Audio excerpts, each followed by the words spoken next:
Recorded Books presents an unabridged recording of The Wizard Heir by Cinda Williams Chima, narrated by Robert Ramirez, and directed by Matt Wilson. Prologue. Their target was a run-down 3-story building in an area of the City of London that had not yet been gentrified. The surrounding streets had been emptied of people and traffic, and the filthy pavement perspired in the thick air.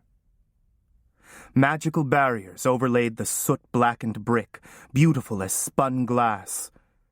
It might have been an ice sculpture, or a fairy castle that hid the menace within.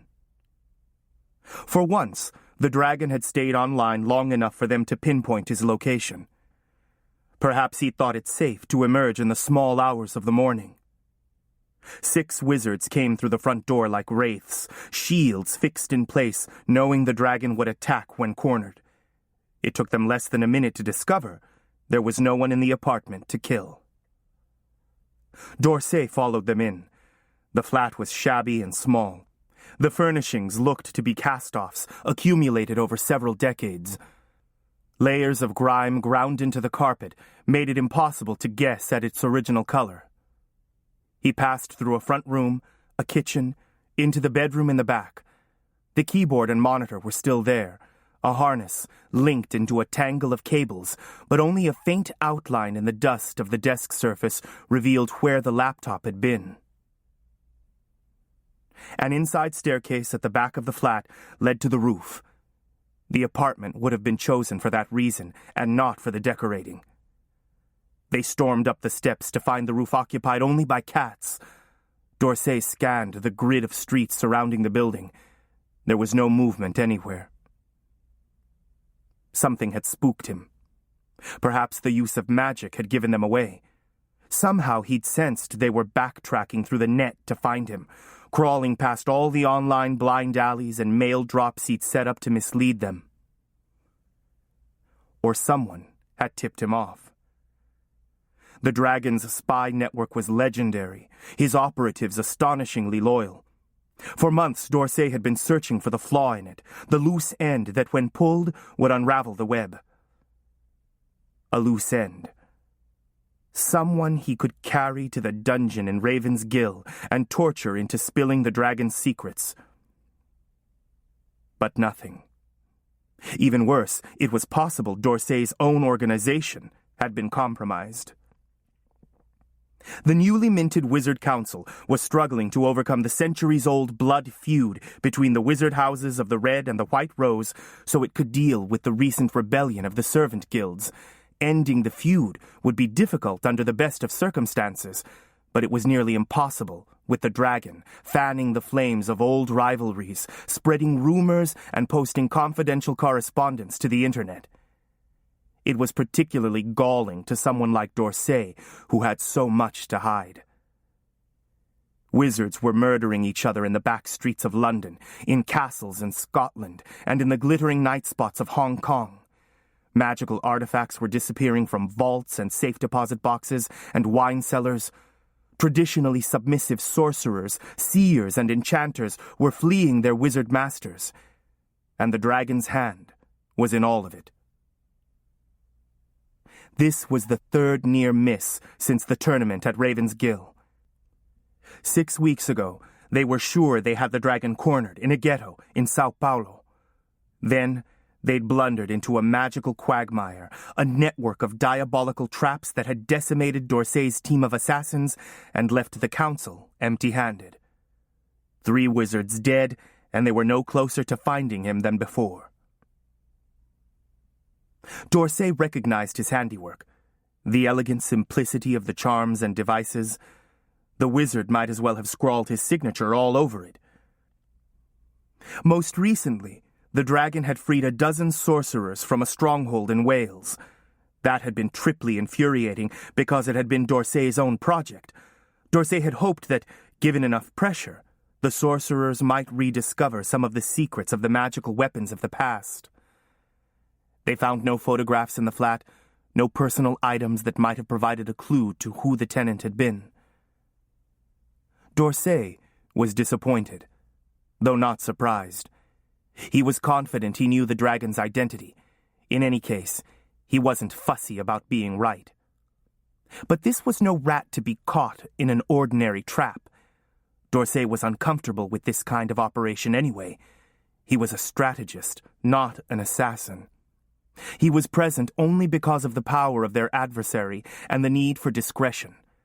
It was what you might call an unauthorized operation outside of the purview of the council. Why would a wizard involve himself in a rebellion of the lesser magical guilds? What could he possibly have to gain? 20 minutes later, Whitehead returned to the kitchen carrying a manila folder. "I found this between the filing cabinet and the wall." She handed it to D'Orsay. "He probably didn't realize it was back there." D'Orsay paged through the contents of the folder. Letters and copies of emails to and from a law firm in London relating to the guardianship of a minor. There was also correspondence with a private school in Scotland regarding housing, tuition, and financial arrangements for the same. All of it was at least 2 years old. The student's name was Joseph Macaulay. D'Orsay frowned. The name didn't bring to mind any of the dragon's known or suspected associates. He couldn't relate it to any of the Weir families, either, though it would be more reliable to check the databases. Through the centuries, genealogy had enabled the wizard houses to find warriors when they needed them, to hunt those who carried the gift and didn't know it. Computers only made the process more efficient. What could be the connection between this boy and the dragon? Possibly none. But D'Orsay's instincts told him different. What else would explain the presence of material so personal in the midst of the enemy camp? And why was a law firm handling this kind of routine correspondence? Unless the intent was to hide a relationship that might prove to be a vulnerability. D'Orsay smiled. That would be too good to be true. This was worth spending a little time on. By now, the others were returning from the kitchen. He finished his cider and handed the folder to Whitehead. "Find this boy for me, Nora. Contact the school mentioned in the letters and find out if he's still there. See if you can get any information from the law firm about who engaged them." He thought a moment, stroking his chin. "Check with the General Register Office also. Look for a birth registry, baptismal papers, anything at all. If you don't find any British records, try overseas. See if he's in any of the weird databases. But be discreet." They left the building a half hour after they had arrived, leaving a few traps behind in the unlikely event the dragon returned. At least they may have driven the dragon underground for a time. Any delay was to their benefit. By the time he got back into business, it might be too late for him. Perhaps by then, they would have another card to play.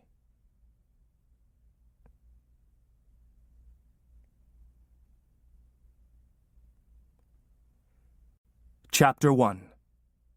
Toronto. The August heat had persisted deep into the night. Thunder growled out over Lake Ontario, threatening a downpour. When Seth walked into the warehouse a little after 2 a.m., it felt like he had blundered into an urban rainforest. He sucked in the stink and heat of hundreds of bodies in motion and squinted his eyes against the smoke that layered the room. It was his habit to arrive late for parties. Seth smiled and nodded to the bouncer at the door. The man was there to intercept the underaged, but he just smiled back at Seth and waved him on. Access was never a problem.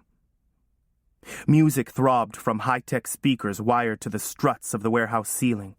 Sweat dripped onto the scarred wooden planks as the crowd thrashed across the dance floor. The black lights painted the faces of the dancers while leaving the perimeter of the room unviolated. An illegal bar was doing a brisk business in one corner, and the usual customers were already trashed. He was stopped 6 times on his way across the room by people wanting to make plans for later. Seth and his friends always held court to the right of the stage. Carson and Maya, Drew and Harper, and Cecile were already there. Seth could tell that they'd been there all evening. They surrounded Seth, fizzing with excitement and the kind of euphoria that comes with hours of sensory overload. His friends were older than him, but the party never really started until he arrived. They all started talking at once, something about a girl.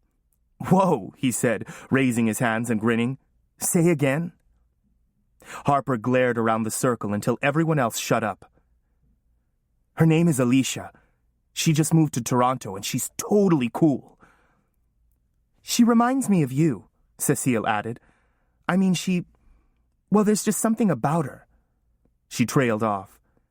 "We told her about you, and she said she might come back later. You know, to meet you." Prickly Maya was the only one who seemed unimpressed. "I don't think she's like you at all." Maya was Asian, a part of the stew of races that was Toronto. She had an anime quality with her spiky hair and quirky quilted cotton clothes. Plus, she could swear in 3 Chinese dialects. Seth spoke into Maya's ear so he could be heard over the music. "So, you don't like her?" "I don't know. It's like, I don't trust her." Maya looked up at him, studying his face as if looking for clues, then plunged her hand into the beaded pouch she wore over her shoulder. She came up with a tissue-wrapped package. "I made you something." She thrust it toward him. He waited on his palm. People were always giving him things. "What's this for? You didn't have to." "It's for your birthday. Open it." "My birthday was 2 months ago." He smiled at her and tore the tissue away. It was a gold Celtic cross on a chain, centered with a flat-petaled heirloom rose cast in Maya's distinctive delicate style. "You can't give me this. It must have taken hours." "It was just an art project for school." She took it from him, stretched up onto her toes, and fastened it around his neck, taking longer than was absolutely necessary. "I thought you'd like it." "I do like it. It's beautiful, but..." He searched for the right words. He didn't want to start something that would ruin what they had. "I mean, you are such a cool friend, and I don't want to..." "Just take it, okay? As a friend. No strings." He couldn't refuse. "Well, thank you. It's brilliant." He embraced her carefully. All arms and no body, elbows down to keep a little distance.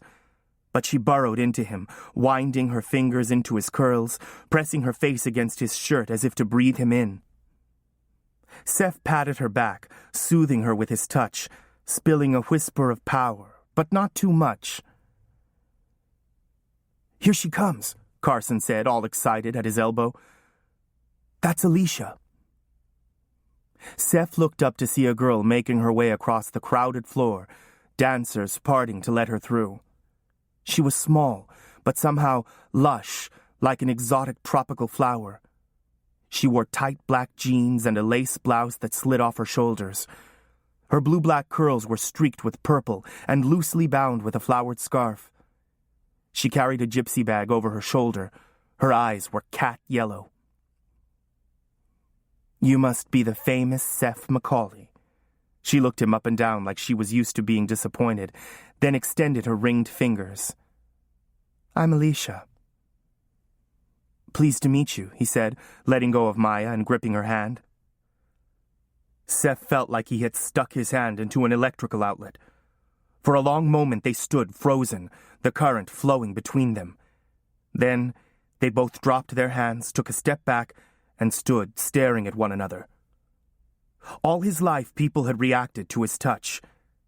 Now he knew what it was like. She recovered first. "Well, well," she said, studying him with new interest, running her tongue over red-stained lips. "You are the powerful one, aren't you?" "I get by," Seth said, massaging his tingling fingers, fighting down a rush of hope. Power. She had power, too. You're... Where'd you say you're from again?" Here and there. I was just in the States, but I had to leave. He rose to the bait. Why did you... I was totally bored. She squinted at him. How old are you anyway? 18, he said, automatically adding 2 years to his age. Listen, can I buy you a drink? Lame. That was lame. Maybe we could go somewhere and talk. Well, Alicia surveyed Seth's friends, who were pressed around them in a tight circle. Maya scowled, swiping back her ragged fringe of hair, biting her lip and looking from Seth to Alicia. You, Alicia pointed at Carson. Be a sweetheart and get us something to drink. Absolute and lime for me. She looked inquiringly at Seth. I don't... He began raising his hands. And a soda for Seth, who doesn't, she said, shaking her head. Seth rolled his eyes at Carson, but he was already gone, hurrying to comply. Listen, I'll catch you all later. Seth gripped Alicia's elbow, half expecting another spasm of power, and guided her toward a table along the wall, leaving Maya and the others by the stage. Who do you think you are, ordering my friends around? And you don't? She laughed softly. You should. Who do you think you are? He'd never had a good answer to that question. Seth chose a table in the corner between the speakers, where the din retreated enough so that they could actually hold a conversation. Carson brought their drinks and departed, giving Seth a wink. So why are you hanging out with them? Alicia asked, reaching across the table and running her finger along the rim of his glass. Who? Your friends. The Anawir. It must get boring, I mean, aside from being lead dog and all. He risked a question. Anawir? I'm not sure The ungifted. The powerless. Even less relevant to a wizard than the servant guilds. Seth bit back a response. They were all talented, but none of them were wizards, not even members of the other magical weir guilds, the sorcerers, the seers, or the rare enchanters and warriors. Wizards were different from the other magical guilds, because they required charms, words to shape the magic. His foster mother, Genevieve, had told him that much. I've been trying to make contact, he said. It's hard to find other people like us. There. He'd said it. I mean, I'd like to learn more, to get some more training, implying that he'd already had some. Alicia lifted an eyebrow. Training comes through the houses. What's your affiliation? Affiliation? Your wizard house. He just blinked at her, then focused on rolling up his sleeves, carefully creasing the rough, woven cotton fabric. It seemed to be getting hotter. Alicia leaned forward, lowering her voice. Look, I realize you can't be too careful these days. No one knows what the rules are anymore. She shook back her mane of curls. I was at Raven's Gill, you know. Where? Raven's Gill? The tournament where the rules were changed? I mean, I used to go out with Jack Swift. I can't help thinking that if I hadn't broken up with him, none of this would have happened. She looked at him for a reaction, but he just stared at her, groping for a response that wouldn't give away his ignorance. He felt stupid, something he wasn't used to, and which he did not like. He reached for his glass. The soda ran down his throat and exploded somewhere beneath his breastbone, leaving him breathless and dizzy. What was the matter with him? He had to keep his head. He smiled and looked her in the eyes, a technique that had always been successful in the past. I was hoping we could work together. You know, collaborate. Usually all he had to do was ask. Alicia studied his face as if it were a book in a foreign language. She reached out and ran her thumb along his jawline, as if fascinated by his bone structure. Then tilted his face into the light and brushed back his curls. Her touch was like tiny explosions against his skin. Do you know your eyes change color? green and brown and blue. So I've been told. Seth shifted uneasily under her scrutiny. She seemed to reach a decision. Fine. I'll tell you what house I'm in. I wouldn't bother except it's so hard to meet interesting people, and I think you're, interesting. She untucked her blouse, exposing a tantalizing strip of skin, a pierced navel. There, above the waistline of her jeans, was a tattoo of a white rose. All right, she said, rearranging her clothes, as if that explained everything. Now you. She looked at him expectantly. Red rose or white? I don't know what you're talking about, Seth admitted, feeling like he was playing a rigged game of truth or dare. He slid his hand under his collar, pulling it away from his hot skin. Alicia looked annoyed. Trust me, I don't care what house you're in. I leave politics to the Wizard Council. I'm a trader. I sell what people want to buy. I have to deal with everyone. Look, I can't tell you what I don't know. He drained his glass and slammed it down on the table. I know I'm a wizard. I know I have power, but I don't know how to use it. I know there are others like me, but the ones I've been able to find don't know any more than I do. He grabbed her hand and pinned it to the table. Like I said, I need training. I have questions. He knew he was giving away too much, that it was a bad idea to let a powerful stranger know how desperate he was. Alicia tried unsuccessfully to withdraw her hand, embarrassed by his neediness. What about your family? What about your Yearbook? That should give you a start at least. Seth swallowed hard. He felt like his head was going to explode. I don't have any family. That I know of. I don't have a Yearbook, whatever that is. My foster mother told me a little, but now she's dead. And things, they're out of control. If you're a trader, then find me a teacher. Find me a Yearbook if that's what it takes. I have plenty of money. I'll pay whatever you ask. Alicia looked across the table at him and began to laugh. I can't believe it. You're sort of a magical virgin. You should see your expression. So serious. She brushed his cheekbone with the back of her knuckles.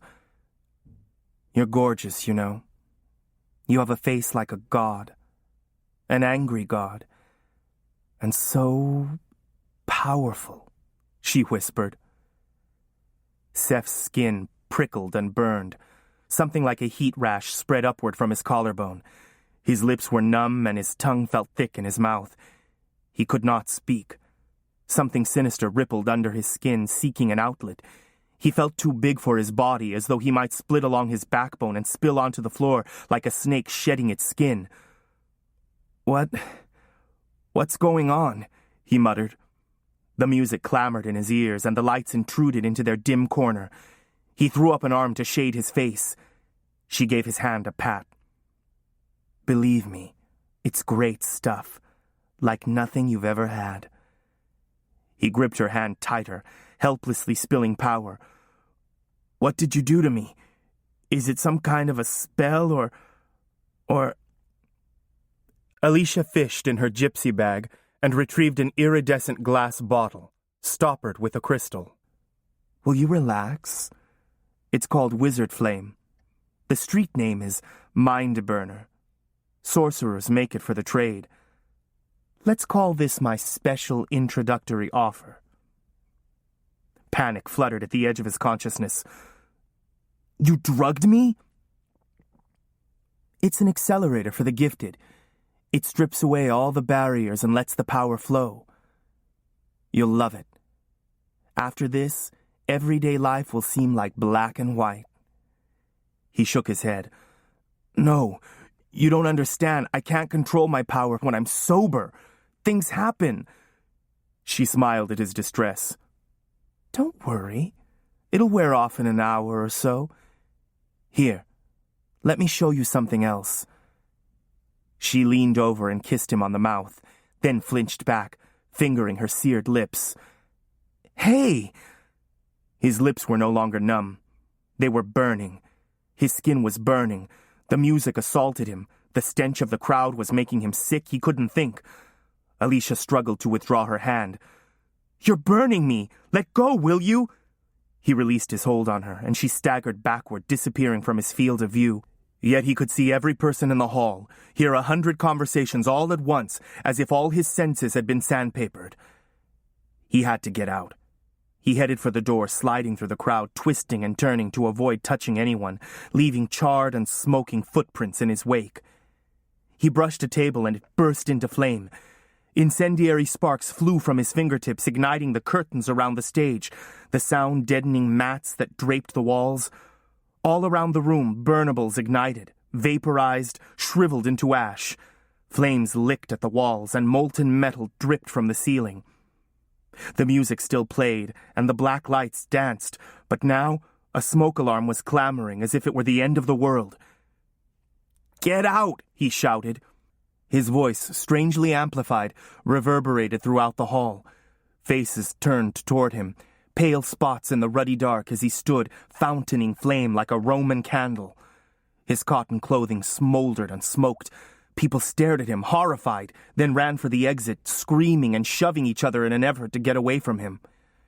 A crowd collected at the front door, like a panicked beast trying to force itself into a narrow burrow, while embers rained down from overhead.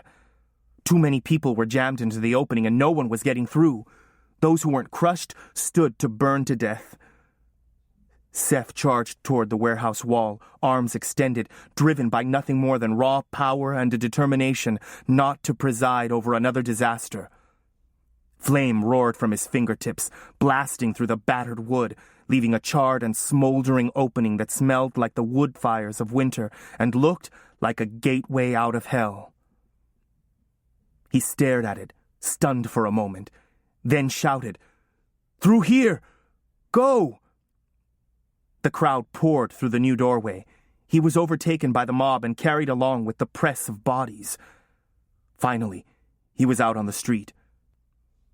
The storms that had threatened all day let loose, and he stood steaming in the pouring rain. Within seconds, he was soaked to the skin. Refugees who hadn't fled the scene huddled under an overhang across the street, watching him warily. Somewhere close, a siren sounded. Where were Carson and Maya and the others? Blinking water from his eyelashes, he scanned the crowd but could not find his friends, nor Alicia, the girl who had set this train of events in motion. He struggled back toward the entrance, against a tidal wave of humanity. "Maya!" Maya was small and likely to be trampled. He finally forced himself back through the opening, only to be met by a wall of flame and smoke. "Drew!" He circled the exterior of the warehouse, desperately seeking a way in, and finding none. How could it burn like this in a deluge? Sparks gouted skyward as the roof caved in. The fire burned so hot that he had to retreat across the street again. Pressing his back against a building, he slid to the ground and wrapped his arms around his knees.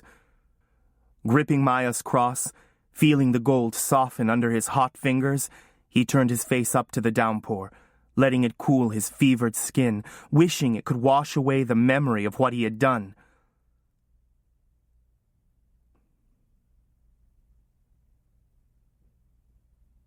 The meeting was held in Sloan, Houghton, and Smythe's Toronto offices. When Seth arrived, they showed him to an opulent little suite lined with walnut bookcases, the carpet so thick it swallowed sound. Dennis Houghton, Seth's legal guardian, had traveled all the way from London for this event. He probably wanted to make sure that Seth came nowhere near the home office. Seth had only seen his guardian 2 or 3 times. The solicitor was a tall man with graying hair and a taste for expensive watches and elaborate pinky rings. His custom-tailored suits couldn't hide the beginnings of a paunch. Seth couldn't help wondering how many suits and pinky rings his guardianship had paid for. His foster mother, Genevieve Leclerc, had died 3 years ago. It was only then that he'd learned that he had a legal guardian, a very large trust fund, and a crowd of lawyers to look after his interests. She'd kept so many secrets. While Genevieve had taught him how to make an omelet and hang wallpaper and choose bottles of wine for their guests at the bed and breakfast, his feeble knowledge of magic had been acquired in fits and starts, grudgingly released, pried from her like oysters from their stubborn shells. She had a sorcerer's mistrust of wizards and their ruthless ways, born of long service to a wizard in her native France. Her wrists had been braceleted with layered scars, evidence of the shackles she'd worn. She loved Seth with a fierce devotion, but seemed to hope that his wizardliness would go away if unacknowledged. Instead, it had sent out long runners, climbing fences and sprouting unexpectedly between the cobblestones. "Seth's fingers tickle," his nursery school classmates said. His teachers had loved him in those days, surrendering to the boy with the dark curls, changeable eyes, and sweet smile. The classroom guinea pig denned up under his desk and wouldn't allow anyone but Seth to handle him. The pond at the park froze in the middle of July when Seth wanted to go skating. He liked recess best of all. Sometimes it lasted all day. All he had to do was ask nicely. Until Genevieve found out and intervened. But as he grew older, the magic grew stronger, more dangerous, more difficult to control. It had become worse since Genevieve's death. He was the ugly cowbird in the sparrow's nest, impossible to ignore. Houghton came out from behind his huge walnut desk and motioned Seth to a table by the window. It was to be a toe-to-toe, compassionate sort of meeting then. Seth settled into a leather armchair, and Houghton sat in the chair opposite. The lawyer regarded Seth sorrowfully for a moment, removed his glasses, polished them to a sheen, and replaced them. Then heaved a great sigh. "So, all right now then, are we?" "I'm all right," Seth said, looking the lawyer in the eye, daring him to ask another question. Seth didn't want to talk about the warehouse. He was afraid he would lose control. Houghton soldiered on relentlessly. "A bad business," the lawyer said. "A bad business indeed. But then, with those after-hours parties, one never knows. Completely unsupervised. Often attract the wrong sort." Yes, one-word answers were safest. "One hears there are drugs, drinking, and so on." Houghton paused and raised an eyebrow in inquiry, but Seth looked out the window, forcing himself to take deep, slow breaths. "Right," Houghton said, disappointed. "Well, at any rate, we've managed to make those preposterous charges go away." "Good." "I mean Raleigh. Flinging flame from your fingertips like a character from a graphic novel? Rubbish. But people become hysterical, you know." "Yes." "Of course, the university has some liability in this. All summer camp students are required to be in the dormitories by 10 o'clock. So it said in the brochure. And yet there you were, 16 years old, running the streets of Toronto at 4 in the morning. Seth was finally goaded into speech. "I wasn't running the streets. I was at a party. I've gone to lots of parties and nothing ever—" "Then they're doubly liable. They knew, or should have known, that—" Seth leaned forward. "You know I go to clubs. You've been paying the bills." Houghton cleared his throat loudly. Seth half expected him to stick his fingers in his ears. "Well then, there you are. I think we can agree that your idea of spending the summer at the university in Toronto has been a disaster." "Toronto's not the problem," Seth said. "Toronto's great. No." Houghton toyed nervously with a paperweight. His forehead gleamed with sweat. "Not this time. The Metropolitan Police have required my assurance that you will leave town as soon as possible." Seth felt a great weight descending. I thought you said the charges had been dismissed. There were a number of witnesses who tied you to the fire. Seth gripped the arms of the chair. Really? And what do you think? Houghton mopped his brow with a snowy handkerchief. What should I think? You seem to have a penchant for combustibles. There was that incident in Switzerland, the fires and explosions on the chapel roof, the demolition of the bell tower. I went up there with a friend. I did not go up there to blow a hole in the bell tower. Marie wanted to see the stars. Seth thought. It was after they kissed that the fireworks began.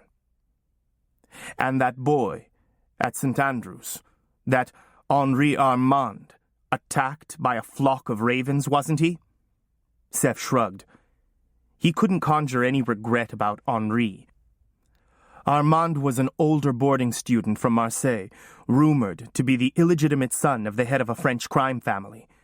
He was also a skilled street fighter, a talent unusual among private school students. Armand had considered Marie to be his personal property, like his gaudy gold jewelry and his Italian sports car.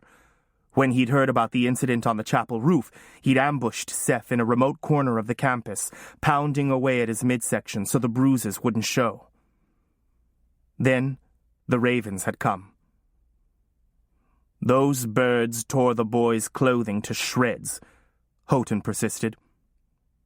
Armand had been so frightened he'd wet himself. Afterward, several of the huge black birds had settled gently onto Seth's arms and shoulders, watching naked Armand with their shiny black eyes. Never mind that Seth was just as frightened of the birds as Armand. Well, maybe not quite as frightened. Seth looked at Houghton and raised an eyebrow. An appeal to logic was usually effective. So you're saying I sent a flock of ravens after Henri? Houghton smiled a tight little smile. I'm saying that you've been expelled from 4 schools in the past 3 years. We are running out of options. But I'm going to UTS. It's all set. That is no longer possible. What about St. Michael's, then? No. Seth saw where this was going. He needed to stay in Toronto. He needed to find that girl Alicia and get some answers. She was the only lead he had. He was reduced to begging. Please, let me stay here for school. There has to be some place that'll let me in. I swear I won't get into trouble. He extended his hand toward Houghton. If he could just make contact. Houghton put up his hands and leaned away, as if to fend Seth off. Don't. It won't work. Not this time. Our hands are tied. The police have made their position quite clear. Let me talk to them. You'd better leave well enough alone. Thank God they've lost interest in you. It's time you learned that you cannot talk yourself out of every situation. I already know that. Besides, it's all arranged. What is? Your new school. Where? Maine. Maine? Seems a lovely place from the photographs. It's right on the ocean. Houghton thrust a brochure into Seth's face. Luckily for us, this came in the mail right after the warehouse story broke. Seth took it reluctantly. I hate the ocean. Perhaps you'll grow to love it. The front cover featured a sailboat. He scanned the text and shook his head. A boys' school? Houghton shrugged. Beggars can't be choosers. And perhaps the absence of young ladies will help you focus. You never asked me what I wanted.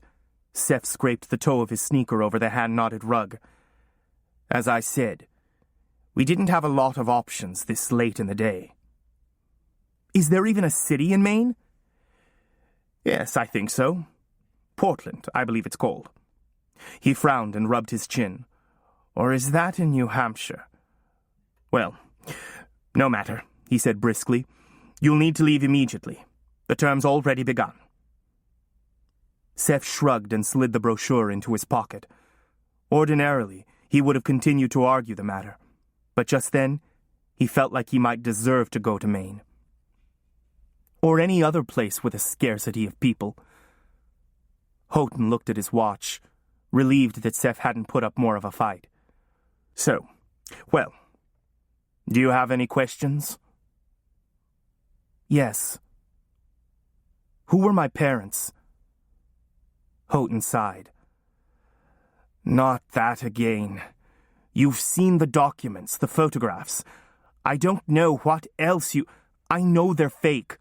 I've checked it out. I've been online. It's made up. Houghton stood and fussed with his cuffs, straightened the crease in his trousers, put a little more distance between himself and his client. I know these past 3 years have been trying. It is difficult to lose one's parents at a young age, and it is likely that your foster mother's death has renewed your feelings of abandonment. Seth came to his feet, and Houghton took a hasty step back. You're a lawyer. No one's asking you to be a bloody psychiatrist. Power prickled in his hands and arms, and he struggled to damp down his anger. It doesn't matter, he told himself. It's not worth it. And now this event at the warehouse. So tragic. That young girl, what was her name again? Maya. You knew her? Yes. He was back to one-word answers. Well, best not to noise that about. It could complicate matters, just as things are settling. Houghton hesitated, then cautiously draped an arm around Seth's shoulders. He smelled of expensive tobacco, wool, and aftershave. Seth resisted the urge to flinch away. It may be that this is just what you need, Joseph. Go to Maine. Focus on your studies. Get away from all this for a while. The lawyer's voice was not unkind. You've managed to come away without a police record. Your grades are good. See if you can finish strong at the Havens. Then, we can begin to talk about university. Perhaps you can even come back to Toronto for school. 2 more years, Seth was thinking. 2 more years, and I claim the trust fund and dismiss Sloane, Houghton, and Smythe. 2 more years, and I'll have the time and money to find out who I really am. 2 more years sounded like an eternity.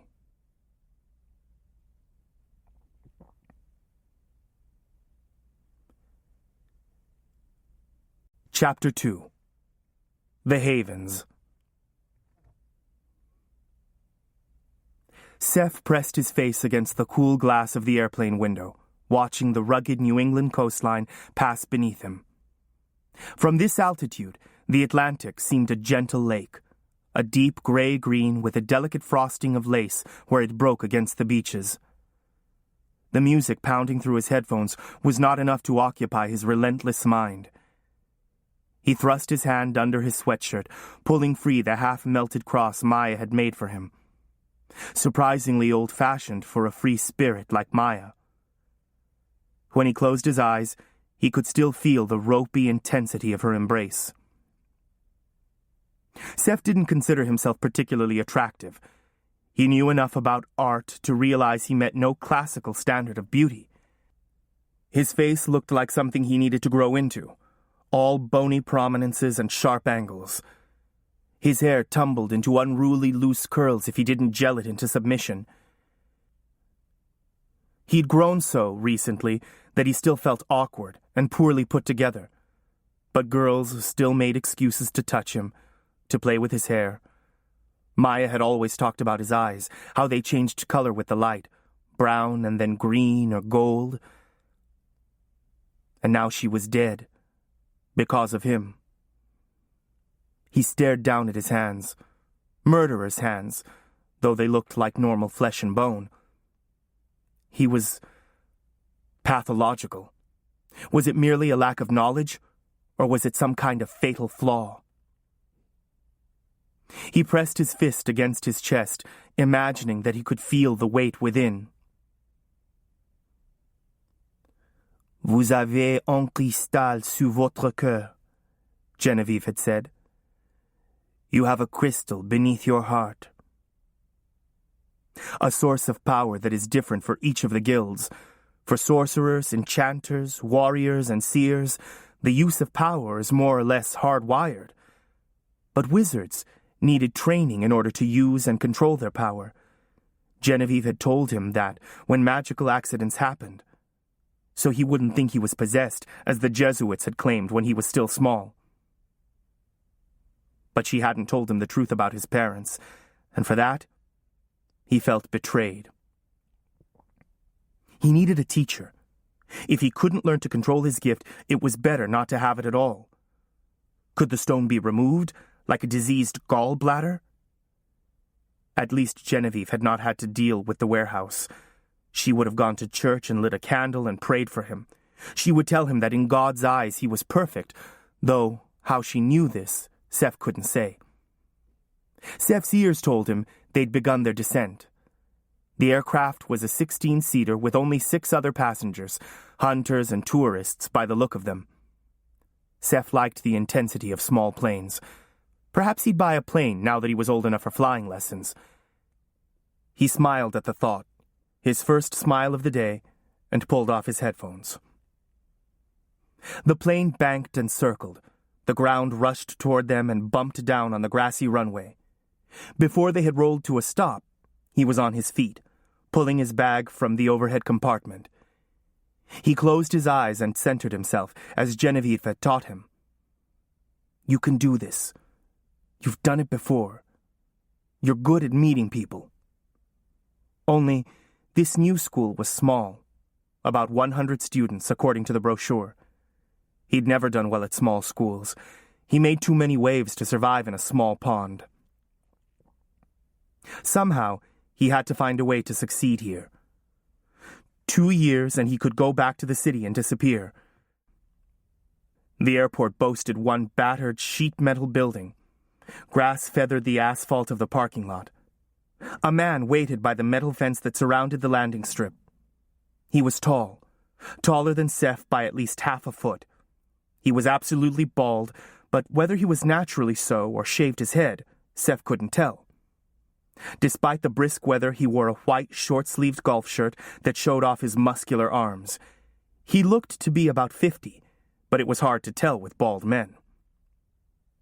Seth waited until the crew had unloaded the baggage compartment, then pulled his other bag from the cart, swinging it over his shoulder.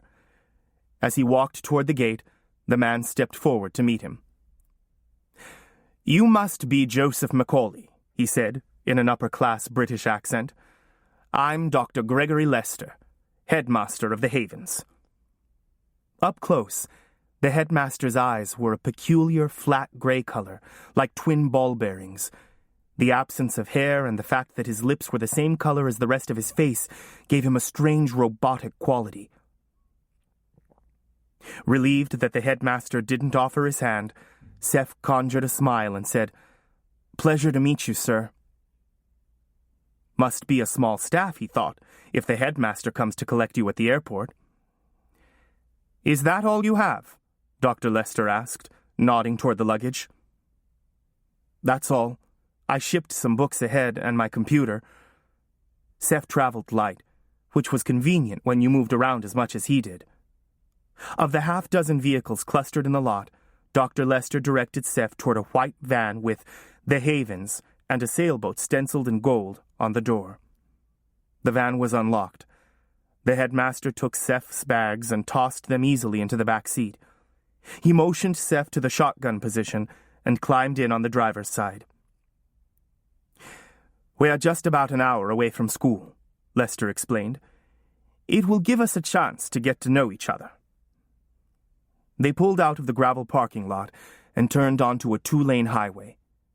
From the maps, Seth knew there was a small town south of the airport, but their destination was about 50 miles north, with nothing much in between.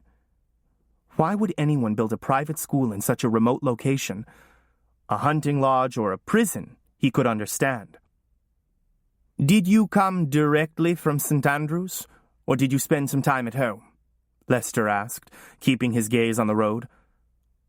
"I came from Toronto. I was at a camp there all summer," Seth replied. His head ached, as if metal bands were tightening around his forehead, and he felt dizzy and disoriented. It could have been the after effects of the flight, though he was usually a good flyer. They swept past 2 gas stations, a scattering of houses, and then plunged into a thick forest of pine and aspen. He lowered the window, hoping the fresh air would revive him, and was rewarded with the sharp scent of evergreen. "You've had a long day, then," Dr. Lester broke into his reverie. "I hope you were able to sleep on the plane." "Yes, some." "Where are you from originally?" "I was born in the States, but I grew up in Toronto." "Do your parents still live in Toronto?" "My parents are dead." Seth stared straight ahead. "Ah, well. We've corresponded with your guardian, Mr. Houghton. I assume you have relatives in England, then?" "Mr. Houghton is just a solicitor, an attorney. I don't know much about my family." Nothing, in fact. What he'd been told about his parents was frail and colorless, like a line drawing, an outline of a story without the flesh and bone. His mother was a Toronto-based flight attendant, his father a software entrepreneur. They had died in a fire in their California Canyon home when Seth was a year old. Genevieve Leclerc had been his childcare provider and became his foster mother. That story had been repeated to him since he was very small. And now he knew it was a lie. "I think you'll like it here, Joseph, once you settle in," Lester said.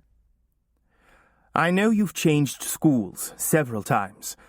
Often talented students get into difficulty when their needs are not met. Here at the Havens, we rarely lose a student. In fact, we integrate high-achieving secondary students into our more specialized programs. We're believers in tailoring the curriculum to the student." "I see," Seth said. "That sounds like a good approach." He couldn't help being distracted by the view. He was a city creature. For the past half hour, he'd seen nothing but trees on either side of a fragile strip of pavement, not even another car on the road. "It seems, isolated." "You can wander for miles and never leave the property," Lester said, as if that were a plus. Many of the crossroads were now dirt roads that carried the names of beaches. Following a long stretch of unbroken trees, they reached a turnoff marked with a tasteful brick and stone sign that said, "The Havens," and "Private Property." A high stone wall extended in both directions, as far as he could see. To keep the trees from wandering, no doubt. He blinked and rubbed his eyes. The wall had a smudged and fuzzy quality, as if shrouded in tendrils of mist. Maybe he had a migraine coming on. They turned right through a high wrought-iron gateway onto an oiled dirt road. Along the lane, the trees stood so close Seth could have reached out and touched them. Their leafy tops arched and met overhead, sieving the light into frail streamers that scarcely colored the ground. The air hung thick with the scent of green things long dead and half decayed. They drove through dense woodland until the trees thinned and the light grew. Glimpses of water and a freshening of the air said they'd reached their destination. They pulled up before a large cedar and stone building separated from the water by a broad boardwalk. A long dock ran out into the harbor. Several sailboats bobbed alongside, sails furled and tied to the masts. "This is the administration center," Dr. Lester explained. "The cafeteria, gymnasium, library, commons areas, and other student services are all in here." He drove 100 yards farther and stopped in front of another building.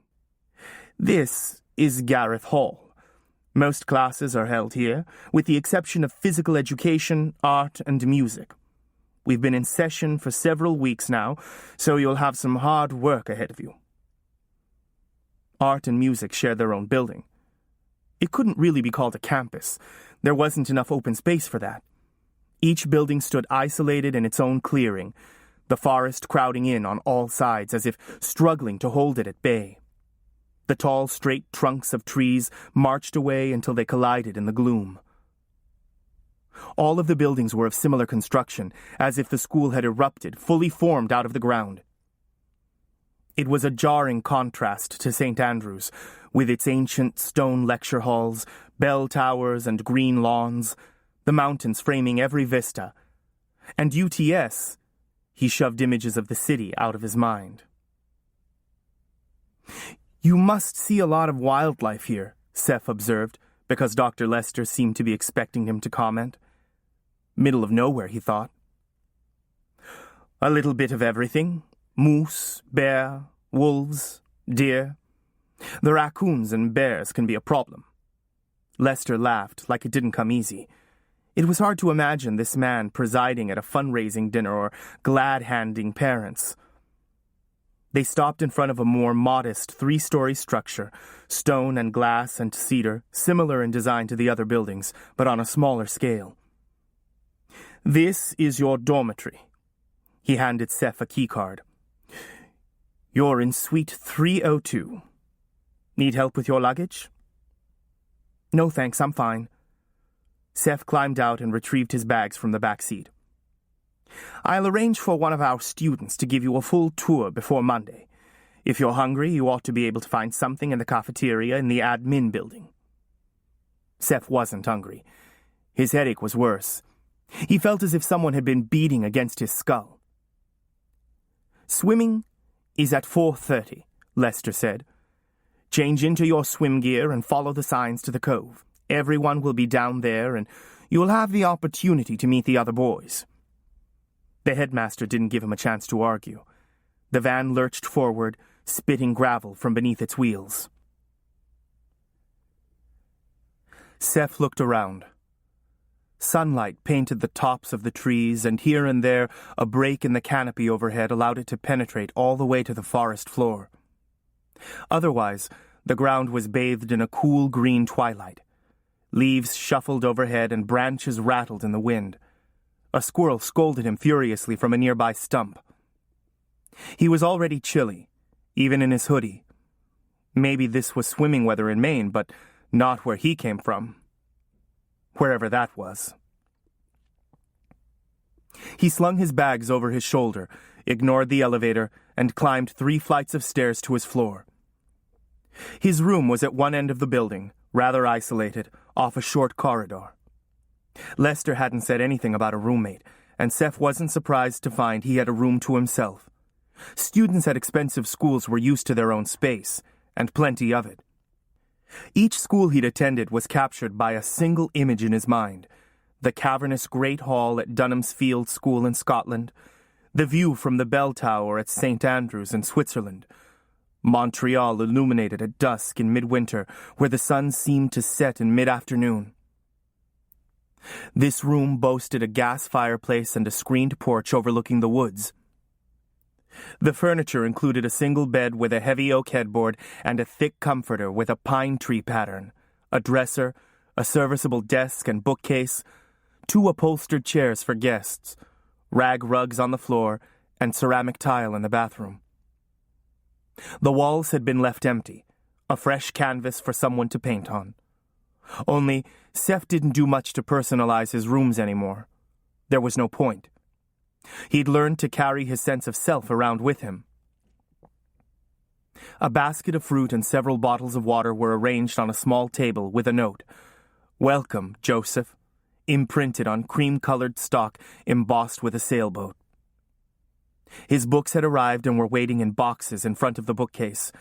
His computer had been unpacked and left on the desk. There was no phone, however, and no data port that he could find. Pulling out his cell phone, he scanned the screen. No signal. He swore softly and returned it to his jeans pocket. Methodically, he unpacked his bag, put away his toothbrush and paste and the rest of his washroom supplies, and took 2 ibuprofen. He located the electrical outlets, set his MP3 player in its cradle, and placed the speakers. He had the best sound system money could buy. He turned the music up loud, hoping it might draw visitors. It didn't. His clothes only occupied 3 drawers out of 6. He moved his books from the box to the bookcase, running his fingers over the familiar titles in French and English. Maybe he didn't need to carry so many books around with him either. How often did he read a book more than once? He'd learned to pare down, to simplify, like a business traveler trying to force his life into a carry-on. By 4 o'clock, his headache had eased somewhat. He wanted more than anything to lock the door and collapse into bed, but it was his custom to get introductions over quickly. There was no answer at any of the nearby rooms until he knocked on the door of the room at the far end of the hall, on the other side of the staircase. A solid, athletic-looking black student answered, clad only in swimming trunks. A silver amulet hung from a chain around his neck, a stylized hand of Fatima. Protection against the evil eye. Seth smiled and stuck out his hand. "I'm Seth Macaulay. I just moved in at the other end of the hall." Good social skills, it always said in his evaluations, along with excels academically. "I'm Trevor Hill," the boy replied, grasping Seth's hand, then flinching and letting go quickly. "Whoa, you shocked me." Seth shrugged, accepting no credit or blame. How often had he heard that one? "I heard someone new was coming this week." Trevor's voice was like a slow-moving river, warm and rich with southern silt. "Would you like to come in?" Trevor stepped aside so Seth could enter. It was a mirror image of Seth's room, but seemed smaller because it was crowded with extra furniture.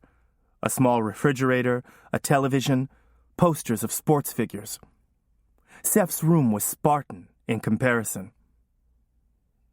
"This is cool," Seth said. "Did you do all this in the last 3 weeks?" "Nah, I've had the same room for 3 years." Trevor glanced nervously at his watch. "I guess we have a little time. You can clear the stuff off of that chair and sit." Seth sat in the desk chair. "Are you a senior?" he asked, trying to put the other boy at ease, knowing he could do it with a touch of his hand, but best not to try that with someone he'd just met. "Junior," Trevor replied. "I'm from Atlanta, Buckhead area. Got no business being so far north. I about freeze to death every fall."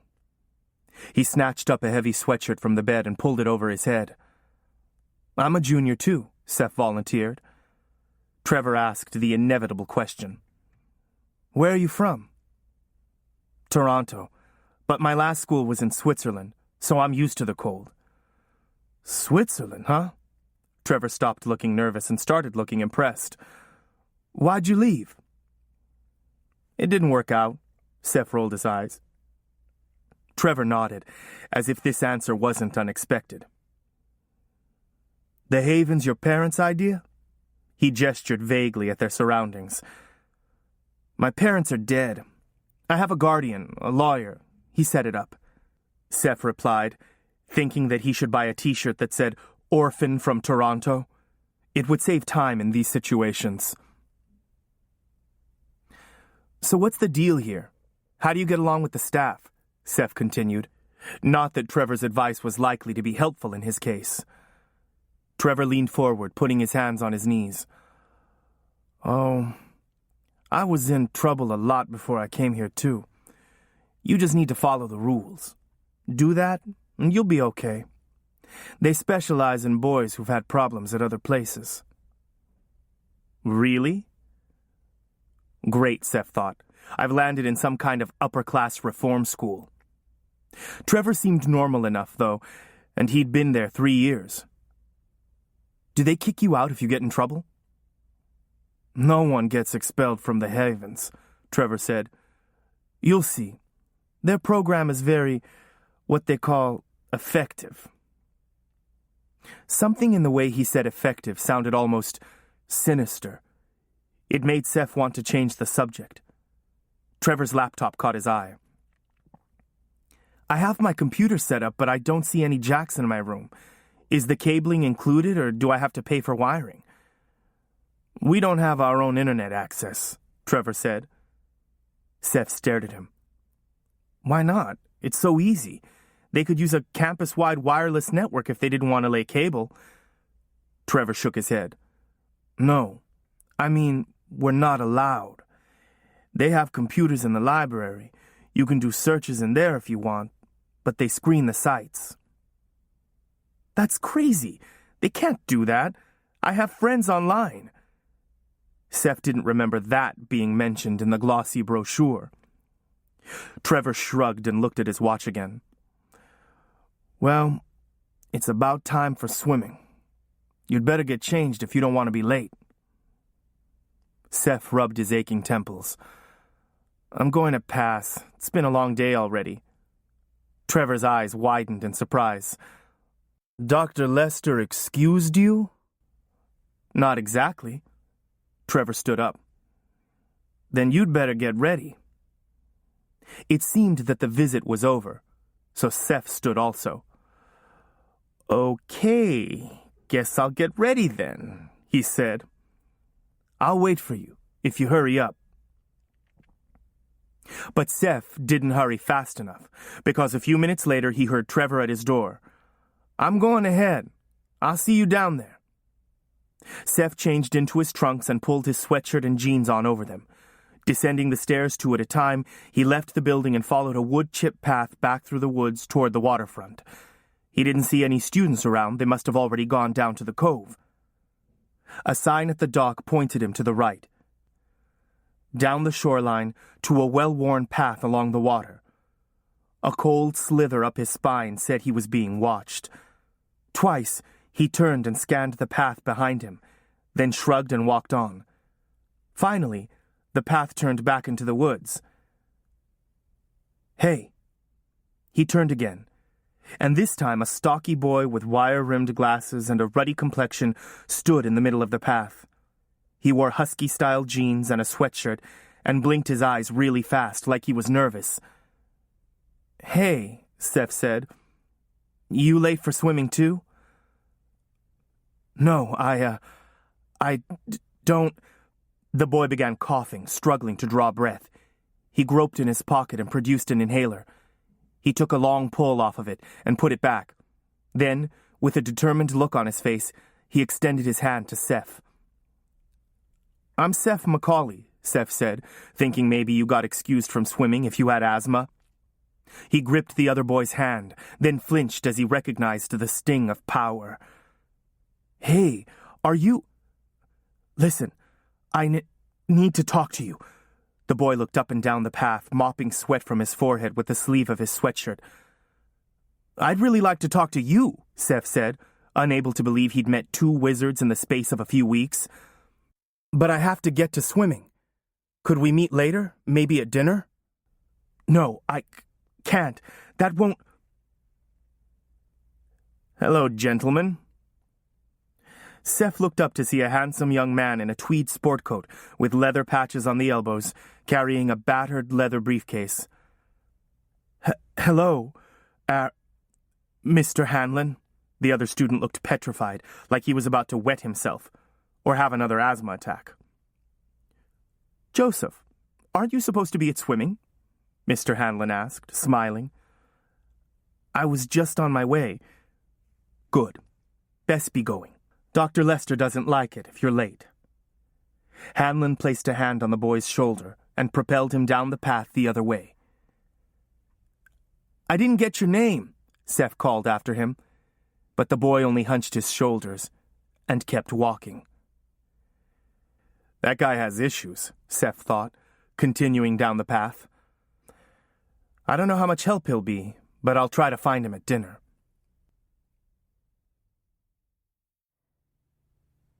Eventually, the path broke out of the trees at a place where the ocean cut back into the shoreline, creating a protected inlet lined with stones out of sight of the school buildings. There must have been 60 boys in the water, their heads sleek and dark against the gray surface. A few more were stripping off their sweatshirts on the shore. All of them looked miserably cold. Seth spotted Trevor treading water 10 yards out. Dr. Lester stood on the shoreline dressed in a heavy sweatshirt, jeans, and windbreaker. When he saw Seth, he blew sharply on a whistle to get everyone's attention. "Boys, meet Joseph Macaulay. This is his first day at the Havens, and he is late for swimming." The reaction to this was remarkable. The other boys all looked away or looked down, as if they wanted to avoid any connection to his transgression. Some of them peered back toward him when they thought Lester wasn't looking. Seth smiled, lifting his hands in apology. "Sorry, I got confused. I was waiting for everybody at the spa." Laughter floated across the water, then quickly dwindled under Lester's disapproving gaze. The headmaster didn't seem susceptible to Seth's legendary charm. Seth left his clothes on a pile of rocks some distance from the water's edge and hobbled over the stony beach to the water. He'd hoped that the water would be warmer than the air, but was disappointed. It was like stepping into snowmelt. His feet went numb immediately. He waded out to his knees, then to his waist, gasping. The water was murky and unpleasant. The rocks along the bottom were slippery and invisible, so that even in the cove the waves threatened to knock him over. Something squirmed under his left foot, and he thrashed backward into unexpectedly deep water. His head went under, and he swallowed a mouthful. He came up like a sounding whale, spraying water everywhere. He'd had enough. A few quick strokes took him back to the shallows. Shivering, teeth chattering, he hauled himself onto the shore. He'd almost made it back to his muddle of clothes when someone gripped his arm. It was Trevor, covered in goose flesh, lips pale with cold, water sliding off his dark body onto the rocks. "Get back in the water, Seth," he said without meeting Seth's eyes. "Just do it. Come on." He put a cold hand on Seth's shoulder as if to urge him along. Seth blinked at him. He looked over his shoulder at Dr. Lester, who stood expressionless, watching. All right, he thought. If he was going to try and stay here 2 years, it was best not to get into a battle of wills on his first day. Gritting his teeth, he picked his way back across the beach and waded out into the water, not looking back to see if Trevor was following. This time, the water seemed more tolerable. Maybe he was getting used to it. His extremities tingled as the feeling returned, and he was no longer shivering. He strode ahead more confidently, continuing until the water lapped at his collarbone. Though the sun was gone, intercepted by the surrounding trees, he felt almost warm. He looked around. The other boys stood as if frozen, staring down at the water in disbelief. Another minute passed, and the surface of the water began to steam in the cold air. He might have been neck-deep in the warm Caribbean. No, this can't be happening. Seth looked over at Lester, who was in conversation with one of the boys on shore. He hadn't noticed that anything was amiss. Seth splashed toward a crowd of boys standing to one side, near the shoreline, positioning himself so that his head was just one of many pawing the gray surface. "Now just relax," he commanded himself, closing his eyes, trying to loosen his muscles, to empty his mind. How long could he last? He was in trouble already, and it was just the first day. He sorted through a litter of memories from his school career. The homicidal ravens at St. Andrews, the explosions and fires in Scotland, the wolves that had startled the nuns in Philadelphia. By now the water was close to spa temperature. All conversation in the cove had died. The swimmers looked down at the vapor collecting at the surface, rising up around them like morning mist on an upland lake. No one said a word, to each other or to Lester. Finally, the boy who had been speaking with the headmaster broke away and stepped into the water. He stumbled backwards with a yelp of surprise and sat down hard on the rocks. Gregory Lester swung around and stared at the boys in the water and the steam boiling up around them. Then He began searching the faces of the boys in the water until he found Seth. Try as he might, Seth couldn't look away. The headmaster stood studying him like a specimen on a slide. No questions, no disbelief, no challenge or confusion.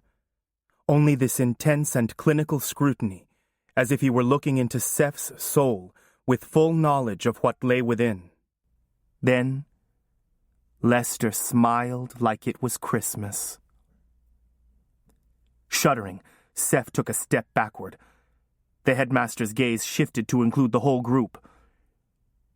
Gentlemen, perhaps it is a bit brisk for swimming after all. You are dismissed to your own pursuits until dinner. For a moment, no one moved. Then, the exodus began, silent as lemmings in reverse. Seth left the water on the far side of the cove, keeping as much distance between himself and Lester as possible. He pulled his sweatshirt and jeans over his wet skin and picked up his shoes, unwilling to linger long enough to put them on. Slinging his towel about his shoulders, he followed the others toward the woods. Joseph? Seth froze in mid-stride and stood waiting without turning around. The headmaster's gaze pressed on the back of his neck. Come up to my office after dinner. I think it's time I explained a bit more about our program. Seth nodded and walked on, into the trees.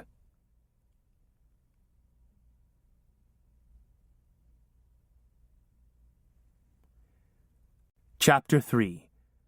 A Magical Collaborative. Seth awoke to a loud pounding. Still groggy, he stumbled to his door and opened it. It was Trevor, dressed for the outdoors, smiling tentatively. Seth, supper's at 7:30. We have time before then if you want to look around.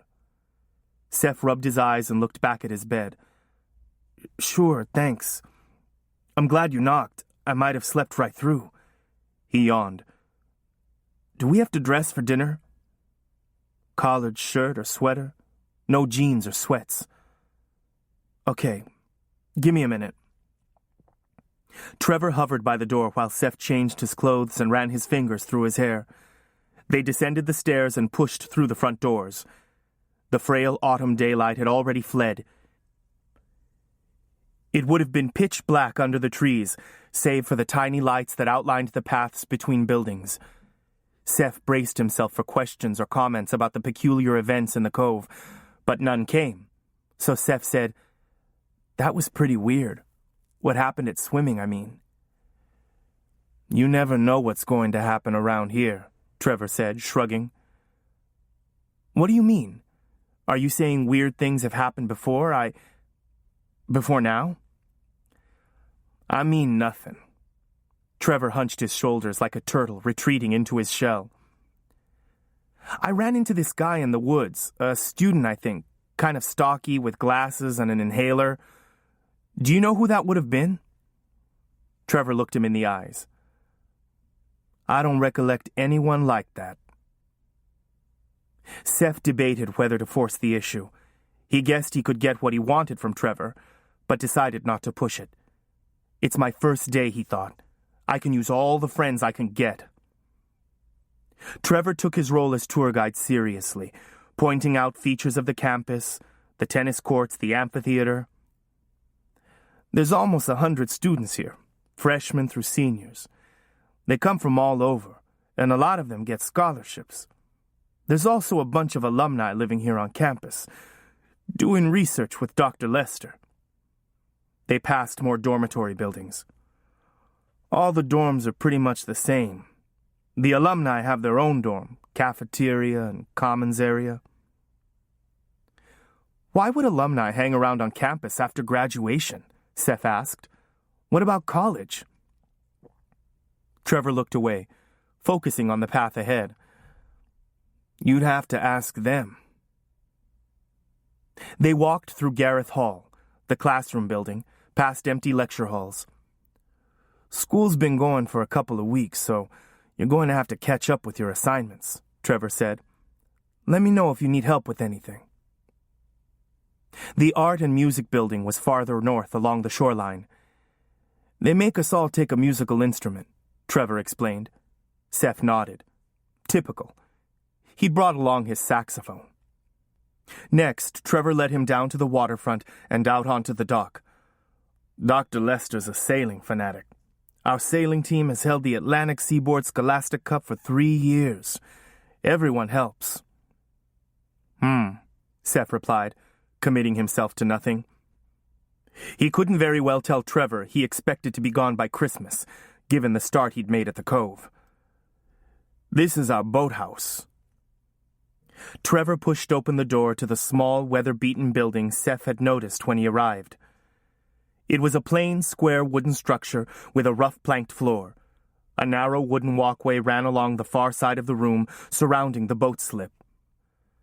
The water sucked and slapped at the pilings underneath.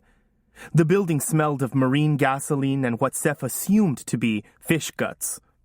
They keep the motorboat in here most all the time, and sometimes the sailboats if they need to be fixed.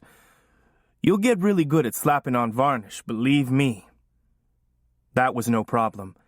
Seth was used to hard work. He'd spent every summer cleaning and changing beds and washing dishes at Genevieve's bed and breakfast. Time to eat, Trevor announced, and turned back toward shore. The dining hall was on the first floor of the admin building, with a full wall of glass overlooking the water. Servers circulated through the room, clearing tables and refilling water glasses. In addition to burgers and pizza, there was hand-carved roast beef, a fish entree, a sauté of the day, a vegetarian wrap, grilled sandwich, and a salad bar. Could be worse. Seth had been raised to appreciate good food, but he wasn't a snob. Seth scanned the dining room, but he saw no sign of the boy with the glasses. He and Trevor carried their trays to a large rectangular table by the window. A half-dozen boys were already seated there. Conversation died away when Trevor and Seth sat down, but then everyone took turns introducing themselves. Troy was a small, scholarly-looking black student dressed in a white dress shirt and bow tie. Harrison had the kind of clean-cut, preppy look that is often misleading, while James was blunt and cocky with over-dyed black hair and multiple piercings and tattoos. Troy was from Philadelphia. I've been in public school, private school, every religious school you can think of, he explained. They said I was hyperactive. Seth found that hard to believe, given his buttoned-down appearance. Troy was a senior and said he hoped to attend Yale the following year.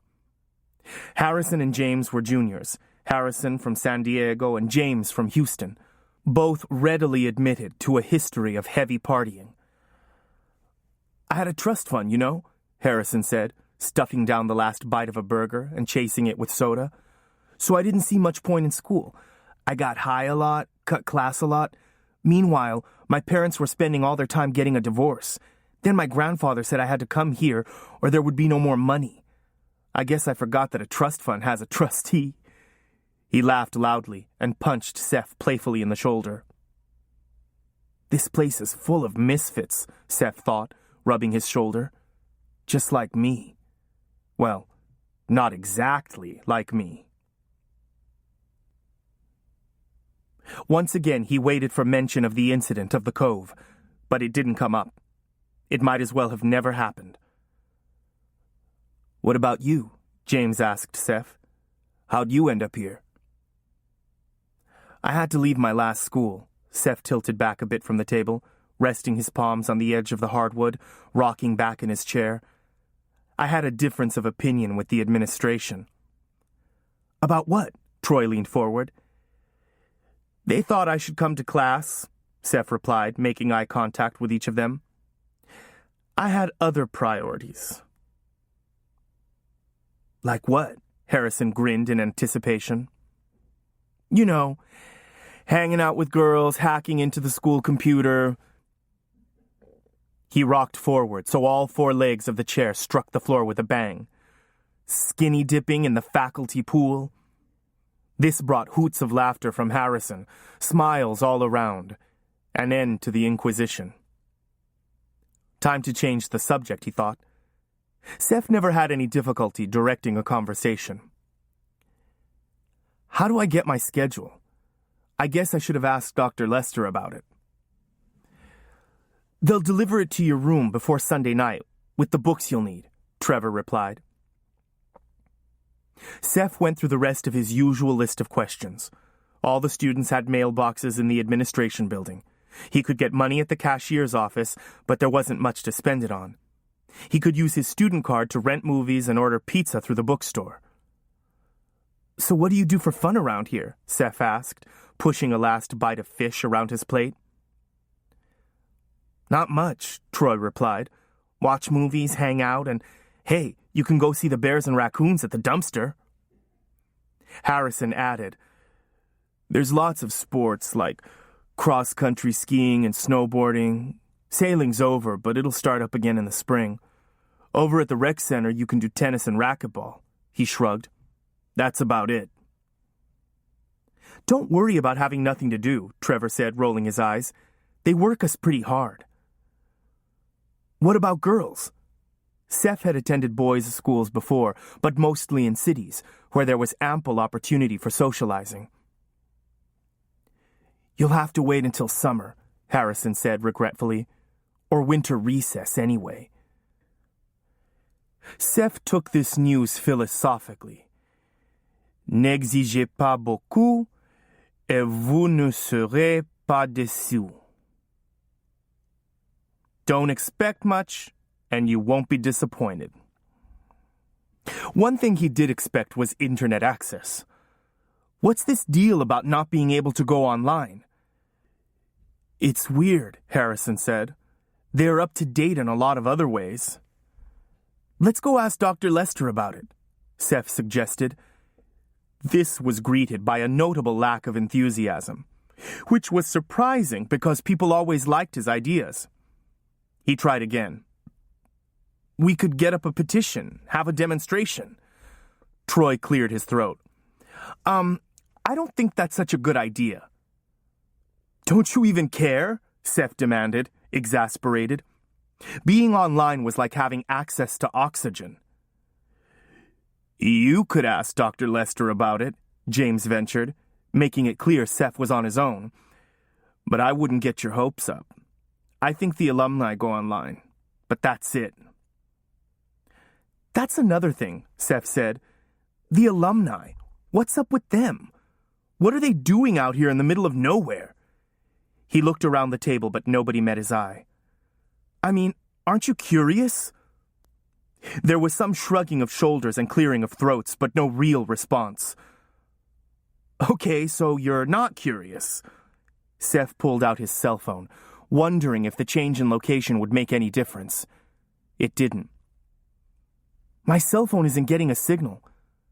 Should I change providers? I guess there's no transmission towers around here, Trevor said. Nobody's phone works. You'll have to use a landline. This was the most passive group of students he'd ever met. It was as if something had taken the rowdy right out of them. Is there a Catholic church near here? There are no churches of any kind that you can get to, James said. You'll have to make it up to God in the summertime. There's nothing? Seth looked around the table. I can't believe that. They have an outdoor chapel here, though I can't tell you why, in this climate, Trevor said. There are ecumenical services once a week, either there or in the admin building. Genevieve had been a devout Catholic, so Seth had attended Jesuit schools until she and the fathers had disagreed on how to deal with his magical extravagances. The Jesuits had proposed an exorcism. Genevieve had declined. Church had always been a sanctuary. The Latin masses relaxed him. He liked the reassuring cadence of the old language, like ancient charms against the darkness, the perfumed smoke rising from the censers, the cavernous architecture within which his problems seemed small and manageable. He seemed to have an affinity for ritual. No masses. Well, he didn't expect to stay long. Which one of you is Joseph Macaulay? Seth looked up, startled, realizing that the table conversation had died away. Two young men, perhaps college age, stood at the head of the table. One was tall and whippet-thin, with hair and lashes so pale as to be almost transparent. The other was dark-haired, broad-shouldered, and bulked up, the kind of guy who had creases in the back of his neck and needed 2-a-day shaves. "That's me," Seth said, raising his hand and waggling his fingers. "What's up?" "Dr. Lester would like to see you in his office." Seth noticed that everyone else at the table was focused on the floor, like in class when you hadn't read the chapter and were afraid the teacher would call on you. "Okay, and you are—" "I'm Warren Barber," the blonde one said. "This is Bruce Hayes," as if that explained anything. Seth glanced at his watch. Almost 8 o'clock, and, despite his nap, he was bone-tired. Best to get this meeting over with so he could go to bed. He pushed back his chair and smiled around the table. "Hey, good to meet you. Thanks for all the insight. Guess I'll see you later." They all studied him, as if they were trying to fix his image in their minds, like they might forget what he looked like after he was gone. "Good luck, Seth," Trevor said softly. "Welcome to the Havens," Hayes said as they climbed the stairs from the cafeteria level to the administrative offices on the 3rd floor. "Thanks. Are you faculty members?" Seth asked, while trying to imagine what these two could possibly teach. "Nah, we're alumni," Barber replied. "We're the alpha wolves in this organization. Hate to tell you, but you've been dining with the sheep." Seth had no clue how to respond to this. "Dude, you're going to like it here," Hayes said, clapping him on the back. "We promise." Dr. Lester's office occupied the choice position at the front of the building, with the best view of the ocean. It was like no headmaster's office Seth had ever seen, sleekly modern with a fax, computer, printer, and scanner. He saw none of the usual diplomas, awards, and other detritus of inter-school competitions, save several large sailing trophies. Seth looked longingly at the array of cutting-edge hardware, then leaned his hip against a table by the window. "So, what exactly do you do here?" he asked Hayes and Barber. "Are you like teaching assistants?" Hayes and Barber looked at each other. "I guess you could say we're more like, research assistants," Barber said, grinning. Seth thought they looked more like, thugs. If you saw Hayes and Barber walking down the street, you'd cross to the other side. Well, maybe good help was hard to find. "What's your research about?" Seth asked. "Do you have a grant or what?" "Dr. Lester will tell you more about the, research," Hayes said. "The thing to remember about us is that we rule on this campus. We answer only to Dr. Lester." Well, if so, it's kind of a remote kingdom, Seth thought. I'd rather rule a few square blocks of Toronto than... "Hello, Joseph." Seth swung around. Dr. Lester stood in the doorway. "Thank you for coming up. Have a seat." Lester pointed to one of 2 chairs drawn up to a table in the corner. Seth sat. Lester took the other seat. "You've met Mr. Hayes and Mr. Barber? Good." A file folder lay on the table. Lester pulled it toward him and began leafing through the contents. "Joseph, I told you earlier today that here at the Havens we pride ourselves in tailoring the curriculum to the student. Based on your record and the difficulties you've been having, I suspect that you may require special attention." Seth peered at the pages between Lester's hands, trying to read upside down. "I'm not sure what you mean. What difficulties?" Muddled by fatigue, his mind was not as nimble as usual. "I've been doing really well. If you look at my transcripts, you'll see that. I'm talking about the episode down at the Cove this afternoon." "Admit nothing," That was his first rule. "I'm sorry I was late. I'll make sure it won't happen again." Lester waved away his answer impatiently. "The ocean very nearly came to a boil. Most unusual, even in midsummer. In fact, it's never happened before." Appeal to logic. Second rule. "What's that got to do with me?" Seth looked from Lester to the two alumni and back again. "We believe you were the cause, intentional or not." Delay the inevitable. Third rule. "Look, I'm really tired, and none of this is making sense. Could we talk about this tomorrow?" Lester riffled through the papers. "You've changed schools 4 times in 3 years. Sometimes it takes a while to find a good fit. I understand there have been other incidents. Fires, explosions, flying sheep." Lester raised an eyebrow. Seth was baffled.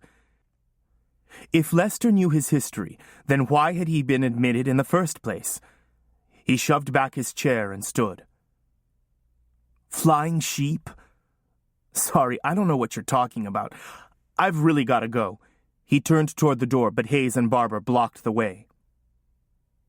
"Sit down, Joseph," Lester said calmly. "Please. Trust me, it's in your best interest to hear me out." Hayes and Barber weren't moving. Seth returned to the table and sat. "That's better." Lester sighed and thought a moment, as if unsure how to begin. Finally, he reached out and closed his hand on Seth's forearm. Seth flinched, expecting the crushing grip characteristic of men who make a religion of working out. What was surprising was not the strength, but the raw power that roared through. Seth sucked in his breath, struggling to keep a stunned, stupid look off his face, and not sure he succeeded. After a moment, Lester released his arm. The print of his hand remained.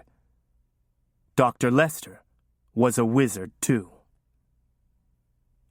Lester's voice trickled into his brain, exploding with a heat like Genevieve's brandy. "None of what's happened is your fault, Joseph. Wizards need training, and I expect you've had none. You are very powerful from what I've seen, and power will find its outlets." He paused, then spoke aloud. "So, am I right so far?" Wordlessly, Seth nodded, still trying to grapple with this sudden twist of events. Lester patted him on the shoulder. "I know this must be a bit jarring." The wizard settled back in his chair. "Once Mr. Hayes and Mr. Barber were just like you, gifted but unschooled.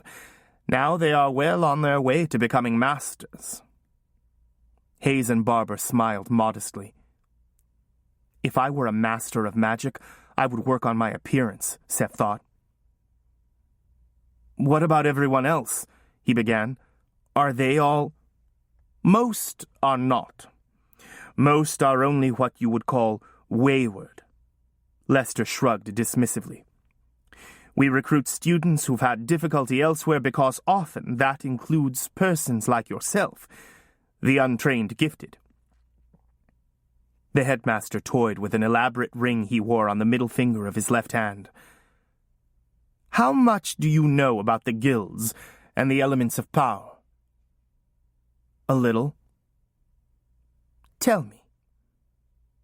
Seth searched his memory. The gifted are born with weir stones, a crystalline source of power that sits behind the heart," he recited. "The power runs in families. The, kind of weir stone you have determines the nature and extent of your power and which of the guilds you belong to." When Seth paused, Lester nodded, encouraging him to go on. "The magical guilds include sorcerers, seers, warriors, enchanters, and wizards. In the specialty guilds, the magic is more elemental, more direct. Wizards are the most powerful because they shape magic with words." And who told you all this? My foster mother. She was a sorcerer. Genevieve claimed she'd promised his parents not to involve him in the dangerous world of wizardry, so she'd left him with 1,000 questions and a power he couldn't control. And where is your foster mother? She died 3 years ago. Pity. Lester mustered up the familiar, sympathetic look. So you don't have any family? Not really. What is your house affiliation? The same question Alicia had asked. Maybe now he could finally get some information. I guess I don't know much about the houses. Lester studied him with his ball-bearing eyes, as if trying to decide if he was telling the truth. As the ruling guild, wizards have been required to develop systems for the allocation of power. Else we would have had Armageddon on our hands. Seth sensed that Lester had delivered this speech many times before. There are 2 major houses of wizards, the Red Rose and the White. The wizard families align themselves with one or the other, and many of those allegiances go back to the War of the Roses in 15th century Britain. Interactions between the houses have been governed by a document called the Rules of Engagement, the treaty that ended the war. For centuries, power has been allocated between the houses by a series of tournaments. Members of the Warrior Guild fight as proxies for the Roses. The winning house rules the Weir, the magical guilds, until the next tournament is held. It's a system that has worked well. Seth leaned forward. His weariness seemed to have disappeared. Why haven't I heard of this? Here in the States, many of the Weir don't know they are gifted. Old connections have been broken. Some who came here made a conscious decision to leave their houses behind. Lester sighed. I suppose the underguilds saw it as an opportunity to escape from service. But for wizards, the result is that young people like yourself have no guidance or instruction. And that can be disastrous. Our purpose here at the Havens is to remedy that. So, you're saying you can train me in wizardry? Lester smiled. I am saying that. Yes. And I'll learn how to control magic and how to avoid accidents? Yes. After the warehouse, Seth had wanted to have nothing to do with magic ever again, but he had no choice. In his case, power had a way of surfacing in uncontrollable ways. To be able to control magic, to use it properly, that would be a miracle. But he knew enough to question wizards bearing gifts. What's in it for you? Seth asked. Lester stood and walked to the window. He gazed out at the harbor, hands clasped behind his back, then turned back to face Seth. These are troubled times for the houses, a time of great danger. Back in the summer, a tournament in Britain went wrong. The rules of engagement were broken. A group of mostly servant guild rebels has taken sanctuary in Ohio. An anarchist who calls himself the Dragon is fomenting rebellion and attacking wizards of both houses all over the world. Alliances are shifting. If war breaks out between the houses again, we are all at risk. He paused, as if expecting a reaction, but Seth said nothing. He'd always found that he learned more if he kept quiet. To answer your question, I am still nominally affiliated with the White Rose, but it is my hope that through our work here at the Havens, we can create a new path, a new order that ends the bloodshed and eliminates the constant warfare between the houses. Think of what we could accomplish if we were not focused on murdering each other. That made sense. Are there students from other guilds here? Seth asked, like warriors and sorcerers? They hardly need the kind of instruction I can provide. After all, they are bred to a purpose. Lester's expression was faintly disdainful. No, we focus on wizards. Our graduates become the most powerful users of magic in the world. How long have you been doing this? We graduated our first class 5 years ago. How do people find out about the Havens? I've been looking for help for 3 years and I've never heard of it. Lester smiled thinly. The nature of wizard politics requires that we be discreet. You may have heard that we closely control communications in and out of here. There is a reason. But I don't understand why. When you know more, you'll understand, Lester said sharply.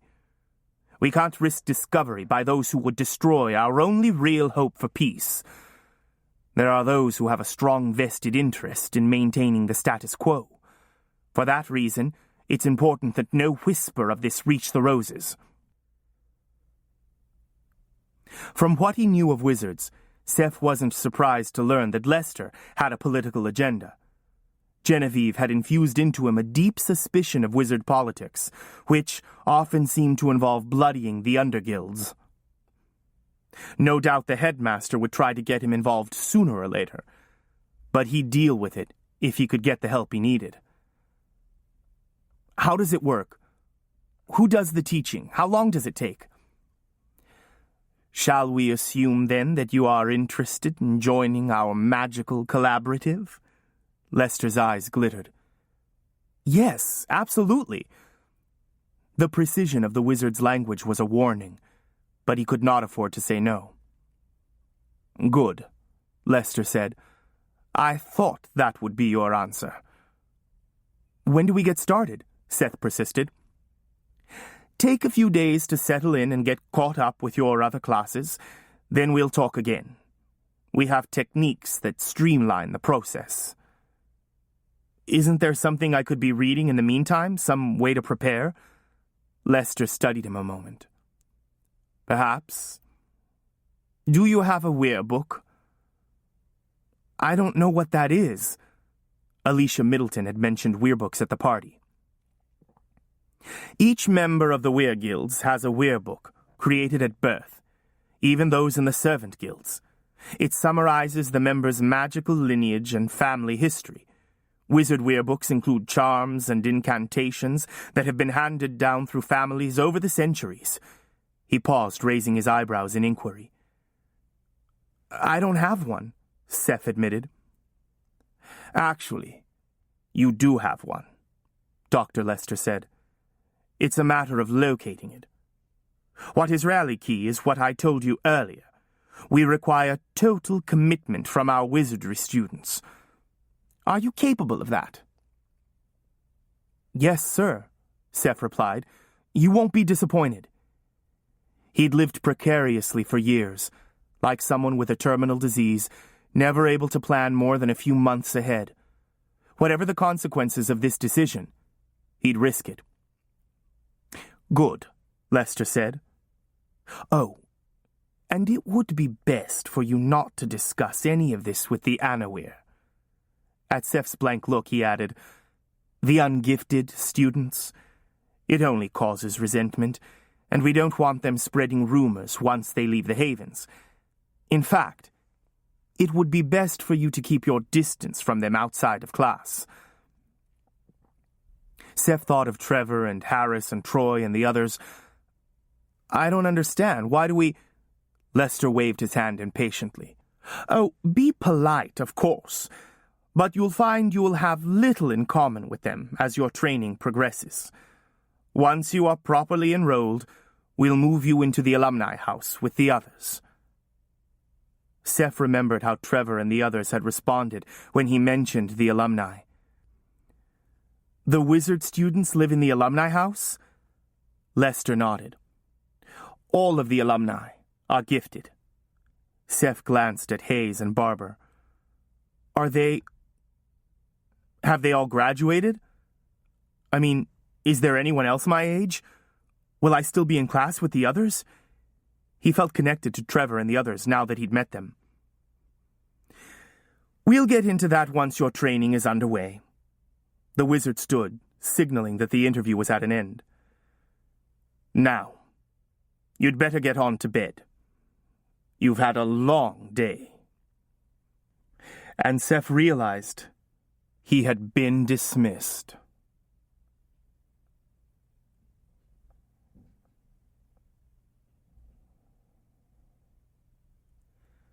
Chapter 4. A Visit to the Alumni House.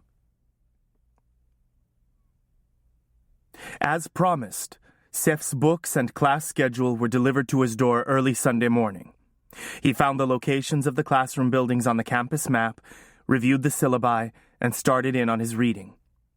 He'd always been a good student, so he didn't think he'd have any trouble catching up.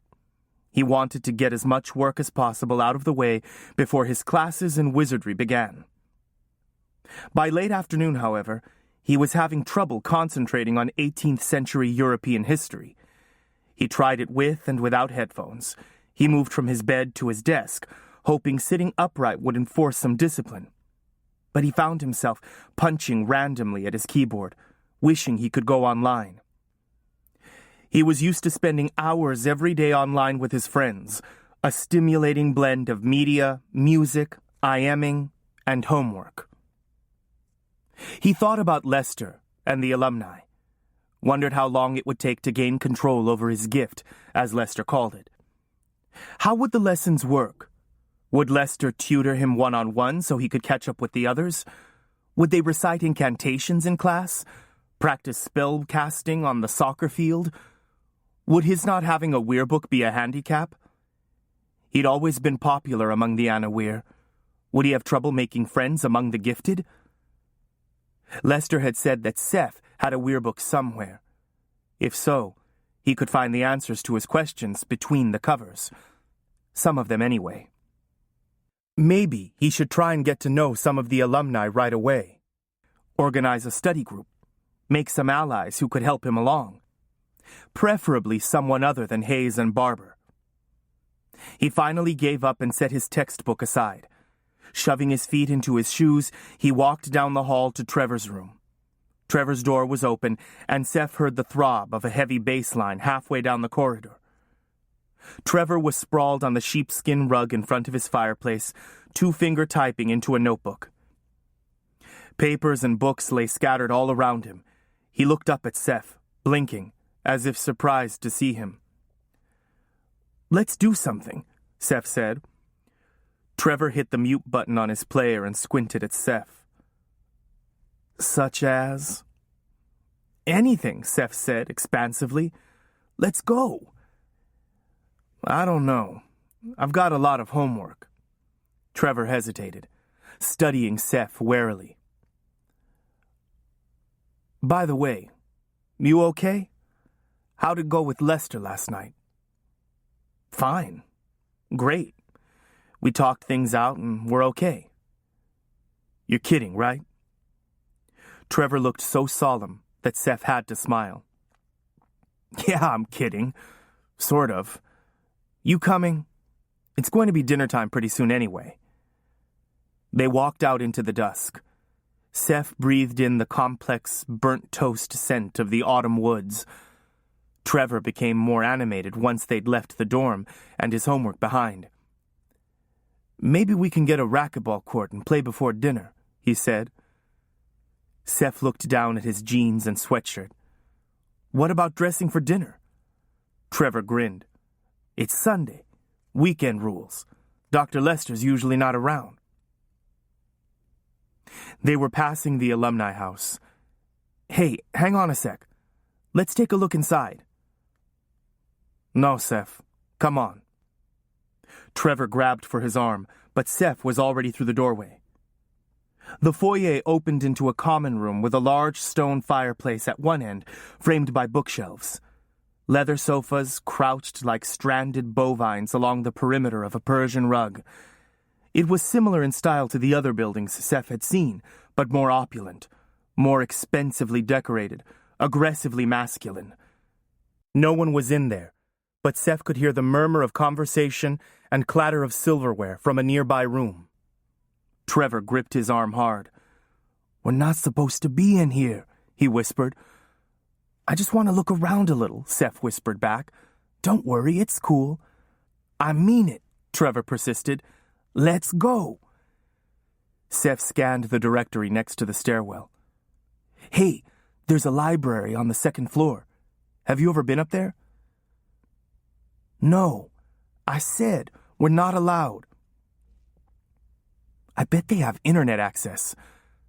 "Seth, I'm leaving. Come on." Trevor took 2 steps toward the door. "Be right back." Seth took the steps by twos, paused on the landing, and turned left along the gallery, passing rows of unmarked doors. A door at the end of the hallway stood partly open. Peering in, he saw rows of shelves loaded with dusty, leather-bound books. A flicker of movement to the right startled him. He jerked back, flattening himself against the corridor wall. Then he heard an explosion of voices from the first floor. "What are you doing in here?" someone demanded. The voice was familiar. Then, something or someone was slammed hard against the wall.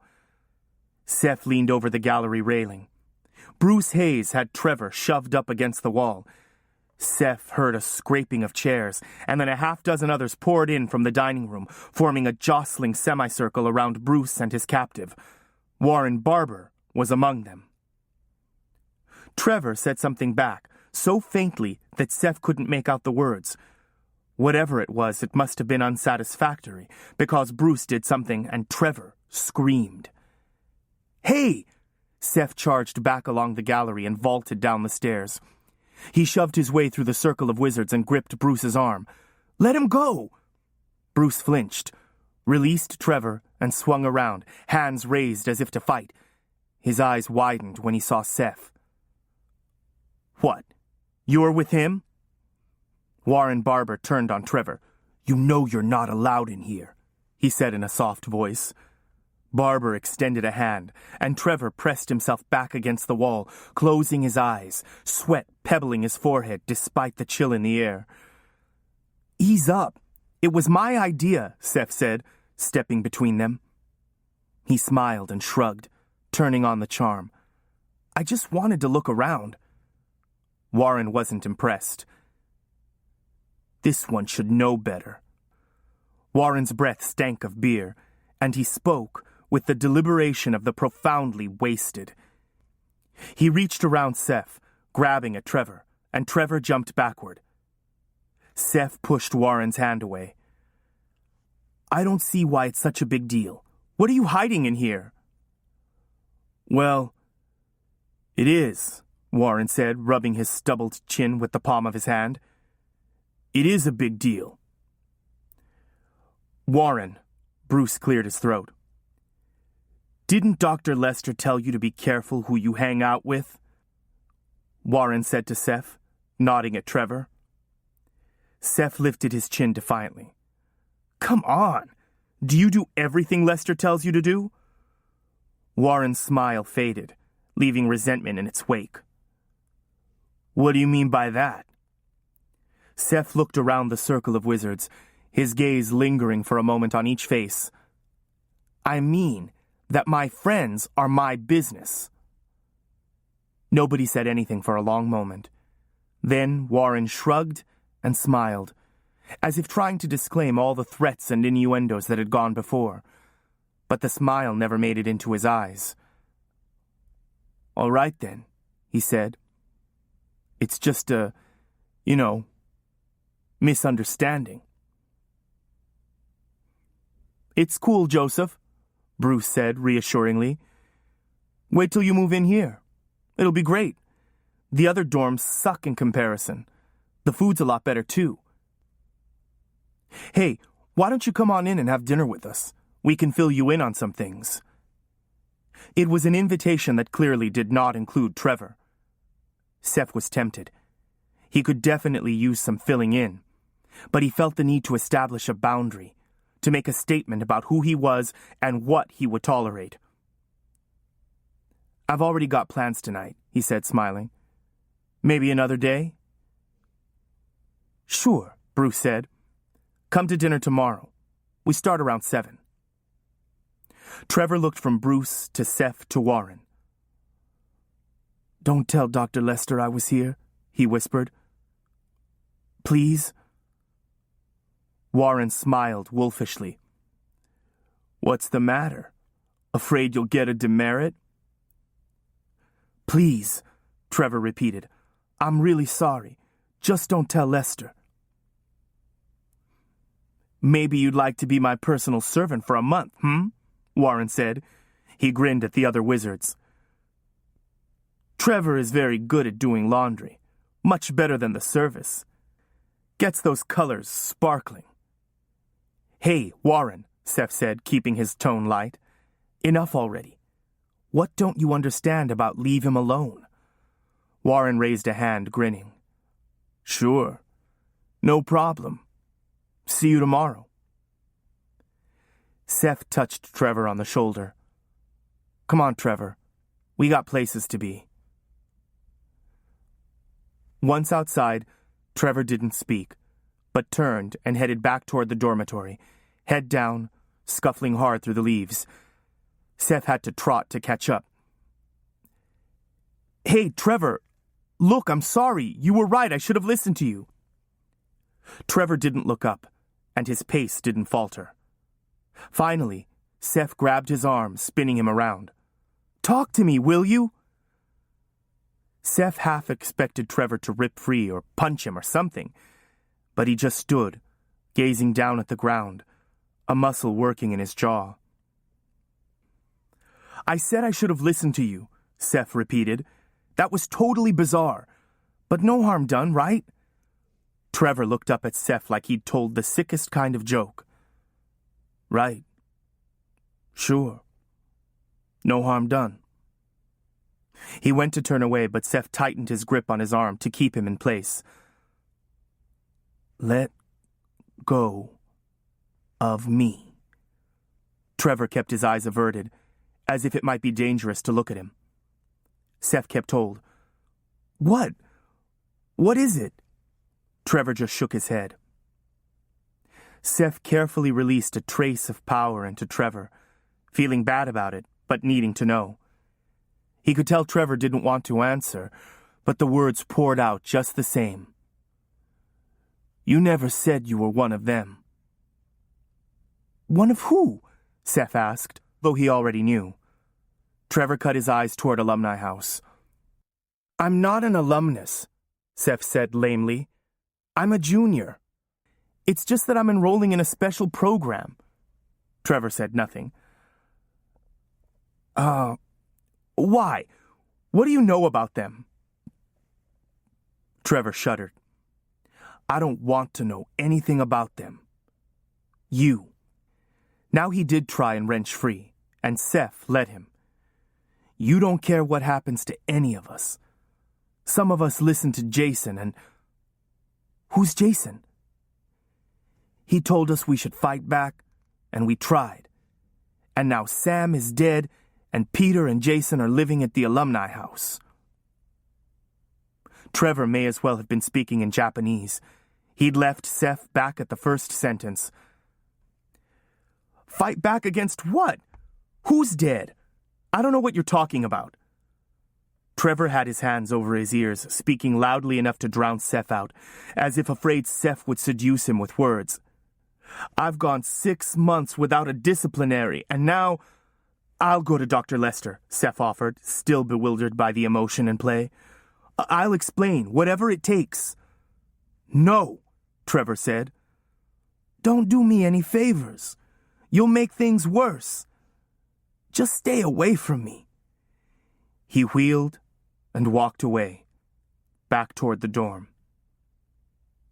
Seth stood and watched him until he was lost in the shadows of the trees.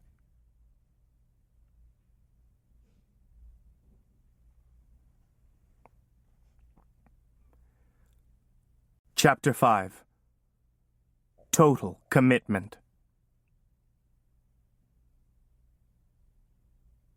The next evening, Seth dressed carefully in a cotton shirt, khakis, and a jacket, no tie, and gelled his hair, reasoning that there was a chance Dr. Lester would be at dinner. He made his way to Alumni House at the appointed time, hoping that the evening would go better than the encounter of the day before. To be honest, he didn't really care for any of the wizards he'd met so far. Mr. Hanlon, whom he'd met in the woods, greeted him at the door to the dining room. "Call me Aaron," Hanlon said. Although Seth had been careful to arrive on time, service was already underway. The room was reminiscent of the dining hall in a very expensive ski lodge. Soaring beamed ceilings, flagstone floors, a mammoth fireplace, and a wall of windows overlooking a waterfall. The alumni were gathered around a long table. There were 15 in all, not counting Seth, a mixture of faculty members and researchers like Warren and Bruce. Lester wasn't there. Servers circulated unobtrusively, pouring beverages, passing platters of appetizers, clearing dishes, and taking orders from an upscale menu. To Seth's surprise, beer, wine, and liquor flowed freely, but then he guessed most of the alumni were of age. Aaron placed Seth in a position of honor at the table center, then sat beside him, with Kenyon King, a phys ed teacher, on his other side, and Bruce and Warren across the table. Someone set a platter of spiced shrimp in front of him, a glass of wine by his right hand. The alumni up and down the table introduced themselves. At the far end of the table was a rumpled kid with glasses and a twitch, who introduced himself as Peter Conroy. It was the boy Seth had met in the woods 2 days before, on the way to swimming. He tried to catch Peter's eye, but the other boy wouldn't look at him. Seth shrugged. It seemed less important here, surrounded by wizards, than it had been the other day. Seth sipped cautiously at his wine, meaning to keep his wits about him. It had a distinct Gewürz nose. He smiled to himself. Genevieve had taken a typical French attitude toward wine, considering it less risky than water. So he'd had his share at her table and in Europe. "So, tell us about yourself, Joseph," Aaron suggested. Everyone leaned forward. The question he despised. I was born in Toronto, but I've moved around a lot. I was raised by a foster mother, a sorcerer." "That must have been fun," Bruce said, making a face. "Raised by a sorcerer? Did she have you hunting toadstools and grinding up frogs' tongues and like that?" Seth blinked at him. "Well, no. Can't say that I ever did that." He thought of saying, "We used to go to markets in Chinatown and pick exotic roots and vegetables." But he didn't. "Anyway, I haven't had much training in wizardry. I was hoping you could tell me something about the program here." "We have a great library, reserved for the use of the alumni," Aaron said. "Thousands of volumes on charms, incantations, attack spells, and shields, plus werebooks from famous families." "So, is it mostly independent study?" Seth asked. "Well, kind of," Bruce said. "Dr. Lester has a magical shortcut system that allows all of us to share knowledge and power, so you'll be in business in no time." Shortcut? Lester had mentioned something about that at their meeting. Seth looked down the table, and it seemed that there was a lot of foot shuffling and seat shifting going on. "Plus, we're involved in a lot of off-campus assignments," Warren said. "Special operations." "Like what?" "Well, you know." Warren looked uncomfortable. "I think Dr. Lester told you something about his dream of uniting the wizard houses, so we work on that." "It's really cool getting out on our own," Bruce said. "We've traveled all over the world, Thailand, London, Brazil." Seth felt that somehow he still wasn't getting it. It was like sex. The way people talked all around it, but you could still end up not knowing the basics. "Who pays for all this?" he asked. "Dr. Lester has backers," Aaron said. "Trust me, money's not a problem. We don't pay a penny for tuition, clothing, room and board, or anything else. He picked up a shrimp. As you can see, everything's top shelf. How long does the program last? Seth asked, handing his plate to the server. How long do most people stay? Everyone just kind of stared at him as though it were a really hard question. He tried again. I mean, by the time I graduate next year, will I know everything I need to know? Aaron was the first to recover. Yes, he said, smiling. By next year, you'll know all you need to know. Over the next 2 weeks, Seth settled into the cadence of life at the Havens. Schools were totally different. They were totally the same. The coursework wasn't as rigorous as he'd feared. In fact, it was rather superficial. It seemed that the administration at the Havens wasn't focused on the Anawir students who filled most of the seats. It was a small school, and because Seth and Trevor were both juniors, they had several classes together. Algebra 2, Trig, and Physics, Social Studies, and English Literature. But Trevor's warm friendliness had morphed to a sullen and twitchy mistrust. Trevor must have told the others about what happened at Alumni House. Harrison and Troy and James were still chatty and cheerful, but it was the spun sugar kind of speech about nothing, usually reserved for snitches and the rich, insufferable cousins you see once a year. Seth knew he could win them back if he tried, but he reined in his powers of persuasion. Friendship didn't mean much if it was inflicted. Once or twice a week he ate dinner at the Alumni House. He wondered what they said when he was gone. At first glance, the faculty seemed to be a mixed lot, from the charming Aaron Hanlon to gruff Elliot Richardson, to the buff physical education teacher Kenyon King, to tiny, blue-blooded Ashton Rice. They were diverse, but there was something the same about them, too. Some shared experience. Like Harvard men, they all have the mark of the Havens upon them.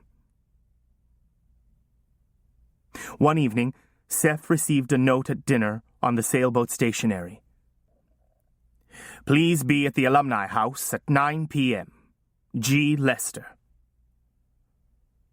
9 o'clock was a funny time for a meeting, but maybe this meant his magical training was about to begin. Seth felt a rising excitement mixed with apprehension.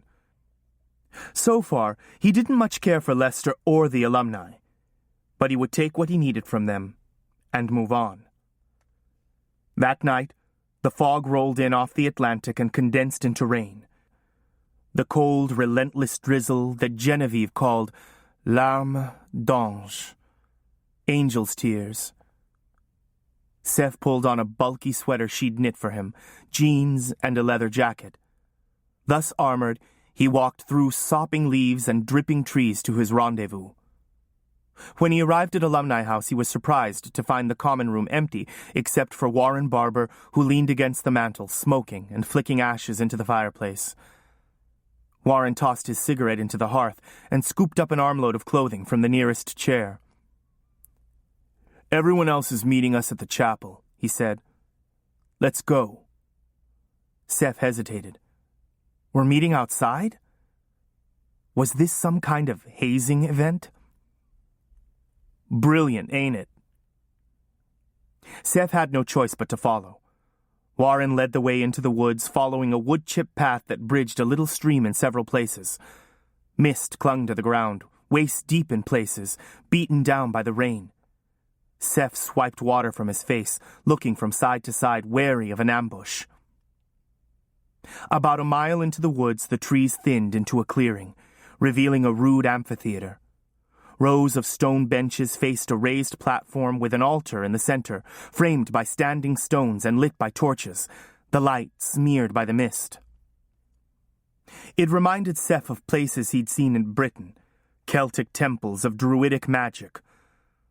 What's this all about? He muttered, shivering. Warren led the way up the center aisle toward the platform. When they reached the front, he tossed Seth a wad of cloth. Put this on, he said. It was a rough-woven, wool-cowled robe, bleached white. Seth pulled it on over his damp clothes.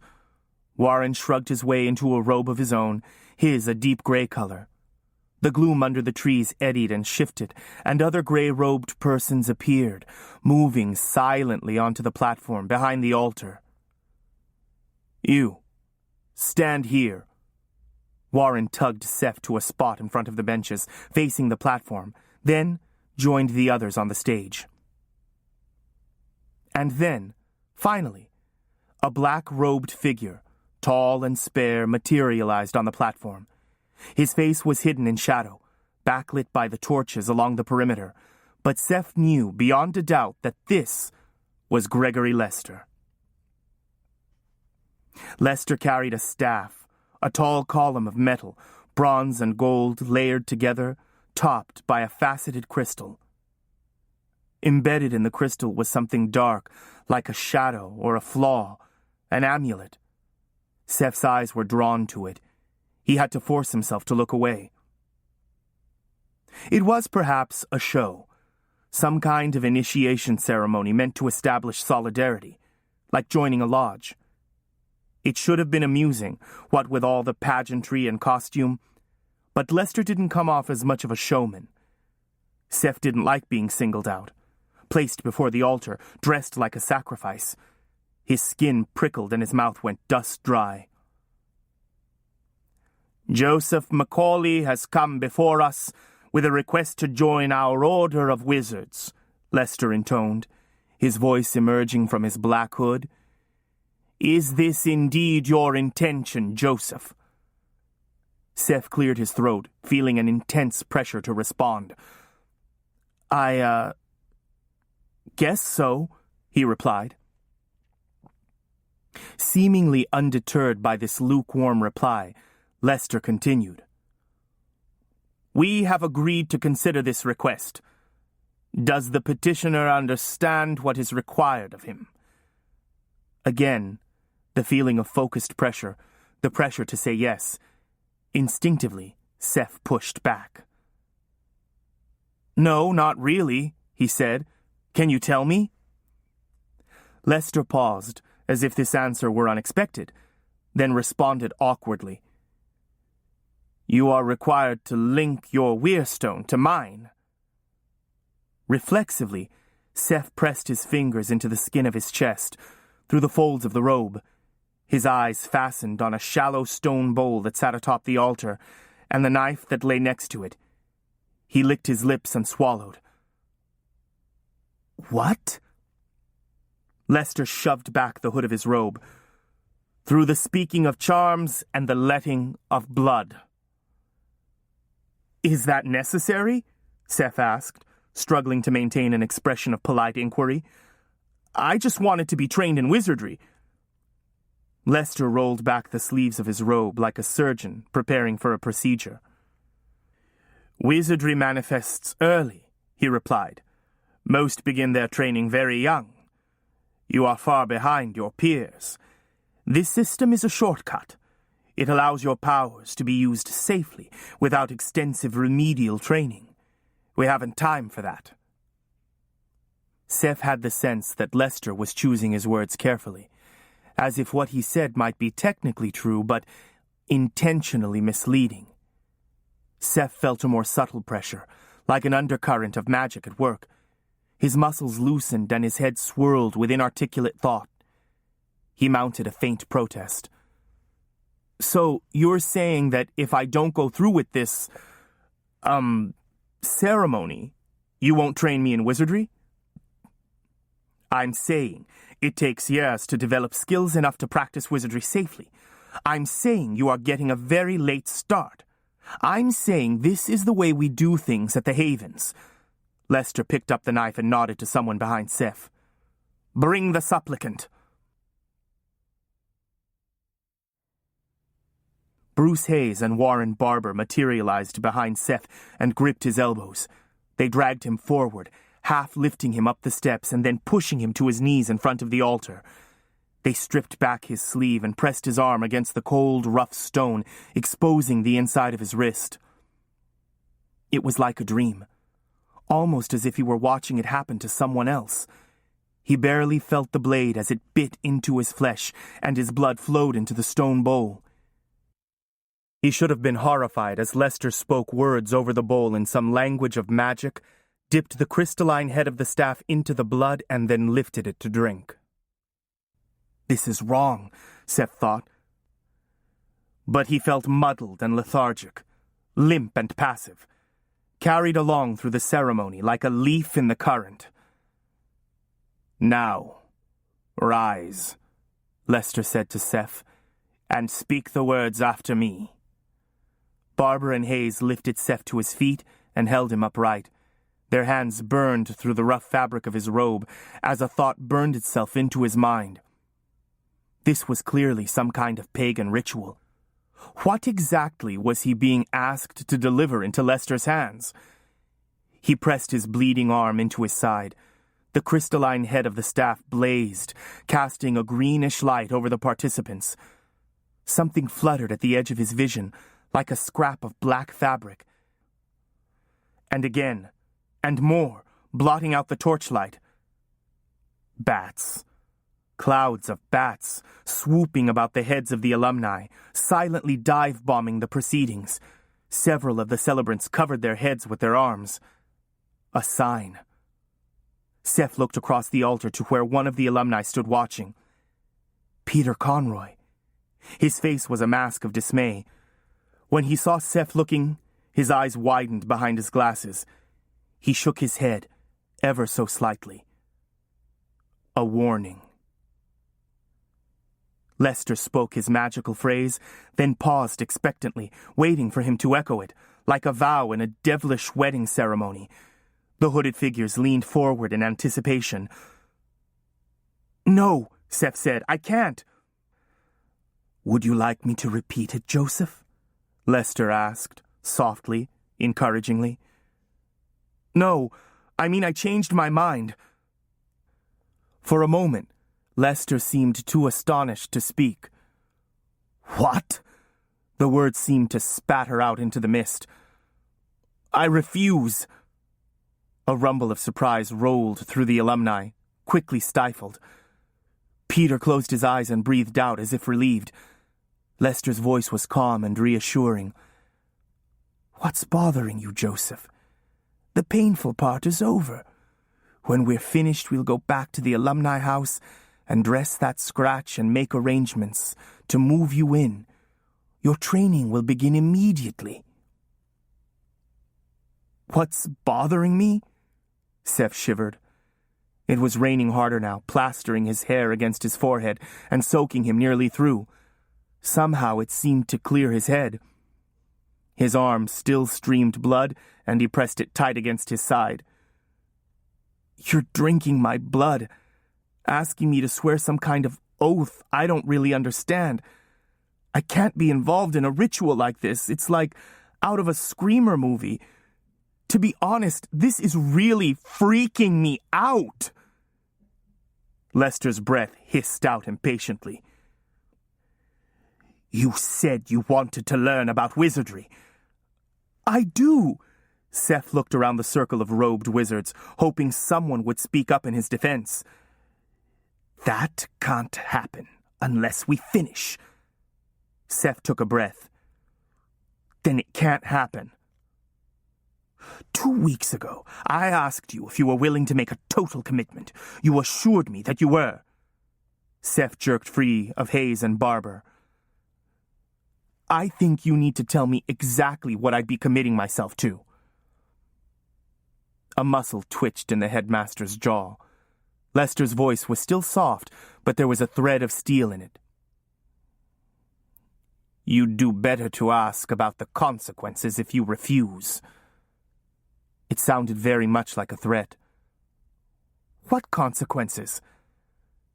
"There's a reason wizardry training starts early," Lester said. "When untrained wizards reach adolescence, they self-destruct." "What do you mean?" "Perhaps it's hormonal," Lester said delicately. "Perhaps developmental. It begins with uncontrolled releases of power. Then the magic turns inward and destroys the mind, resulting in depression and hallucinations. It's not unusual for untrained wizards to go insane." Seth thought of the warehouse, the destruction of the bell tower. It seemed that he'd had uncontrolled spasms of power all his life, and they seemed to be getting worse, more frequent. He scanned himself for symptoms. Since the warehouse fire, he'd been depressed. He'd found it difficult to concentrate. But wasn't that normal for a person with innocent blood on his hands? "Joseph," Lester said, in the manner of a man who was trying hard to be reasonable. "Everyone else here has agreed." Seth looked around the circle of faces. Hayes and Barber were openly smirking, eyes slitted against the rain. Some of the celebrants looked back at him stoically. Others, including Peter, looked down at their feet or off into the distance. It was not especially reassuring. "I'm sorry," Seth said. "I just can't." "Fine," Lester said venomously. "Then suffer the consequences." The wizard took a step towards Seth, extending the staff. Seth retreated but came up against someone, Hayes or Barber, who held him in place. Lester pressed the blood-smeared head of the staff against Seth's chest over his wildly beating heart. Power pulsed through it like some kind of magical CPR machine. "It won't be long before you'll beg for another chance." He motioned to the rest of the alumni. "Come along. We're wasting time here." The alumni disappeared into the trees, leaving Seth to pick his way back through the wet forest on his own. Chapter 6. Consequences. Seth woke in the pitch black, freezing and soaking wet. He pushed himself upright, his palms sliding against sodden, splintering wood. Moonlight intruded through 2 windows, high on the wall. He sat hip-deep in frigid water, and more poured in through a great square hole in the floor. Still disoriented, he staggered to his feet. He was in the boathouse. He recognized it from his visit with Trevor during the campus tour. He could make out the vague shapes of equipment hanging on the wall, see small objects already bobbing against the dark surface of the water. He'd returned to his room after the aborted ceremony in the woods. How had he ended up here? And where was the flood coming from? The water slapped against the walls, higher than before, almost to Seth's knees. His mind was slow to process. Was the tide coming in? Surely they would build a boathouse to withstand the tide. People who knew about oceans would know better than that. His wet khakis clung unpleasantly to his legs. The water had reached his thighs. With difficulty, he waded to the door and pulled the handle. It didn't budge. He yanked again, bracing a foot against the doorframe. Stuck. Or locked. Panic fluttered under his breastbone. The water was rising and he couldn't get out. It didn't make sense. Surely this old building wasn't watertight. It ought to leak water like a sieve. Had he been drugged? Spelled? Carried here by the alumni on Lester's orders? For what? He squinted into the darkness, teeth chattering with fear and cold, looking for a way out. He could swim out through the boat well, though he didn't like the idea of diving into that black water. By now it was so deep, only a disturbance on the surface told him where the opening began and the floor ended. He moved cautiously forward, feeling for the edge of the floor with feet that felt clumsy and numb with the cold. Blundering off the edge, he plunged feet first into freezing water. He shot back to the surface, propelled by the current, and raked his wet hair out of his face. Folding himself at the waist, he tried to dive deep, but was thrust back to the surface each time, gasping for air. There was no escape that way. Coughing and spitting out salt water, he found the edge of the floor again. When he stood up, the water lapped at his collarbone. He needed to get to higher ground. He bumped into the fish-cleaning table, pulled himself up, and managed to plant his feet on it. Now he was immersed only to his waist, but he hit his head on the ceiling and the water was still rising. "Help!" he screamed, his shouts faint and ineffective. "I'm locked in the boathouse! Help! I'm drowning!" While standing on the table, he could just reach one of the small windows if he stretched far to one side. Grabbing a large landing net that hung on the wall, he slammed it against the glass.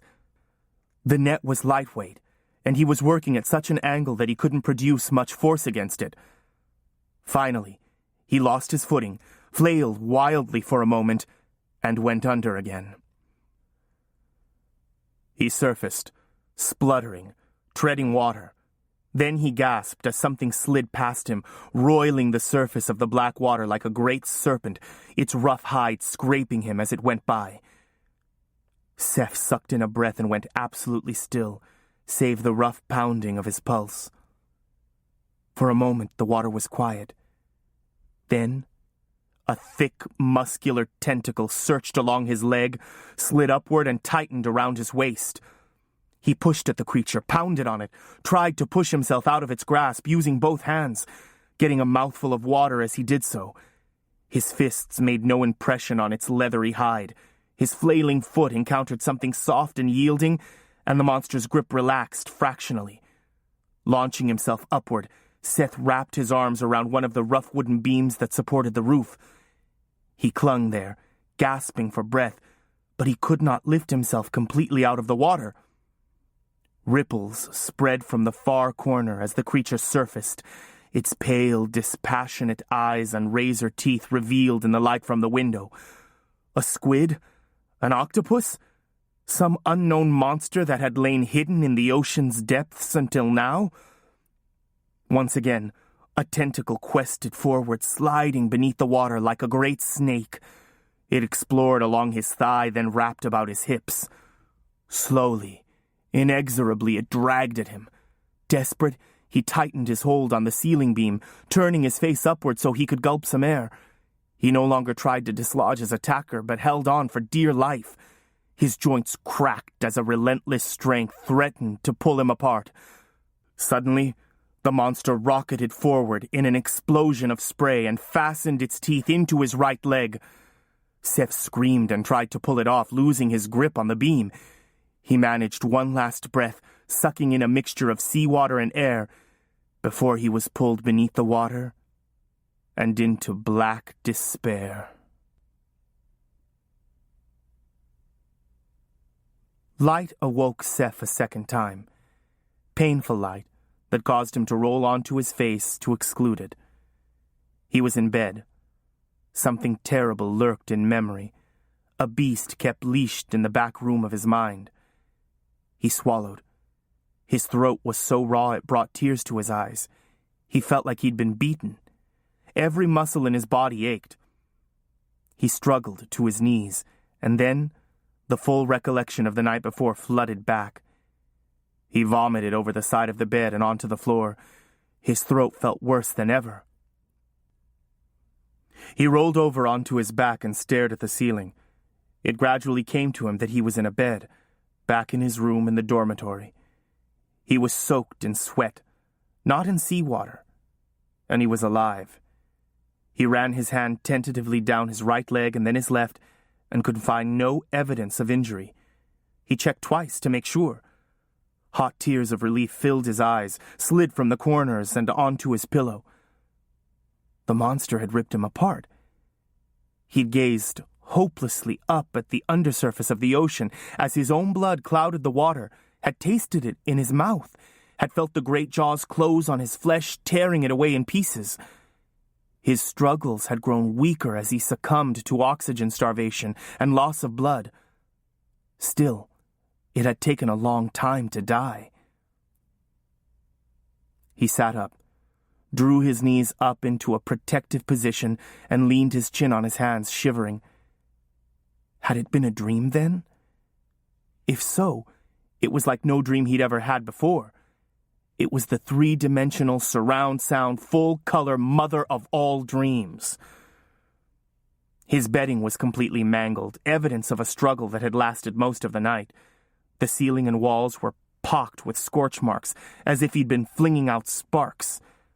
Good thing they hadn't caught, or he'd have burned to death. He slid out of bed, avoiding the mess on the floor, went into the bathroom and rinsed out his mouth. His face stared back at him from the mirror, pale and haggard. Gingerly, he fingered the broken blood vessels around his eyes. Half-moon welts marched across his palms, the prints of his nails. Grabbing a towel, he mopped up the floor as best he could. He carried it into the hall and threw it into a laundry bag.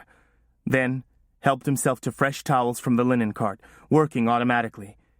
He lay back down in bed and turned his face to the wall, afraid to sleep, too tired and heartsick to do anything else. Lester's words came back to him. It's not unusual for untrained wizards to go insane.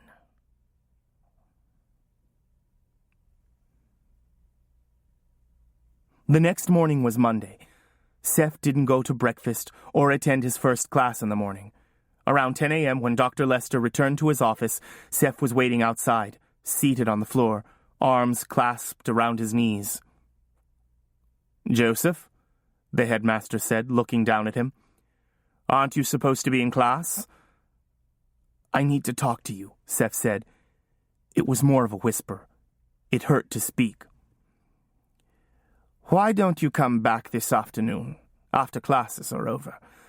You don't want to get off on the wrong foot." "I'm already off on the wrong foot. I need to talk to you now." "Of course. Come in." He stood aside so Seth could enter his office. Seth moved carefully, because every part of him hurt, body and soul. For his part, the headmaster looked almost cheerful. "Sit down," Lester said, closing the door behind him and gesturing toward the table by the window. "I'll stand. This won't take long." Seth gathered his thoughts.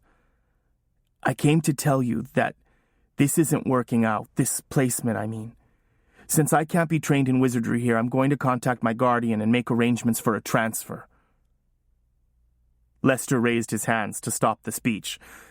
"Joseph, sit down." When Seth didn't respond, he added, "Sit down, I said."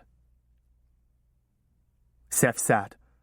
Lester sat across from him, steepling his hands and resting his chin on his fingertips. "I'd hoped, perhaps, you'd come to tell me you'd changed your mind." "I have. I've realized that coming here was a mistake." "Are you so sure of that? Where else are you going to get the help you need?" "I'll find someone else to teach me." "Really? Who? You told me yourself you've been looking for a teacher for 2 years. I believe you're running out of time." "I've done all right so far." "Have you?" The headmaster studied him. "You're having symptoms, aren't you?" Seth looked him in the eyes. No. He'd been lying for a lifetime, and was really good at it. Lester wasn't impressed. "What is it? Hallucinations, voices, dreams, paranoia?" "Nothing. If you are hallucinating, it is your own fault. You have to give us the chance to help you." Lester leaned back and folded his arms. "Cooperate with us, Joseph. That's all we ask." He smiled. Seth remembered the scene at the chapel, the flickering torchlight, the altar, his blood flowing into the stone cup, the staff blazing up, the warning on Peter's face. Seth leaned forward. "If you want to help me, then teach me. But I'm not joining your cult or club or whatever." The smile froze on Lester's face, then withered. "Let me be plain. Our enemies are gathering. My house, the White Rose, is the current holder of the Hoard. That is the collection of magical artifacts handed down over the centuries through the tournament system. Last week, operatives believed to be working for the Dragon launched an attack against a magical repository in the southwest of Britain. They carried off weapons of unimaginable power. However, some believe the thieves were actually working for the Red Rose. There is talk of retaliatory action. As you can see, the stakes are incredibly high. The tiniest spark could set off a conflagration like the world has never known. I believe my initiative may be the last great hope for peace. Can you understand why I can't risk training someone as powerful as you, whose loyalty is questionable? It made sense. It made total sense. And yet, Seth had been on his own long enough to learn to trust his instincts, and his instincts said that Lester and Barbara and Hayes were not peacemakers. Maybe he was crazy, but he had nothing else. He smiled his best smile. Dr. Lester, I wish you and the alumni the best of luck in preventing a wizard world war, if that's what you're really about. But I'm really, apolitical. I have a lot of personal issues to work through. I can't be joining a movement. I'll find someone to train me on the outside, and maybe when I'm older I'll feel differently. It was a pretty good speech. Seth stood. I'm going to call Sloane's in London. They'll get me a flight, but I'll need a way to the airport. I tried my calling card on the phone in my dorm, but couldn't get through. I need to call this morning during business hours. I'm afraid that won't be possible, said Gregory Lester. Seth was sure he'd misheard. You're not going to let me make a phone call? Lester stood and leaned his hips back against the table. It's time to grow up, Joseph, and understand a few facts. Your guardian committed you. You are a minor, and he signed papers. Do you know what that means? Committed me? Like I'm mentally incompetent or something? The headmaster sighed. It looks like Mr. Houghton has not been completely straightforward with you. This is, in fact, a school for wayward and emotionally disturbed adolescents. I am, in fact, a psychologist. What? Seth thought of the glossy brochure with the sailboat on the front. Houghton never said anything about psychiatric treatment. The fact is, Mr. Houghton doesn't want any more catastrophes. He only wants to know that you're in recovery. The headmaster returned to the table and sat down, dropping the file onto the polished wood in front of him. Retrieving a pen from his pocket, he pulled a fresh sheet of paper from the folder and scratched out a few notes. I don't believe you, Seth said. Lester kept scratching away. I don't drink or use drugs. No one ever said that I am a danger to myself or anyone else. Lester glanced down at his folder. Didn't a student in Switzerland file assault charges against you? Perspiration trickled between Seth's shoulder blades. He wiped his damp palms on his jeans. It was a misunderstanding. They dropped the charges. The headmaster tapped his pen on the papers in front of him. There was also an incident in Philadelphia?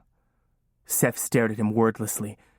How could Lester possibly know about Philadelphia? Unless Dennis Houghton had told him. After Genevieve died, Seth had been determined to find out more about his parents.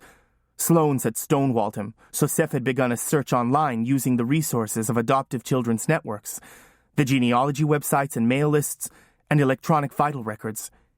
He'd finally found his birth record showing he'd been born in Toronto to Helen Jacoby and Jared Macaulay.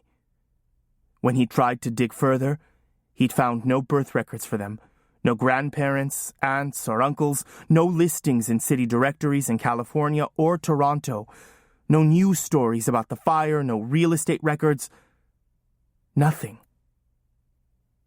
It was all just a pretty construct with no truth behind it. He'd broken into the administrative offices of the school he'd attended at the time, in Philadelphia.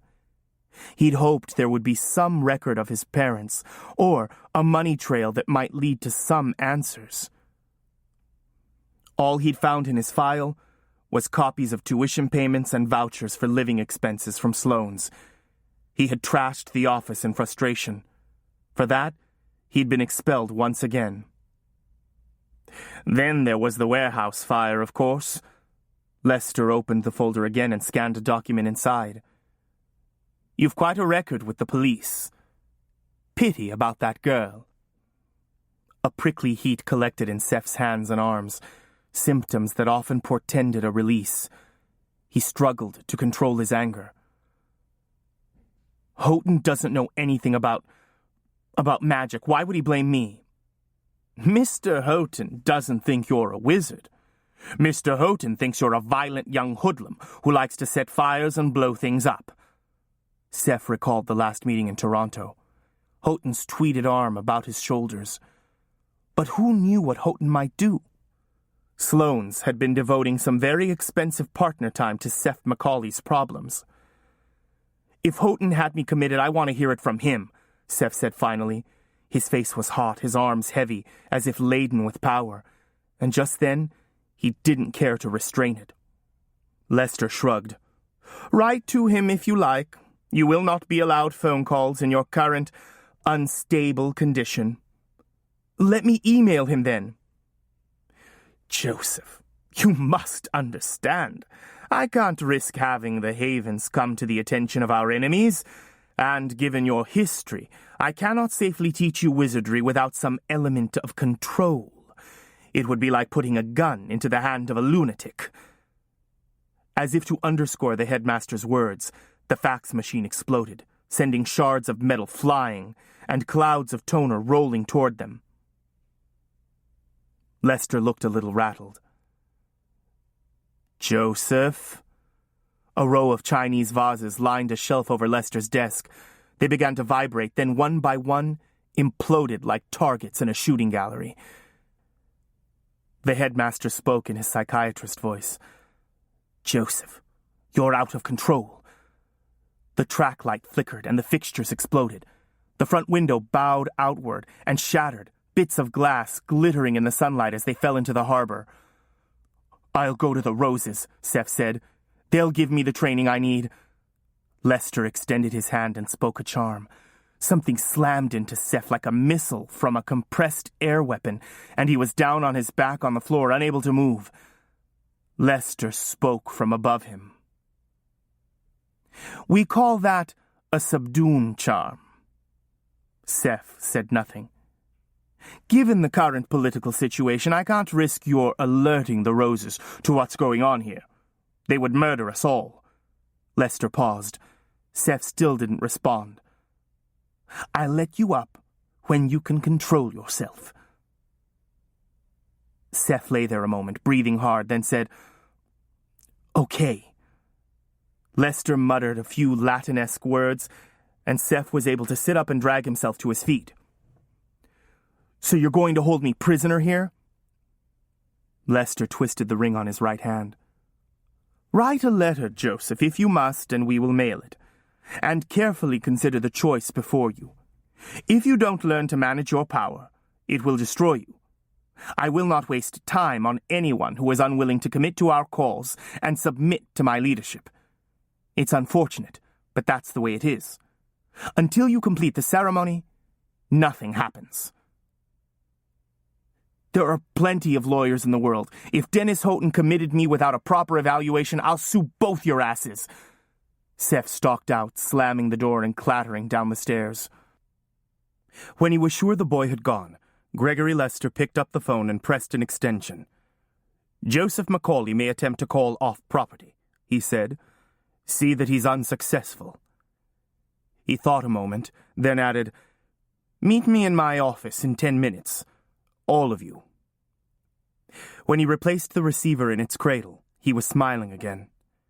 He walked to the window. It was a beautiful autumn day.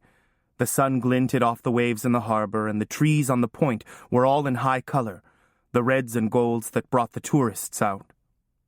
He sighed, flexing his hands. He must find time to go sailing again before the weather turned. Joseph was incredibly powerful. As soon as Lester had reviewed the boy's carefully worded recommendations, he'd known. He had an instinct after all these years. But he'd been overeager. He'd tried to move too fast, and the boy had balked. He should have laid the groundwork, should have softened him up before he asked him to commit. Still, Lester thought he could be managed, untrained as he was. Right now he was more angry than frightened.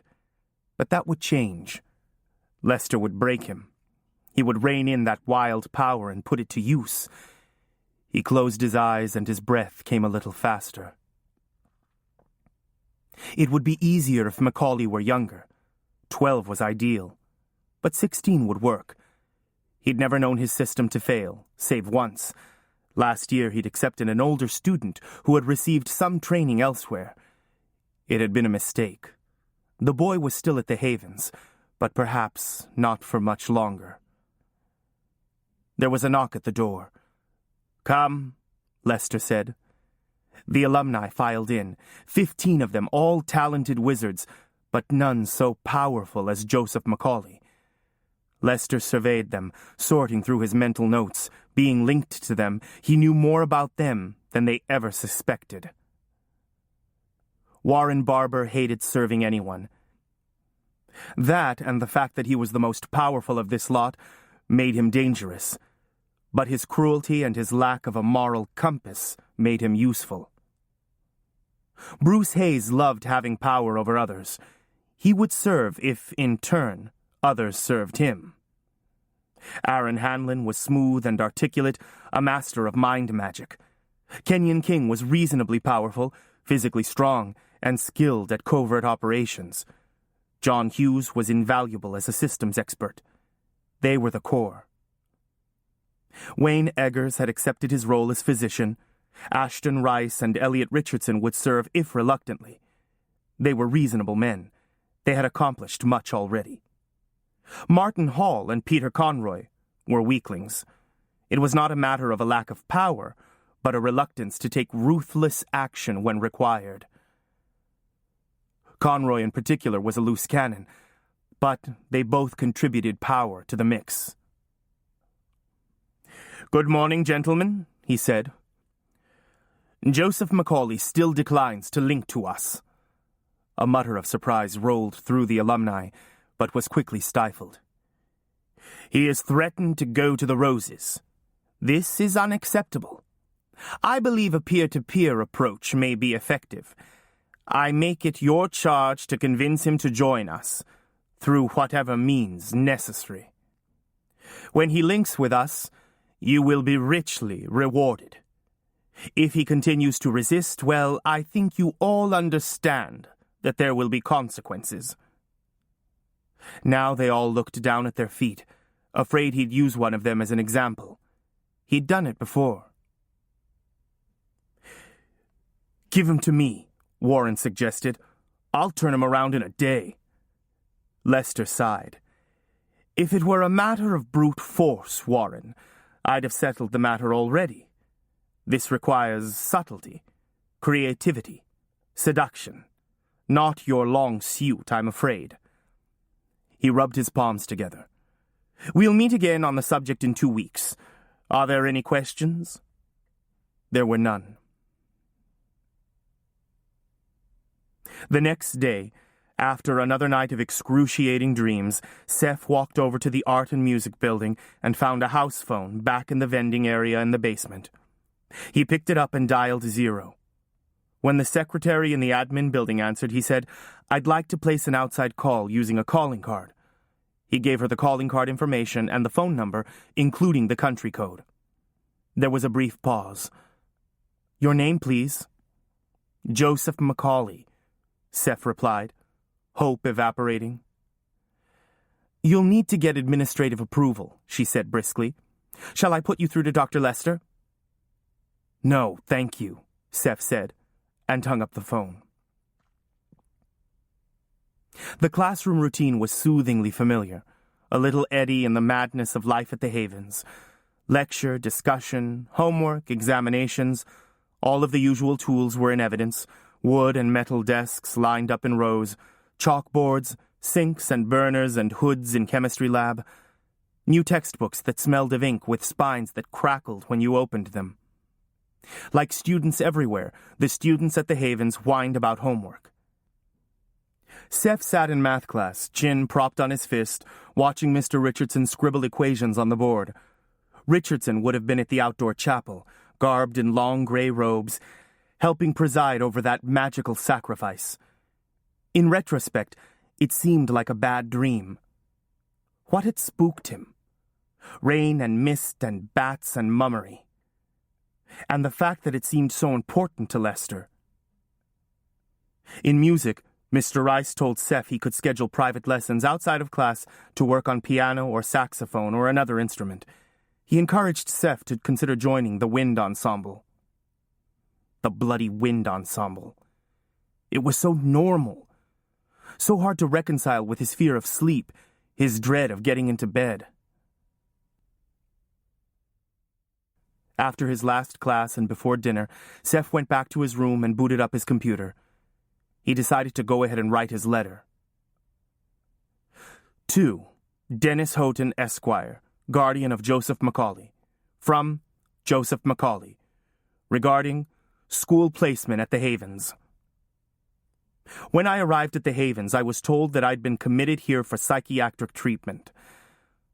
I am not sure what your intentions were, but the staff is unqualified and the methods used are cruel, arbitrary, and inconsistent, thus unlikely to prove effective. This placement is not meeting my needs. I would like to request an immediate move so that I miss as little school as possible.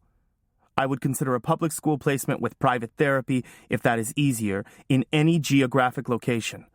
I will do everything I can to make it work out. It is critical that this request be acted on right away. At the very least, we need to meet to discuss my situation and arrange to get a second opinion. If you believe I would benefit from therapy, I have to think that there are better options. He read it over again and bolded the part about doing everything to make it work out. He thought it sounded, well, sane and non-accusing. He got it ready to mail and dropped it in the mail chute at the admin building when he went in for supper. The dreams came like heat lightning in summer.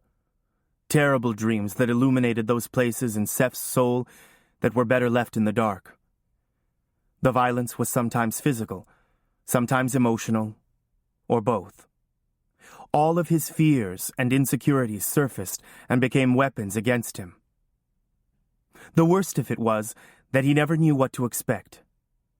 Sometimes he would struggle to stay awake, then fall asleep in the early hours and sleep untroubled until his alarm sounded. Sometimes he dreamed 3 nights in a row, then nothing for 3 days. The bizarre occurrences that had always dogged Seth seemed to intensify. He touched a light switch in his room, and the electrical power in 3 buildings went out. Cakes fell and milk went sour in his presence. Hawks and ospreys collected on the roof of his dormitory and escorted him to his classes, swooping down on faculty along the way. The water froze in the pipes of the administration building, and trees bloomed out of season. A pack of wolves haunted the campus for a time, gray shadows lurking among the trees. Seth constantly second-guessed his decision. He knew there was no guarantee he could find help outside of the Havens. Maybe Lester's offer was his only option. Maybe his magical outbursts would increase until he had to be shot like a rabid beast. The leaves on the aspens had been turning when Seth mailed his first letter to Sloane's. They lay like gold dust on the ground when he posted his second. He began to write several times a week so he could feel that he was really doing something.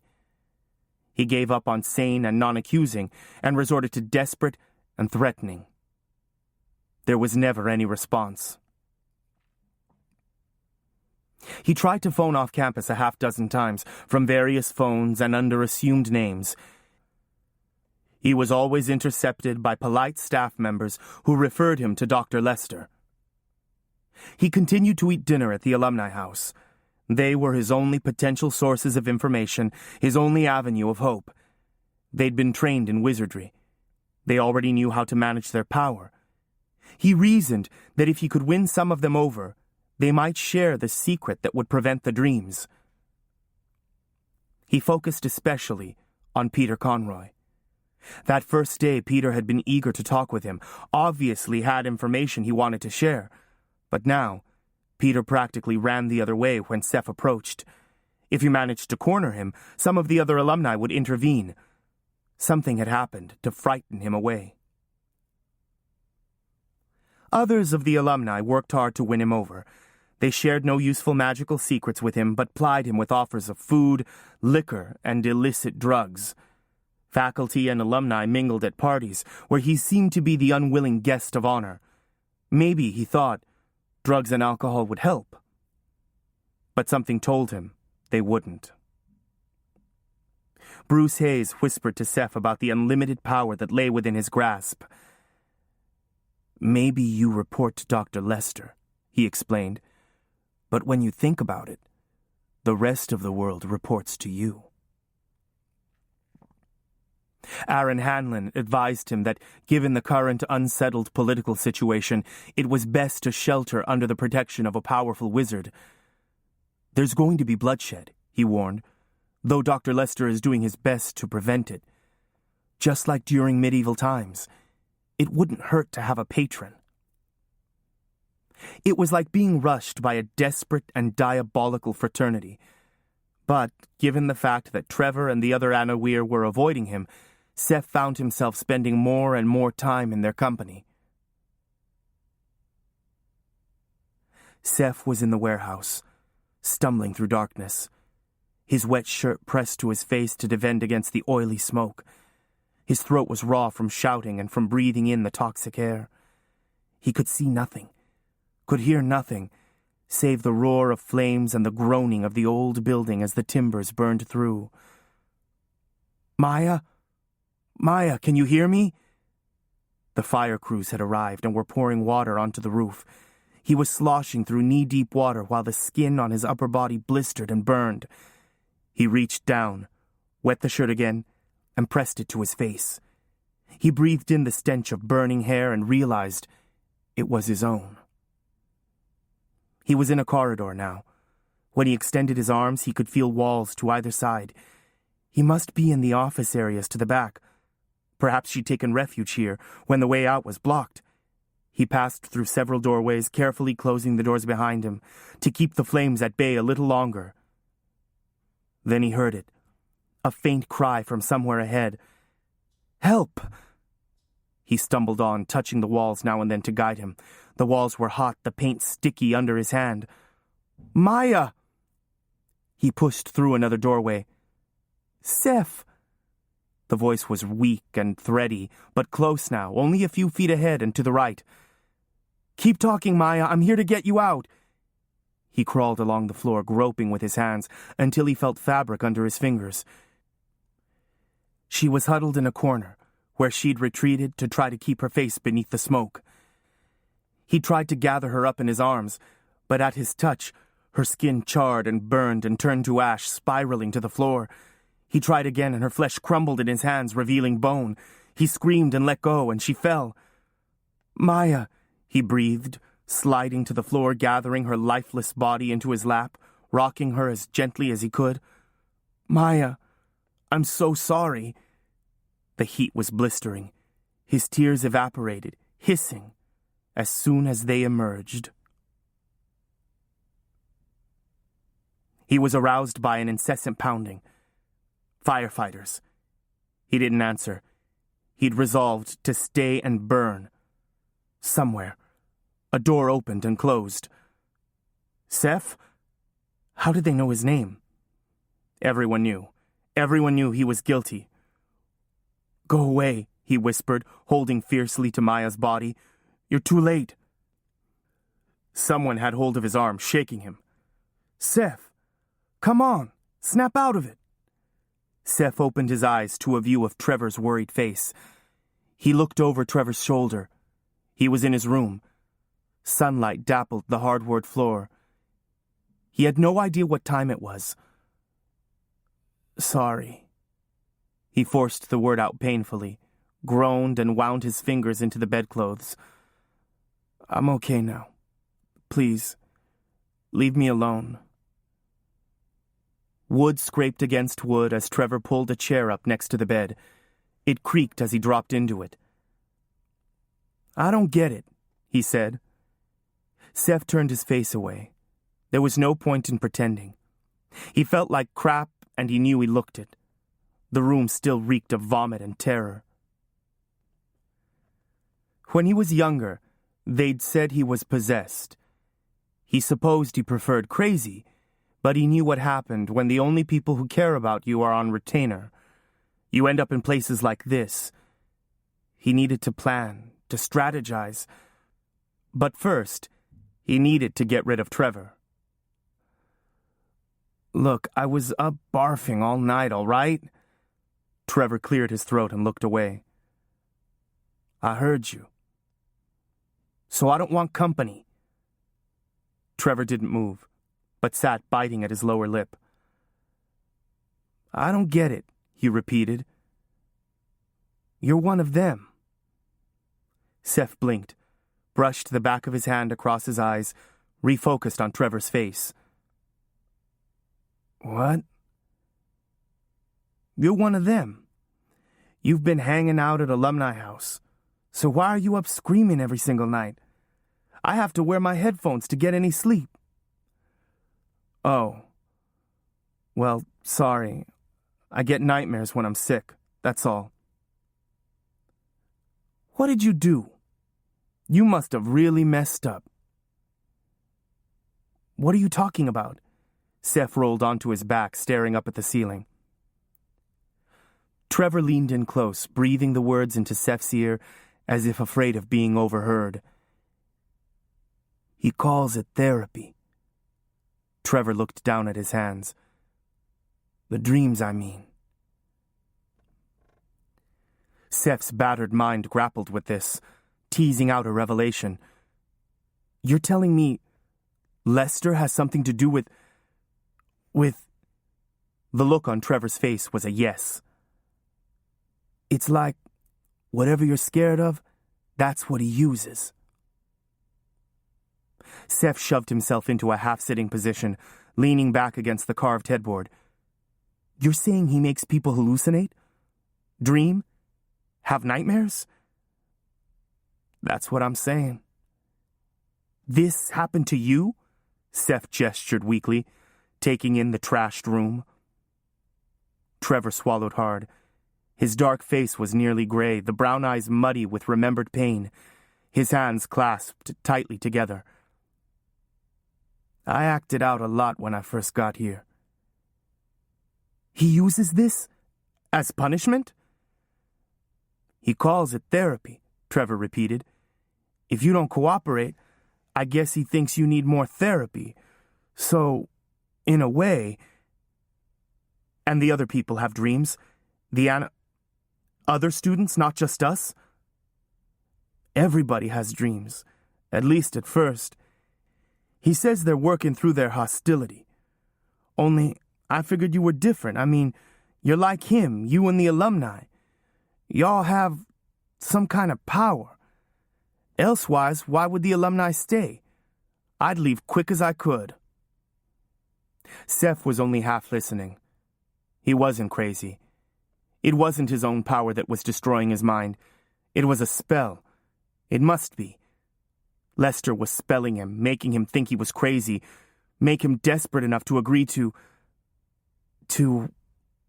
what? Just do what he says, Trevor said, as if reading his mind. Whatever he asks. I can tell you from experience what will happen if you try to fight him. It's up to you, but my advice is to sit up and speak and roll over, whatever it takes. Sucking up ain't that hard once you get the hang of it. Doesn't anybody complain? Seth asked. What are you going to say? Trevor lifted his hands, palms up. You had a nightmare at school and Dr. Lester did it?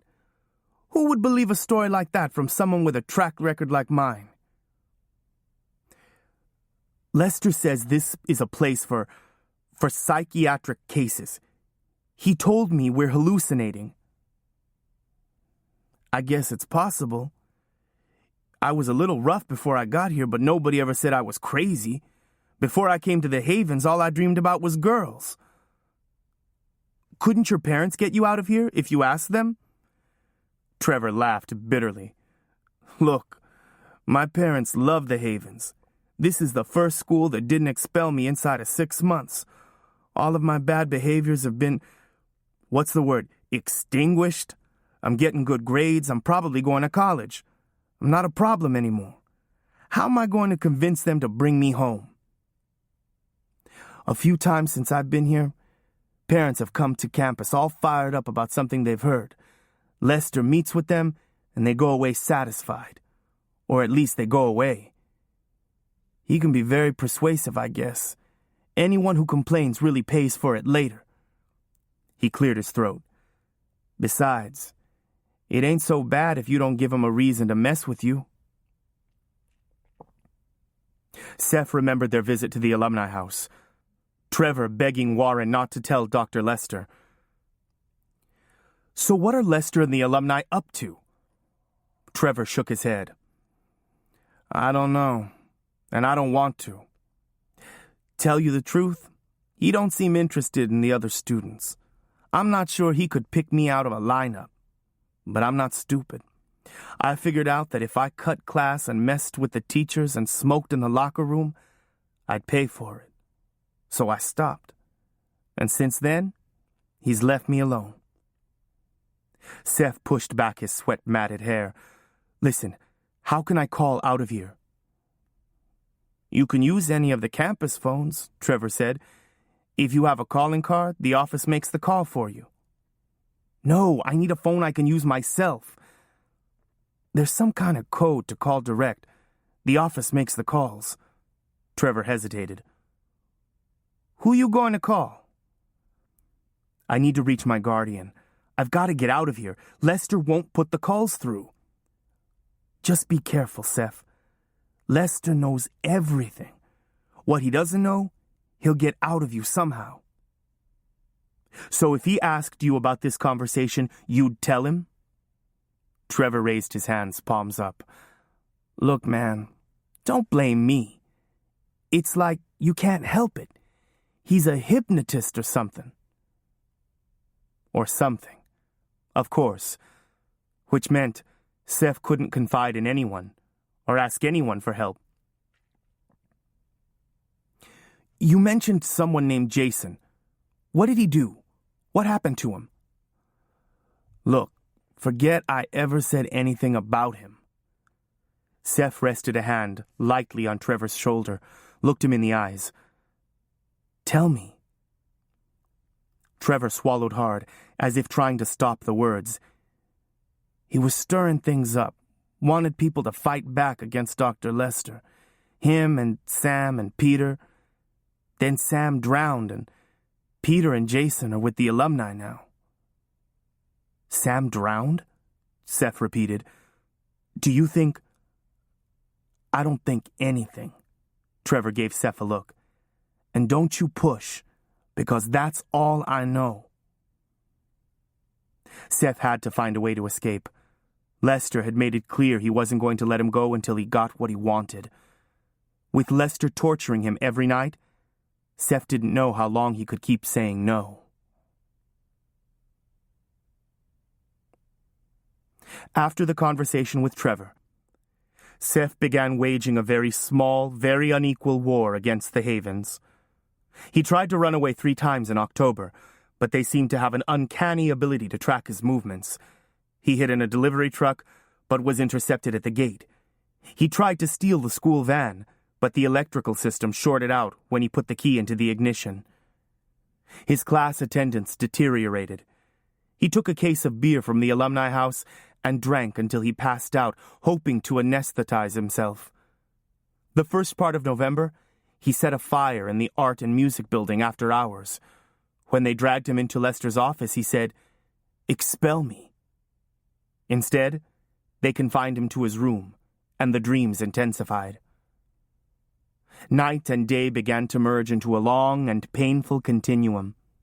If he stayed up all night, he hallucinated during the day. Several times, hopelessly confused, he begged Trevor to tell him whether he was awake or asleep. Trevor seemed to have forgiven Seth for the sin of being gifted. He tried to help by cooperating with all of Seth's experiments. On the theory that his dreams were being triggered by something in his room, Seth spent the night on Trevor's floor. The dreams followed him.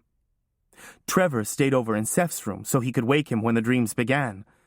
But it was impossible to wake Seth from his nightmares, and Trevor couldn't bear to be anywhere near while they were going on. Meanwhile, Lester and the alumni watched him, like predators stalking wounded prey, waiting for him to falter so they could close in for the kill. Gregory Lester sat in his favorite chair and gazed moodily out to sea. It was unnaturally dark for that time of day, and the lights were already ablaze out on the dock. They were predicting a nor'easter, one of the first of the season. Lester could always detect the drop in pressure when a storm was on the way. Joseph Macaulay was both extraordinarily powerful and amazingly resistant. He'd been at the Havens for more than 3 months under intensive pressure. Save the one previous failure, no one had ever held out so long. Could Joseph have had some contact with Jason? No. He'd been careful to keep the two apart. As always, Lester was impatient with the process, more so in this case given the prize that lay within his grasp. Recruitment was messy and uncontrolled, and there was always the chance that the intended would escape by taking his own life. This, his continuing rebellion, was a warning. He resolved to have the staff keep a closer eye on Joseph. He was sure the matter could be handled more efficiently. He had no doubt he could quickly get what he wanted, given a free hand with the boy. It was D'Orsay who had insisted on this tender approach, the dreams that marked the soul and not the body. D'Orsay believed it would be difficult for the Wizard Council to trace this kind of slow poison to them, if it came to that. It was splitting hairs, but then that was a politician's job. Lester wished he had Joseph's weirbook. It would help to know a little more about him, his strengths and weaknesses. That might bring some insight, provide a strategy. He hungered for the opportunity to put that remarkable power into play.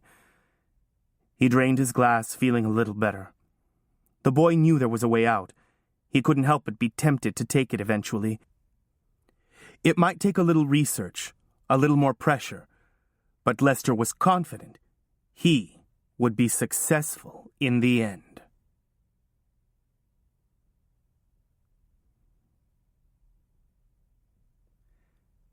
Chapter 7.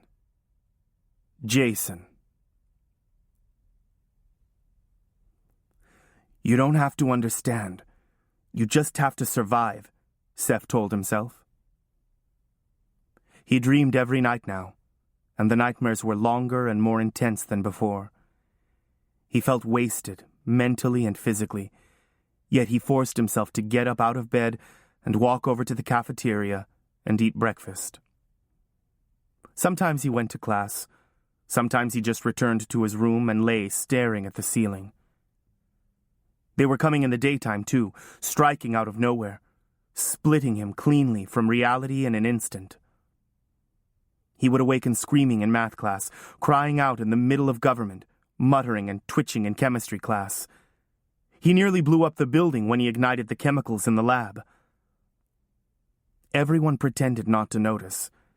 It was as if he traveled around campus with a dreadful disfigurement, and those around him had been told not to stare and point. It was impossible to learn anything. He no longer fought back, no longer spun any plots against them. The spark of resistance was extinguished in him, save his refusal to give them the one thing they wanted. He was like a prisoner under torture who refuses to surrender the password long after he's forgotten why. It was all he could do, just to be in the world. The only thing that helped was walking. As long as he kept moving, the demons couldn't catch him. At first, he walked restlessly from building to building. Later, he put on snowshoes and walked for miles through the woods. Once, he made it as far as the wall that bordered the property. But he couldn't find the gate, and he couldn't seem to get a grip on it to climb before they came and took him back. Or maybe that was just a dream. Christmas was coming, but Seth wasn't looking forward to it.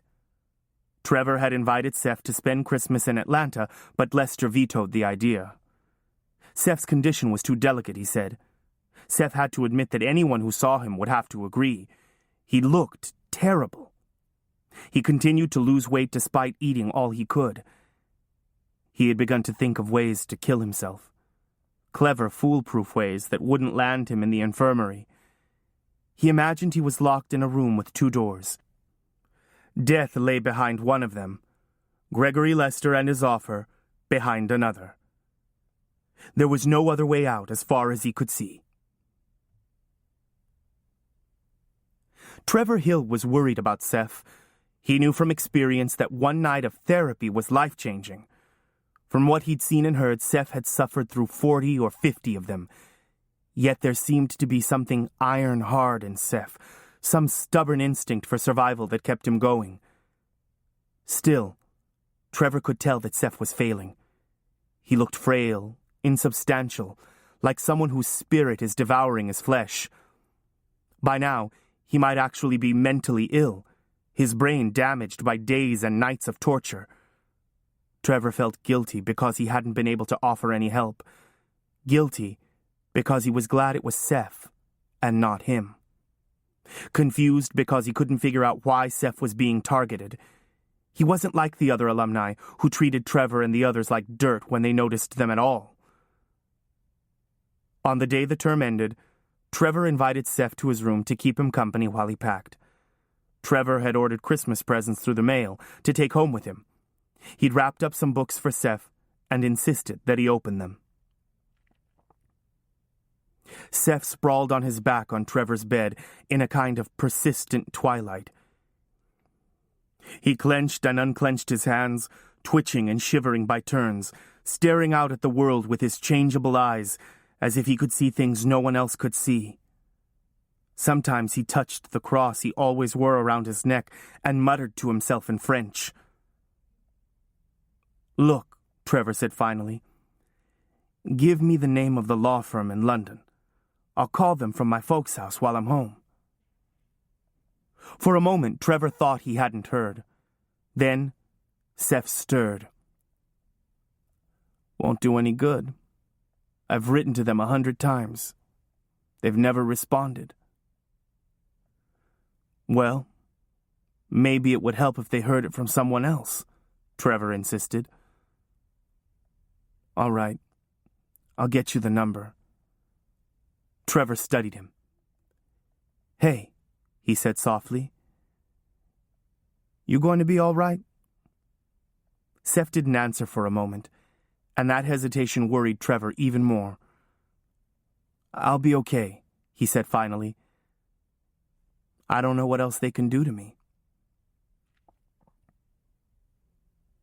The campus was eerily quiet after the departure of the other students. The regular meal service was discontinued over break, but the dining room in the alumni house continued to operate. Seth took his meals there with the faculty and other alumni who remained on campus. It made no sense. Didn't they have families? Didn't they have anywhere better to go for the holidays? Seth shuffled through Trevor's books with the idea of losing himself in fiction, but couldn't seem to concentrate. Entire days vanished from memory. He continued to walk when he felt up to it. Sloane's sent a large gift basket and a generous gift certificate, a card printed with his name. Back in September, Seth had been convinced he'd be expelled from the Havens by Christmas. Now all he could think about was escape. Christmas Eve dinner was served by candlelight in the elegant 2-story alumni staff dining hall. Bruce Hayes and Warren Barber, the 2 enforcers, sat on either side of Seth. The other 13 alumni were ranged around the table. He grappled with the names, was pleased when he remembered most of them. He hadn't dreamed for several days, and his head was clearer than usual. Martin Hall was functioning as sommelier, circling the table, opening wine and pouring. Liquor flowed at the open bar, and a different wine was paired with each course. Lester wasn't there. Tension crouched in the room like a snappish dog, and Seth couldn't help but think that he was the source of it. The others watched him when they thought he wasn't looking and whispered together at the far ends of the table. "Where's Dr. Lester?" he asked Bruce, as the fish course was taken away.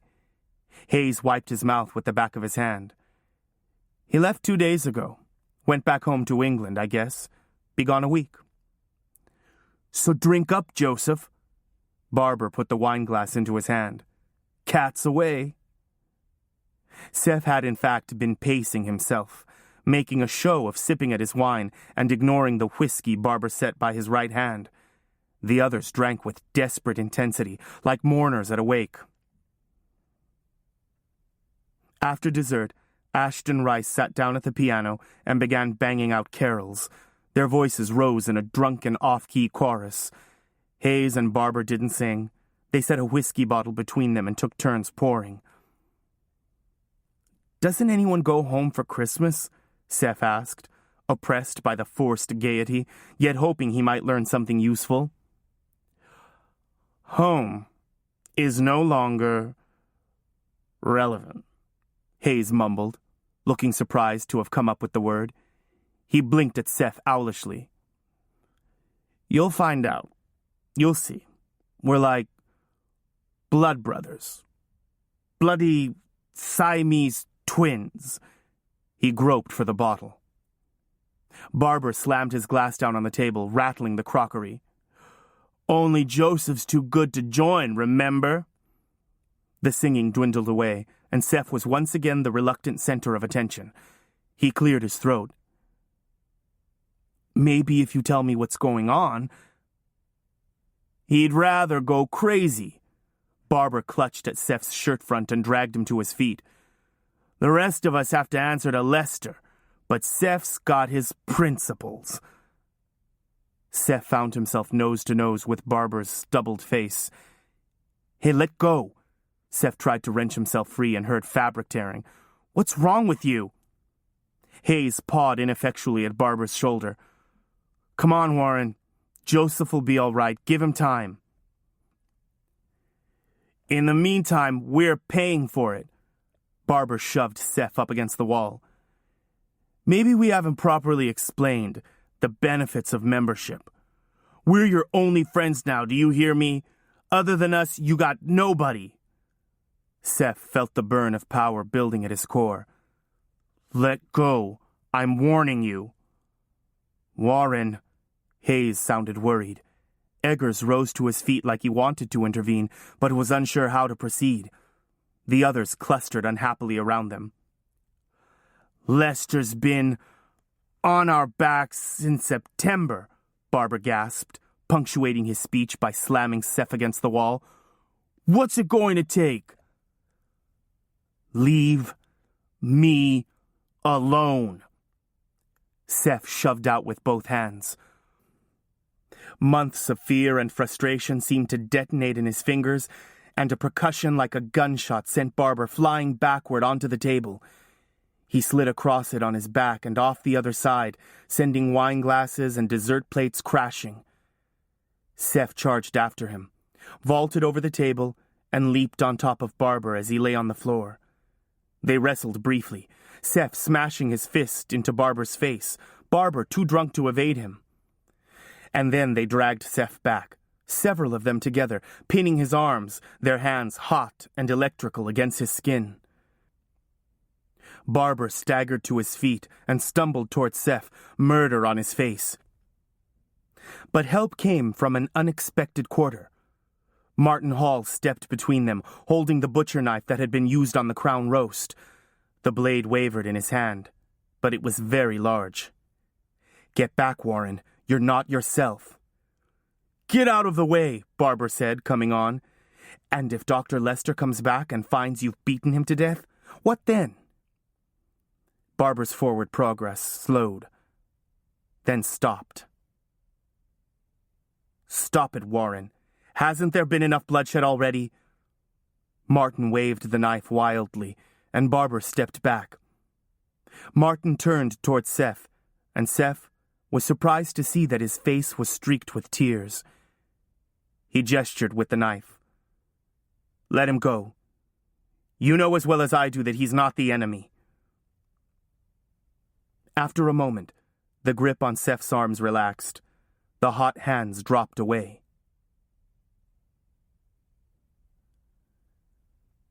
"What's the matter with you?" Seth pivoted so he could look into all their faces, hidden and revealed in the candlelight. "Why do you stay here?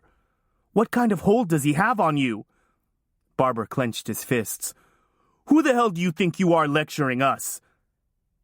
Seth was beyond caring. "He's gone. He's in England. This is our chance. Let's get out of here. Or if you like it here so much, then let me go." Martin spoke with great dignity and sorrow. "We can't do what you ask, Joseph. Now go on back to your room and lock the door until my colleagues have sobered up." They all stood watching as Seth backed out of the dining hall, leaving with more questions than answers.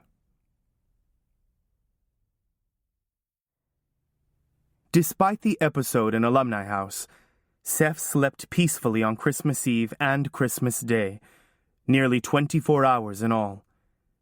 He assumed that it was because Lester was away.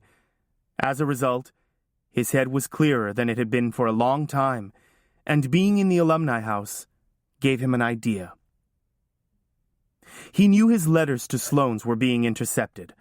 After all, Seth was a valuable client with a large trust fund who would gain control of it one day. Which made him think of email again. Surely the alumni were online. That must be why they had their own library. If there was no access in the library, he'd break into someone's room.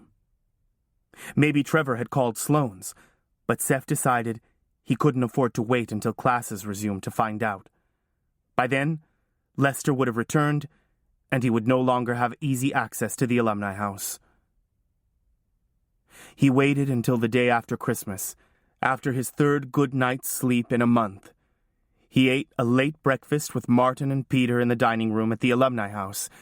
He made it a point to sit with them and tried to question them, but got nowhere at all.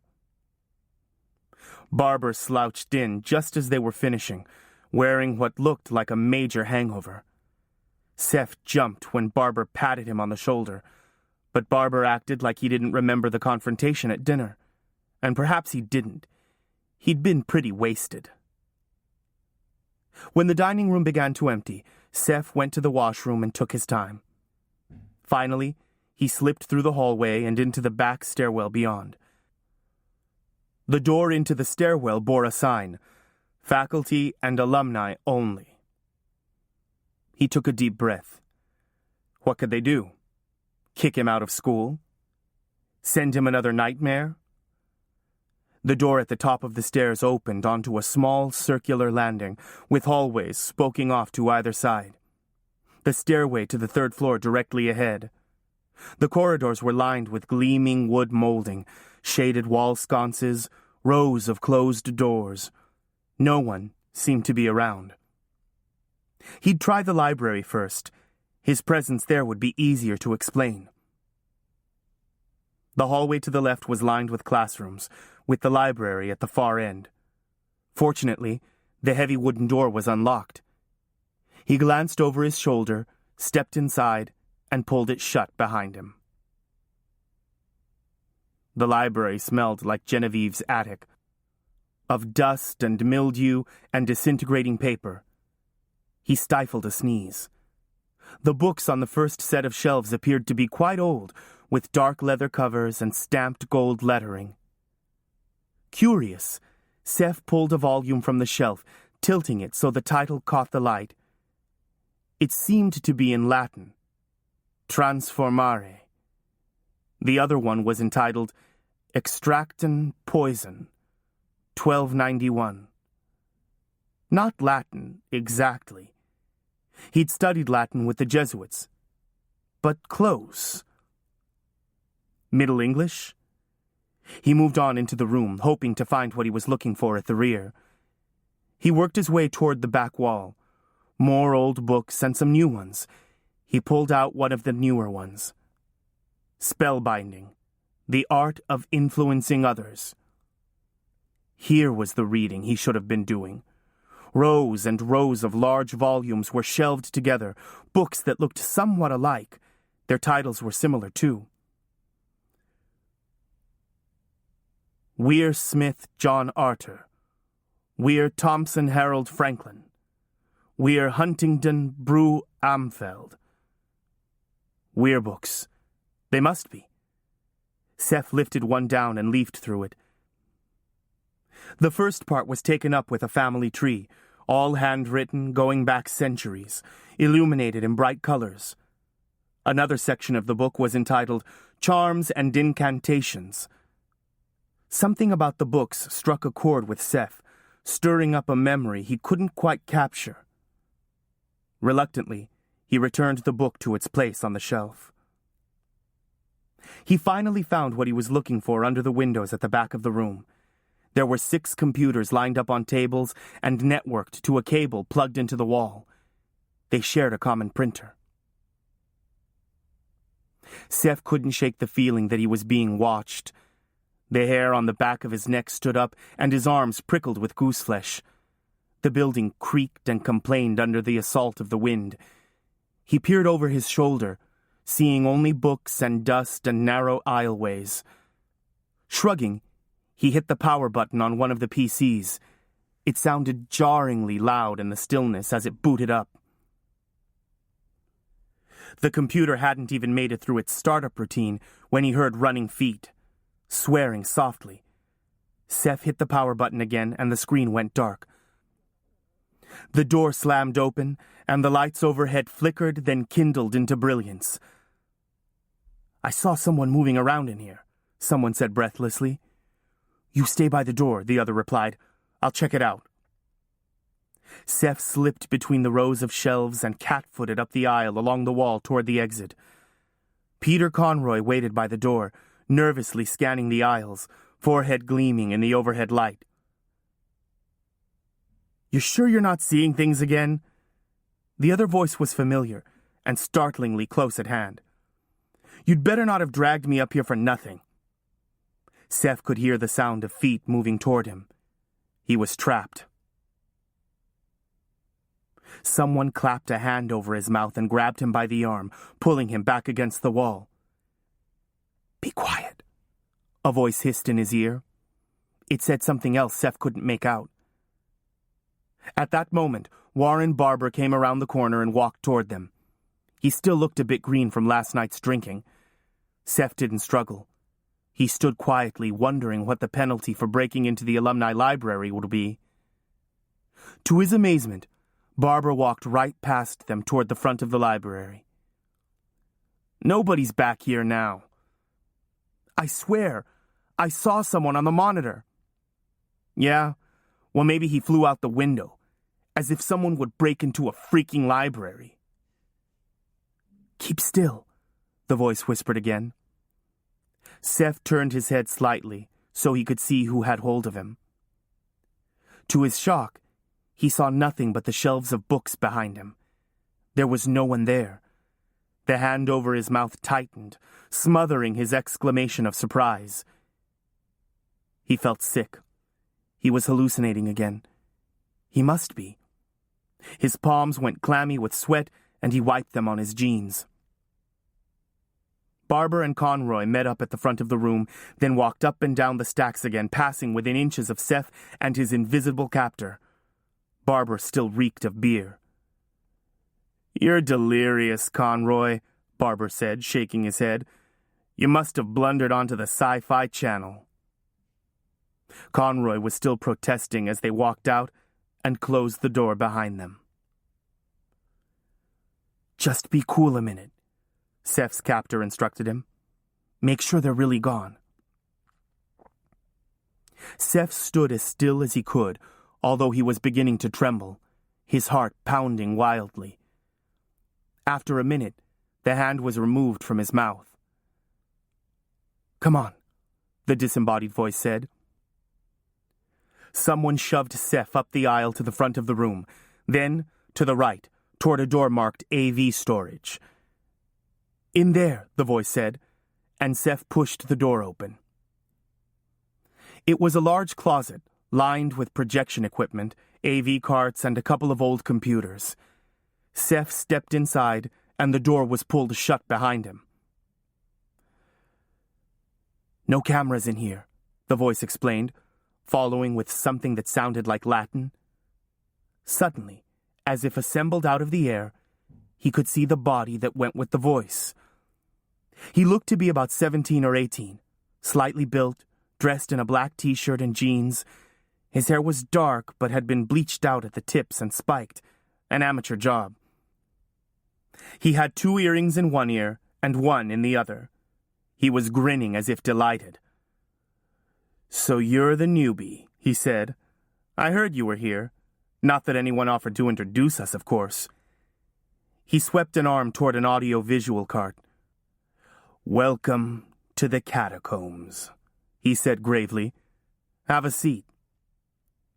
Seth sat down on the cart with a bump and put his head in his hands. He'd thought he was clear-headed after 2 nights of sleep. Apparently, he'd thought wrong. "Are you all right?" Seth looked up to find the stranger staring at him. I'm not sure," Seth replied cautiously. I haven't been well." The boy leaned against the wall. "Allow me to offer you a belated welcome to the Havens, where all your dreams turn into nightmares." Seth laughed in spite of himself. It struck him that it had been forever since he'd laughed, forever since he'd actually heard anyone make a joke. "I'm Seth Macaulay." He hesitated. "How'd you do that? Are you one of the alumni? I don't remember you from Christmas dinner." The stranger rolled his eyes. "No, I'm not planning to join that particular club. I'm just the poltergeist in this haunted house. I'm Jason Haley." Jason. According to Trevor, he was the one who'd instigated the ill-fated rebellion, who'd gotten Sam killed. "You're gifted, but you're not one of them?" "Nope." "That's not what I heard." "Well, you heard wrong. By the way, if you're going to be sneaking around in here, you ought to know that they have cameras just about everywhere. Matter of fact, I wouldn't do or say anything in your room that you don't want to share." "Then you're a student?" Seth persisted. "So to speak," Jason said dryly. "I'm not supposed to be up here either, but I'm doing a little independent research."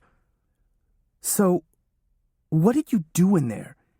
It was like we were invisible." "Oh, we were better than invisible," Jason replied. "We were unnoticeable." He laughed, as if this were a fine joke. "How long have you been here, Seth?" "Since September." "You've been here almost 4 months and you haven't given in?" A note of respect crept into Jason's voice. "And they've been doing you?" He touched his head with his fingertips. "Almost every night now." Seth laced his fingers together and stared at the floor. "You must be damn tough," Jason said. "But they're getting to you, aren't they?" Seth nodded without looking up. "And you're clueless about what's going on?" It was not a question. "It's like they're trying to make me crazy." "If you think they're trying to make you crazy, it's because they are. Crazy enough to join them." Jason pushed away from the wall and came and sat next to Seth on the cart. He stared at him for a long time at close range. "Can't your family get you out?" Seth shook his head. "I don't really have any family. Only a guardian. A lawyer in London." "What were you doing in the library?" "I'm trying to reach my guardian. Dr. Lester won't let me call him. I've been sending letters, but no response. So I thought I'd email him from the computers out there." Jason shook his head. "Won't work. They batch everything and go through all the messages before they go out, even in the alumni house. You'd need to use one of the machines in administration. And you can forget about your letters. If they didn't go straight to the shredder, Lester's been reading them in bed." Seth blinked. Jason Haley was matter-of-fact, authoritative, convincing. "What about you? Why haven't you joined?" Jason stood. "Look, I've been warned against having any contact with you. If they find out we've been together, there'll be hell to pay." "You're saying I might end up like Sam?" Jason nodded, rubbing the bridge of his nose as if it hurt. "Yeah. Or I might." He cleared his throat. "Anyway, nice meeting you, Seth. Good luck." He turned away. Seth slid between Jason and the door and put his back against it. "No, tell me what's going on. I can't fight them if I don't know what I'm fighting. If I stay here much longer, I will be crazy." He cast about for a weapon. "If you don't help me, I'll tell them about the invisibility thing. I've got nothing to lose." Jason stood, hands in his pockets, lips pressed together, looking off to the side as if he might find his answer written on the wall. "Listen," he said after a long pause. "Let me think about it. Meet me in the woods by the outdoor chapel tomorrow at 6. And you'd better not let anyone follow you." Seth nodded and stepped aside. Jason brushed past him and was gone.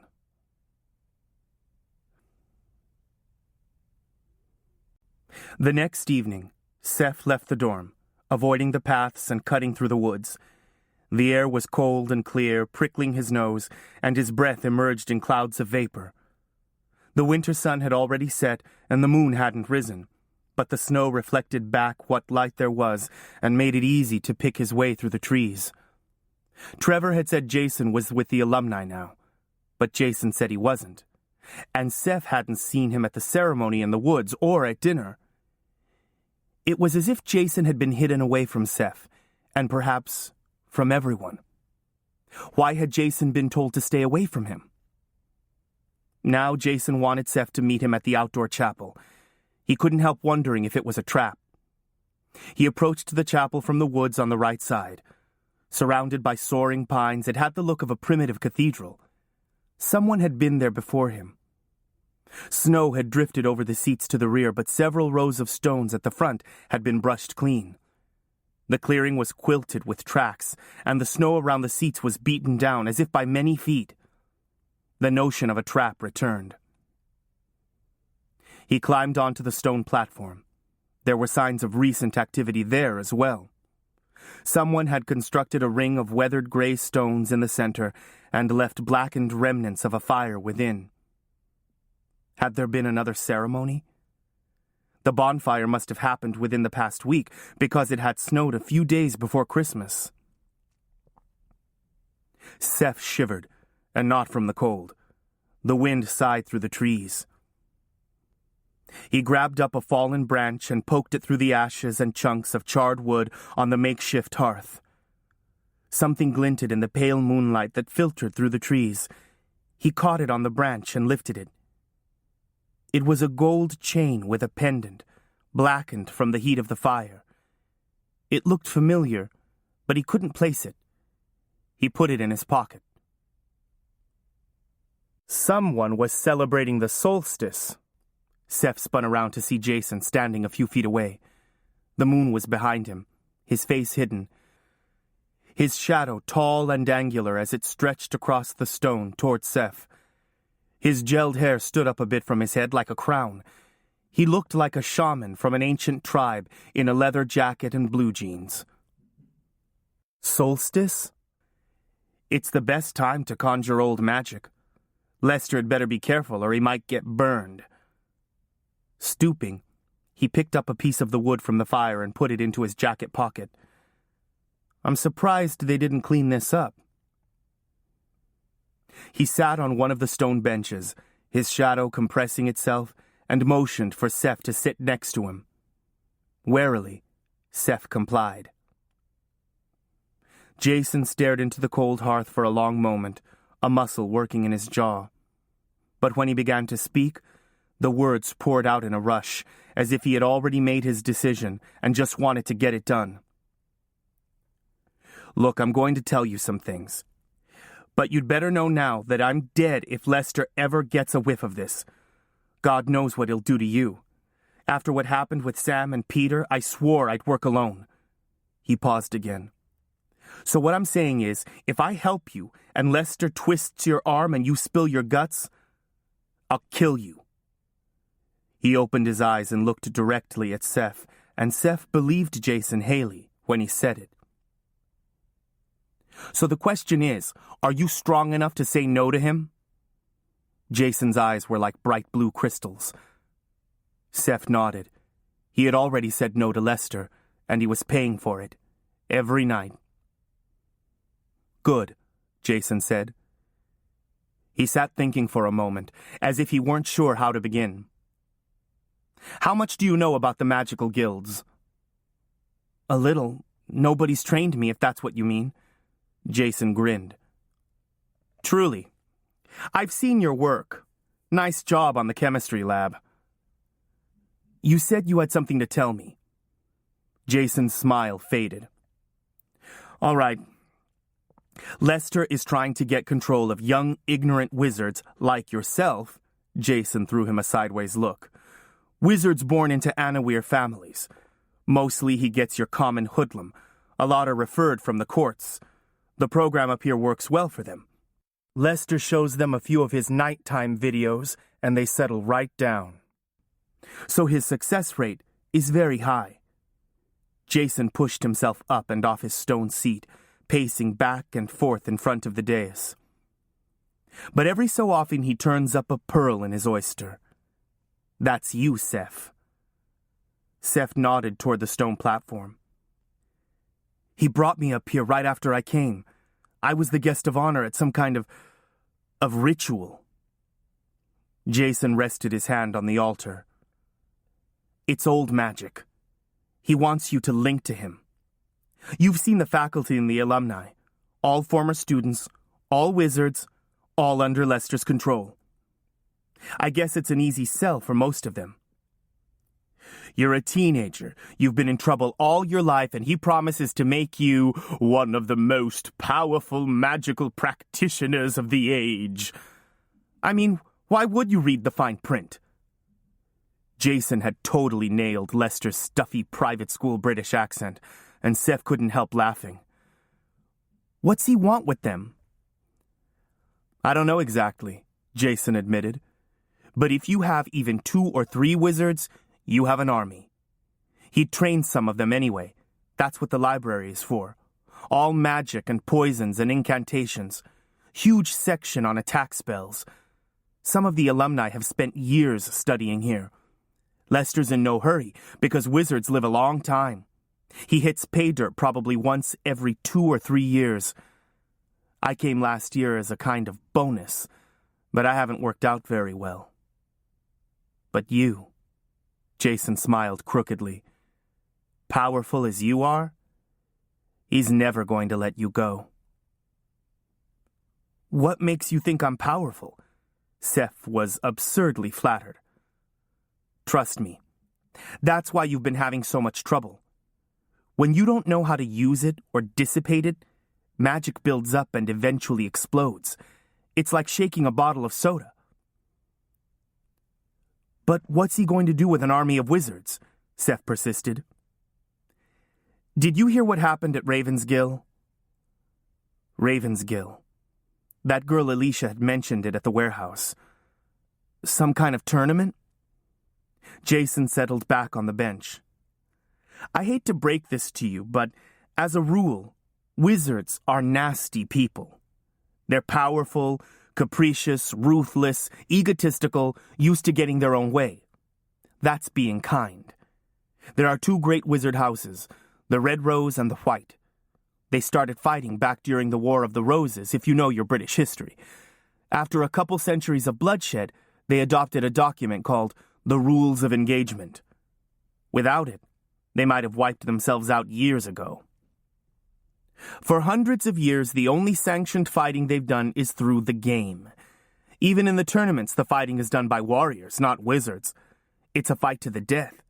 They use medieval weapons, and it's all really structured under the rules. The winning house controls the hoard, a crapload of property, magical artifacts and like that. Still, there's a lot of unofficial bloodshed and intrigue that goes on behind the scenes. They call that wizard politics. There was this tournament at Raven's Gill last spring. An army of ghosts showed up. The players revolted and the rules were changed.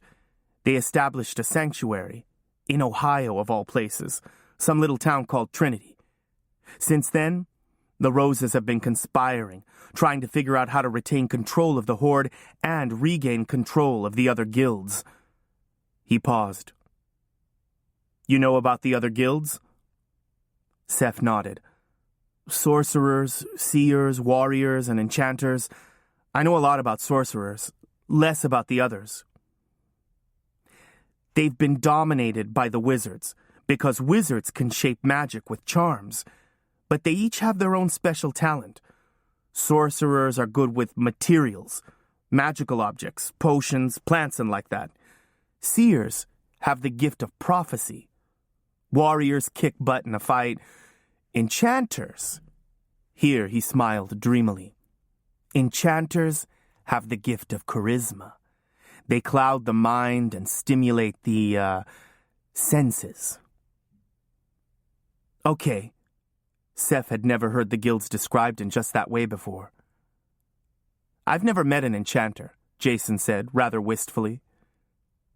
So, the Roses have established something called the Council of Wizards, supposedly to facilitate planning of the Interguild Council, required by the new rules. There's also an underground interguild network led by someone called the Dragon. They've managed to keep the Roses occupied fighting among themselves. They intercept messages, plant false ones, blow things up. After the Council refused to give up the Horde, the Dragon's operatives began raiding weapons caches all over the world. When I get out, I'm joining up with him. Or her. I figure any enemy of Lester is an ally of mine. So, is Lester working for the Roses? Seth asked. I got the impression he's not. Lester's in league with another powerful wizard, name of Dorsey, who is game master of the council. They have meetings up here sometimes. They're planning something, and you know it has to involve the alumni. It may be the Wizard Wars all over again. How did you end up here? Seth asked. Jason hunched his shoulders and looked away. I'm the product of a mixed marriage. My mother was a hedge wizard, an expert in spirituality and old magic. My father was Anawir. He wasn't exactly okay with the occult, so she downplayed her gift. When I came along, she taught me some easy charms, how to use talismans, kid stuff mostly. It took me a long time to understand that the magic was in us and not in the tools and incantations. She died when I was 13. Really young for a wizard. He seemed to be picking his way carefully. Anyway, my father remarried, this time to an Anawir woman. They were happy, but I was pissed off. My mom had dropped this big load on me, and there was no one I could talk to, no one to teach me. I didn't get along with my stepmother. His face twisted, a recollection of old pain. They both acted like I was crazy or dangerous or something. They were probably right. I knew how to stay out of trouble, but I didn't. The courts got involved, so they sent me here. I actually thought it might be better. To get away, I mean. He laughed bitterly. I was wrong. How long have you been here? I'm a senior. I came midway through my junior year. Why'd you come back? Seth demanded. I'd do anything to get out of here. I never left. He kept me here all summer, some bull about making up work in summer school. Jason rolled his eyes. That was a treat. Me and Lester and the zombies in the alumni club. He got to me too late. I know too much about old magic to agree to any kind of linkage. He fumbled in his jacket pocket, pulled out a pack of cigarettes. His hands shook, and it took him 3 times to strike a match. The flame threw the angular bones of his face into sharp relief. See, I'm like you, Seth. Nobody's got the frickin' porch light on for me. There was nothing to say to that, so Seth didn't say anything. Jason waved away the smoke and the sentiment. Whoa, didn't mean to get maudlin. Anyway, I'm not staying much longer. I'm here for 2 reasons. For one, I'm teaching myself wizardry, and their library is amazing. Secondly, I'm trying to find out what Dorsey and Lester are planning. If I want to join the dragon, I figure I'd better bring something to the table. Seth studied him skeptically. How are you going to get away? I've been trying to leave since September. Even when I make it to the edge of the campus, I can't get past the wall. It's a wizard wall, a magical barrier. You'll never get near enough to climb it, and forget about finding the gate. Jason seemed to relish the role of expert. So how are you going to get out? That's one of the things I'm researching. That bastard won't keep me here when I'm ready to go. Jason had a reckless confidence that Seth envied. Seth sorted through his mental list of questions. If your mother was a wizard, that is, if women can be wizards, then why would Lester start a boys' school? Jason snorted. Probably has more to do with Lester's attitude toward women than anything else. Not exactly collegial, if you know what I mean. How'd you do that thing in the library? The invisibility thing? Unnoticeable. It's a charm that acts on the observer. A subtle difference. What's invisible? You, your clothes, the stuff you're carrying around? The unnoticeable charm requires a talisman, an artifact of magic. Barber and Conroy didn't notice us, but we were unchanged. The only thing is, you can't cast spells while you're unnoticeable, because charms are noticeable, of course. Of course. How does Lester do it? The nightmares, I mean. Jason shrugged. He's a wizard. It's a charm of some kind, probably, a spoken one. It wouldn't be too hard, I guess, since it's used against people with no training. I don't get it. He's a trained wizard. There's got to be another way he can get what he wants. He can use high magic to make you crazy, but not to make you submit. Linkages are tricky. They have to be voluntary. Plus, linkages go both ways. So there's always the chance that he'll encounter a wizard more powerful than he is, and then he'd be toast. At Seth's blank look, he added impatiently, This is old magic. He uses it because other wizards aren't familiar with it. But he's not an expert either. What's the difference between old magic and high magic? Old magic is more basic. Hedge wizards and backstreet conjurers use it. There's a lot of blood sacrifice and whatnot. He has this staff he uses in the ceremony. Yep, probably has a magical element in it. You know, a dragon scale or something? Seth couldn't tell if he was joking or not. Seth stuffed his frozen hands into his pockets. What happened with Sam and Peter?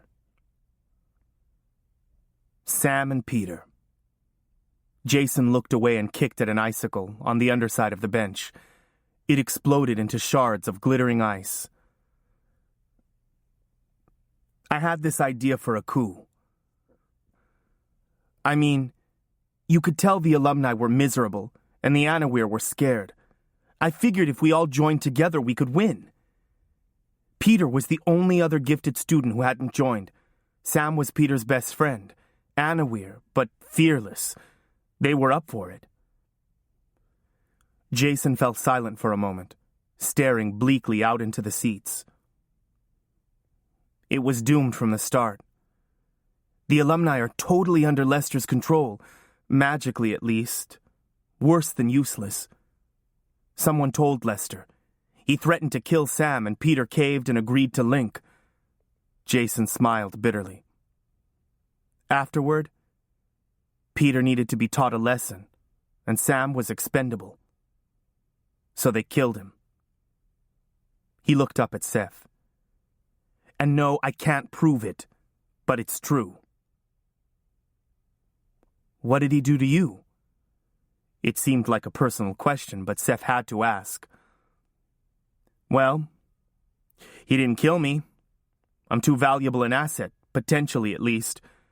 And he and his buddies are leery about physical punishment that leaves evidence. But as you know, he can be very creative. Jason swallowed hard and stared down at the snow. Seth shuddered, looking about the chapel. How do you do it? How have you lasted so long? He's been at me night and day with dreams and hallucinations. I'm literally going crazy. I don't know how much longer I can take it. It didn't make him feel any better to know that Lester would be back in a few days. You promised you wouldn't give in, remember? We'll both be screwed if you do. I'm doing the best I can. Jason smoked in silence for a few minutes, flicking ash onto the snow. He seemed to be grappling with an important decision. Finally, he shrugged. Okay. I'm already halfway in. I might as well go all the way. He stared up at the sky. Look, Seth. I can teach you how to deal with the dreams. But if Lester finds out I'm helping you, we'll both end up in his zombie army. Seth straightened, suddenly hopeful. If I could just get some sleep, I think I could hold out indefinitely, he said. Jason took a long drag on the cigarette, released a spiral of smoke. How do I know you're not a spy for Lester? Seth shrugged. I was thinking the same thing about you. Jason put his hand on Seth's shoulder and stared into his eyes. I'm guessing you're for real, Jason said finally. You don't have that dopey look I'm used to seeing. All right. He stood, grinning crookedly, and stubbed out the cigarette. Now I'll take you to my lair. They walked back through the woods toward the alumni house, following the path Seth had broken through the snow on his way out. When the wind caught the tops of the pines, snow cascaded down around them, some of it finding its way under the collar of Seth's jacket. Under the clear sky, the heat of his body bled away, leaving him shivering. Jason's light jacket hung open, and he didn't react to the cold at all. He stopped just inside the edge of the trees. Hold on to my arm and be quiet. Jason muttered his words of magic and disappeared, but Seth could still feel his arm under his fingers. No one will notice you either, the voice said. The invisible, or rather unnoticeable Jason led Seth out of the woods and across the lawn to the alumni house. They entered the front hallway and passed through the common room. Martin and Peter were sprawled in front of the TV, playing cards, but they didn't acknowledge their passage. Jason led Seth to the staircase at the back of the building and then down the steps to the basement. There were workout rooms at the base of the stairs, then more offices and storage rooms. Jason went on past them, down 2 intersecting corridors, to a door at the end. The door opened, and he was propelled inside. The door slammed shut behind them, and a bolt slid home on the inside.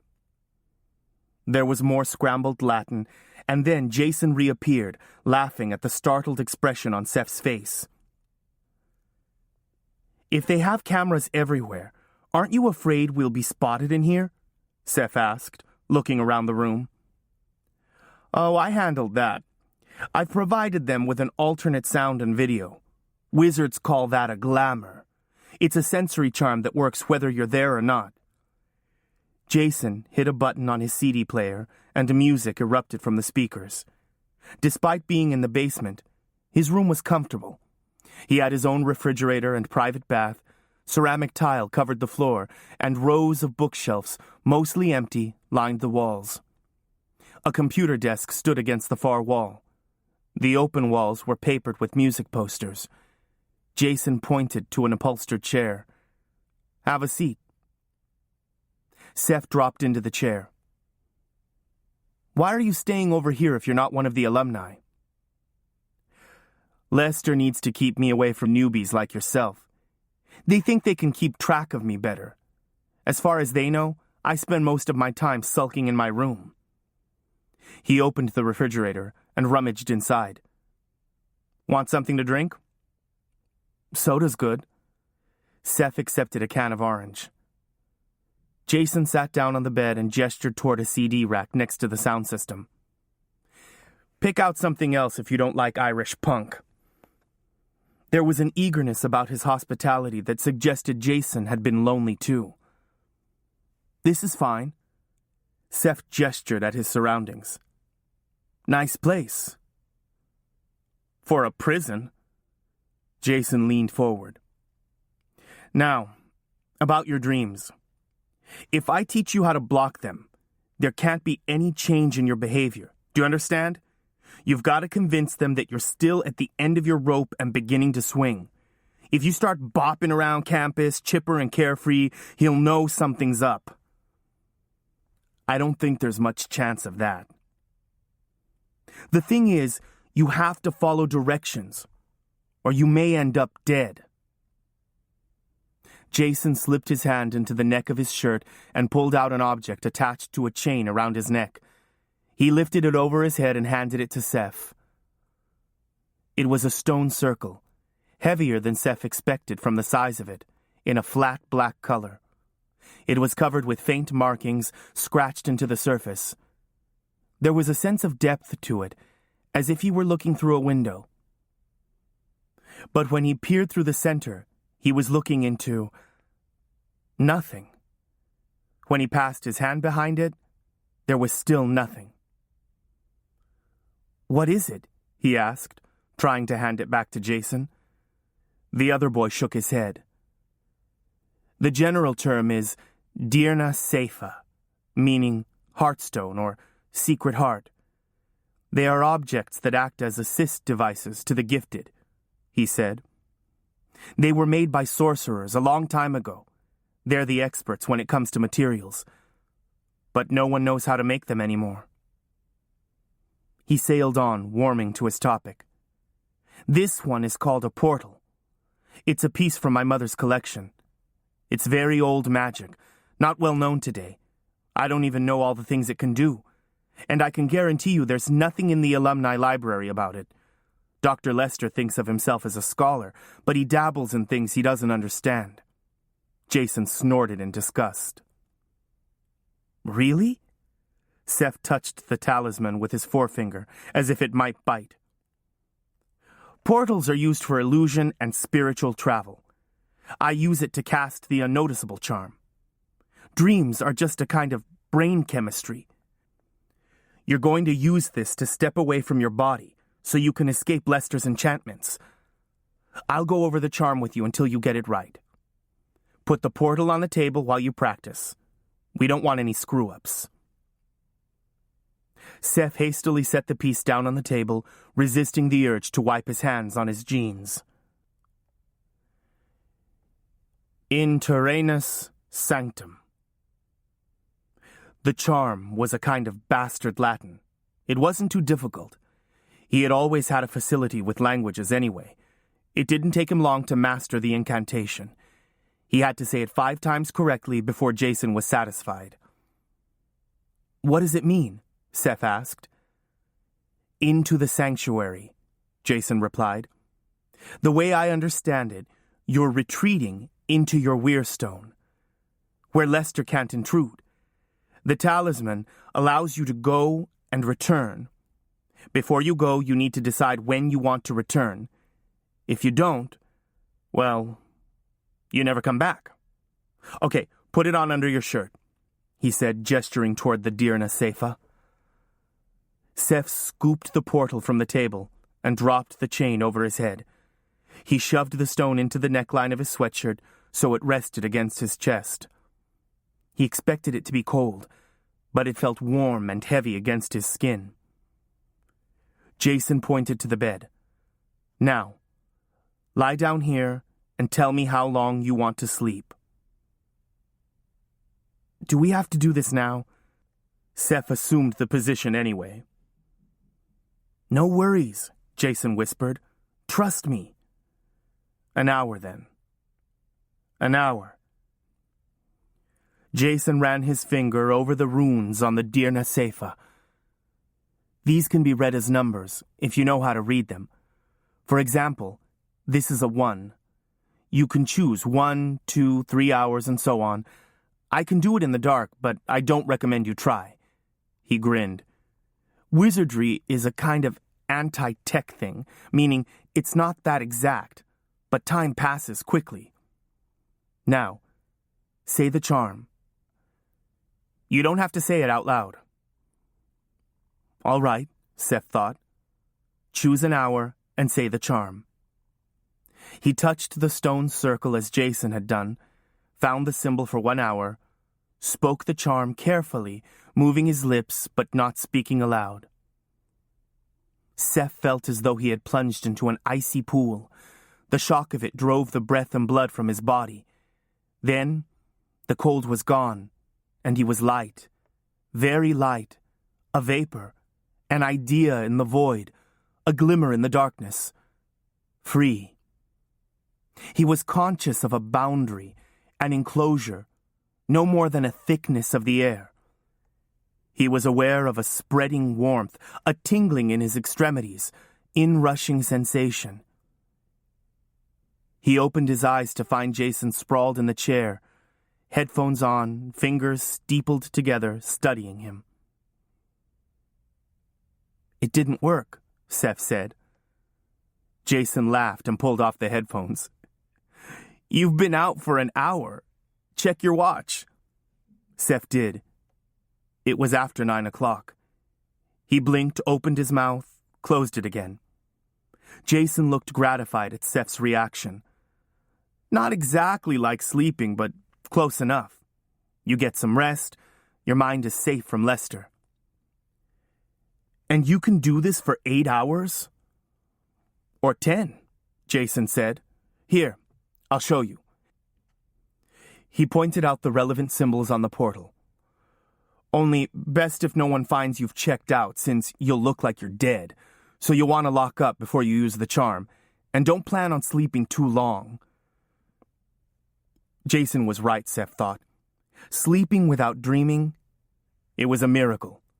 Only he wouldn't be sure until he tried it overnight. His hand found the stone, traced the shape of it under his sweatshirt. Do you have any more of these? He asked, feeling hopeful for the first time in a long while. Keep that one. I have something else I can use. Just don't lose it. Like I said, they don't make them anymore. He frowned, biting his lower lip. We'll need to build a glamour, so Lester's convinced you're still dreaming. Seth straightened. I thought you didn't know much about wizardry.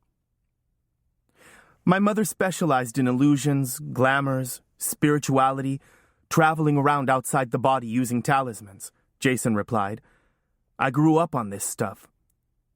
Unfortunately, she never taught me much about how to kill people. Seth looked up, startled, but Jason was staring down at his hands, and Seth couldn't see his expression. What else can you teach me? Seth asked. Jason shrugged. Like I told you, I don't know a lot. I'll be glad to teach you what I know, but you can't go showing off all around the campus. Remember what I said. As far as Lester and everyone else is concerned, you need to stay scared and stay stupid. No problem, Seth replied.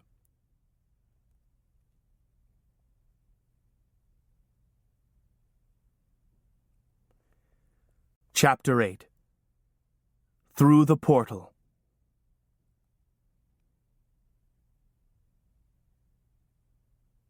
Jason spent an hour or more in Seth's room, prowling around, weaving his glamour, as he called it.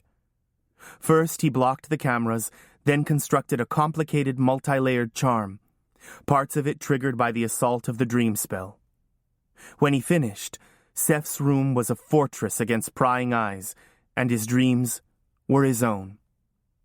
Seth used the portal when he went to bed.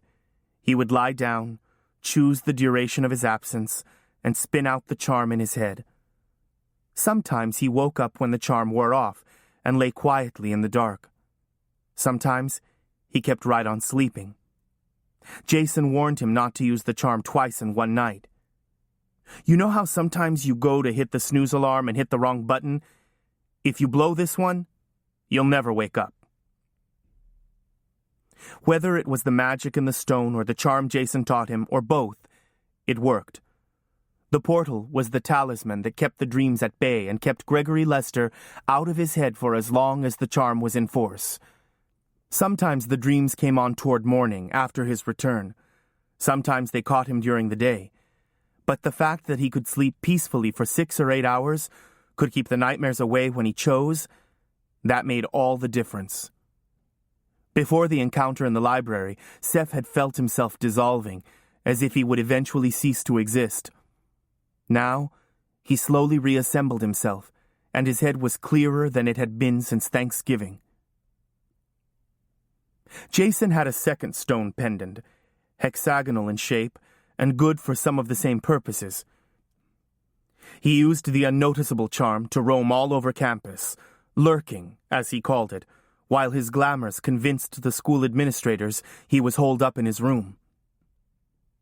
He spent much of his time in the library, studying the attack charms and sorceries Lester had collected for the alumni. Seth never knew when Jason would be waiting outside his door in the morning, or touch him on the shoulder as he crossed the campus. Unnoticeable is better than invisible, Jason pointed out. It acts on the observer and not the observed. Ergo, unnoticeable doesn't leave footprints.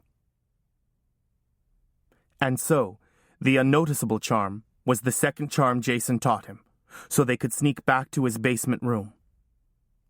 Jason cautioned Seth to speak the charm out of sight of the ubiquitous cameras. Seth was already known to have a habit of walking in the woods. He would walk a distance into the forest in a different direction every time, speak the charm, and then walk back to the alumni house. They generally met in Jason's room, where he kept notes and papers on his research, as well as books of charms. Jason seemed almost as hungry for companionship as Seth, since he didn't go to classes and didn't interact with either the alumni or the Anawir. He lived life in the shadows, studying wizardry as best he could out of books and spying on Lester and his co-conspirators. Seth had no interest in going to war against anyone. He knew that once the distractions of the holidays were over, Lester would turn his full attention back to Seth. Although he felt stronger after only a week of uninterrupted sleep, he worried about his ability to hide it from the headmaster. Students trickled back during the last weekend of winter break. At the end of fall term, Seth had felt himself sliding into the abyss.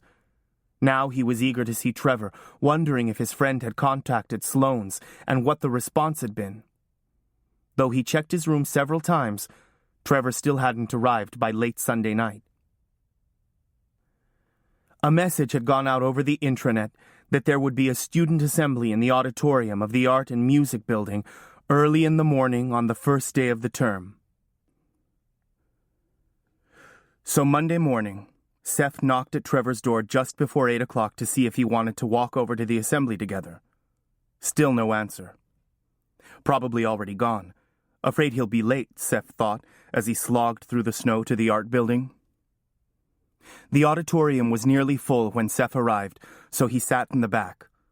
The hall reverberated with voices grumbling about being back at school, exchanging stories about the winter holidays. Seth nodded to Troy and Harrison, who were sitting toward the middle. Even Jason slipped into the room at the last minute, taking a seat close to the door.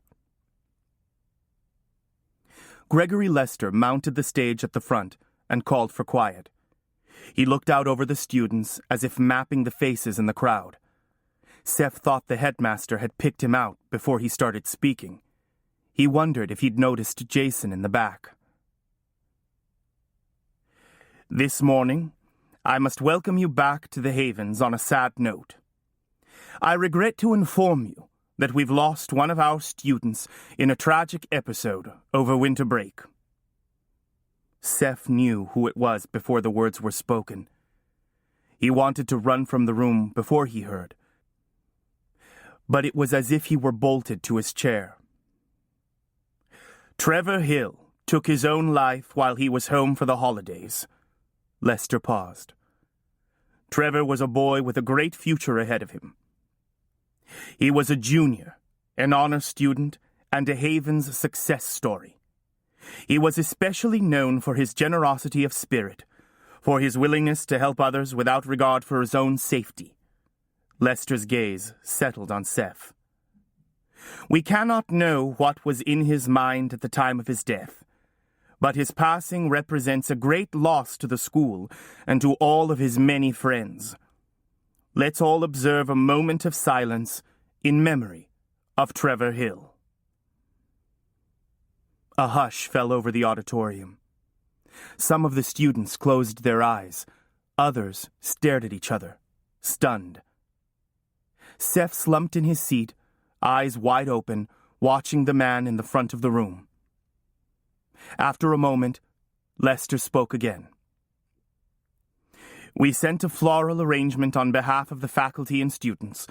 We also have contact information for those who would like to send a card or letter to the family. Thank you for coming. And then, Lester was gone out the side door. Seth sat without moving as the rest of the students shuffled out. A series of disconnected scenes ran through his head like an endlessly repeating video. He half hoped he would wake up to find that it was all a dream. He recalled the last time he saw Trevor in his room, before he left for the holidays. Trevor offering to contact Sloane's from his parents' house, and Seth agreeing.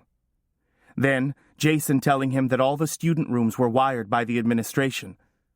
Finally, the night at the amphitheater, pulling the gold chain and pendant from the remains of the fire.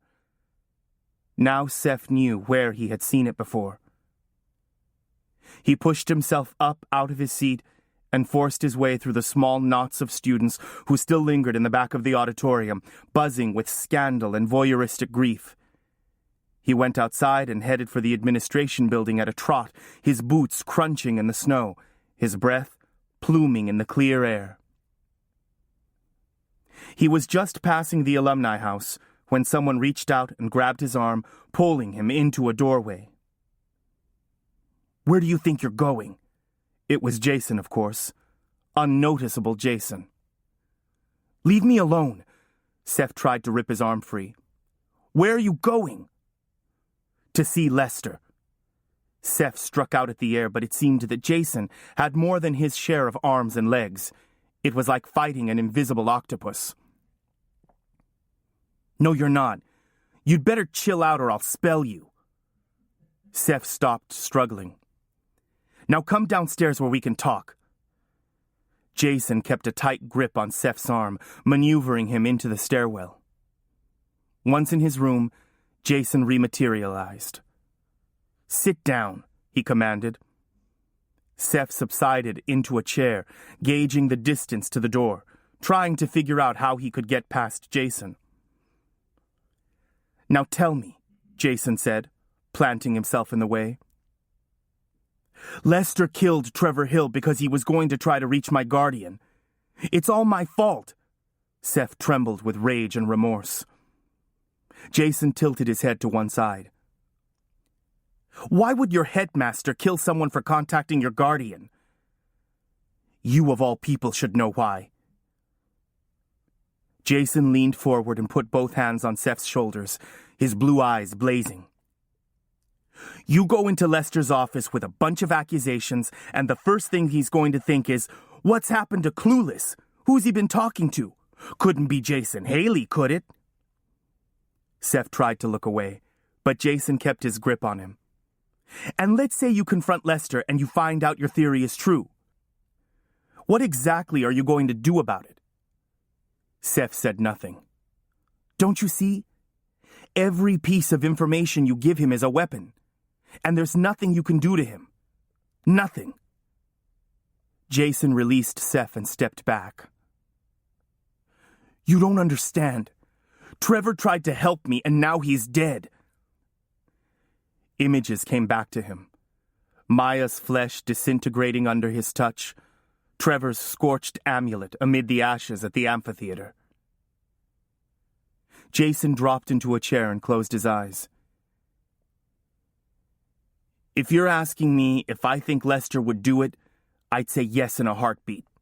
And for less of a reason, too.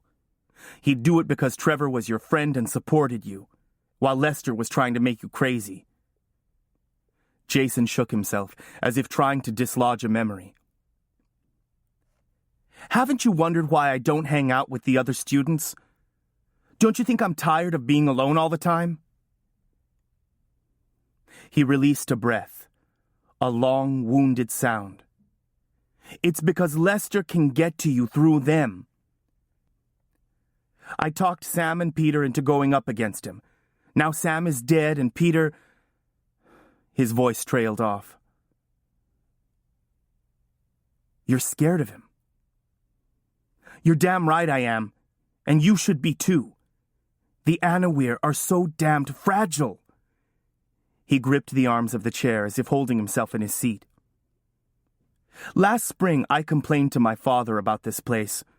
I bitched so much he decided to investigate. He called Dr. Lester asking questions, even came out for a visit, but didn't learn much. Everyone here was happy except me, blah, blah, blah.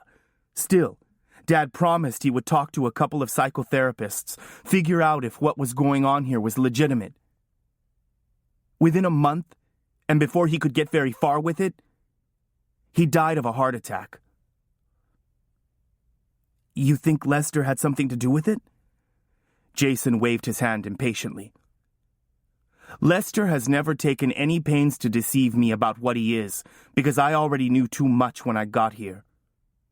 On the day my father died, Lester called me into his office and told me when and how and where it would happen. Then he made me sit there until the call came. My God! Seth swallowed down the sick that rose in his throat. He thought he'd found the way to break me. And it almost did, because I knew it was my fault. Jason closed his eyes again, and Seth could see tears collecting at the corners. If I hadn't been such a jerk when my dad remarried, I wouldn't have ended up here. If I hadn't complained about it to my father, he'd be alive today. How can you think it was your fault? Seth whispered. Lester is a monster. If I don't get to blame myself, then you don't either.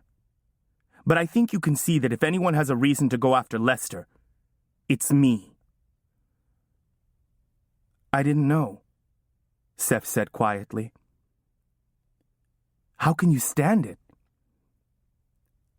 I can stand it because I know I'll find a way to get Lester and Dorsey in the end.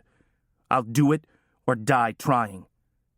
I've stayed here because I need to learn enough to do it. And then I'll join up with someone powerful enough and organized enough to help me. Right now, that looks like the dragon. If I can find him. He looked up at Seth. Lester enjoys inflicting pain on people. I've been a source of entertainment for him. He thinks he'll have me in the end.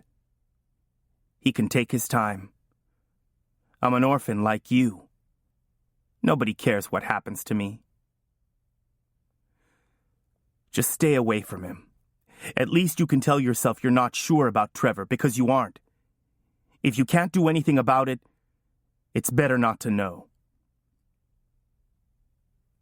Jason unfolded from his chair and began pacing, a cat in the small cage of the room.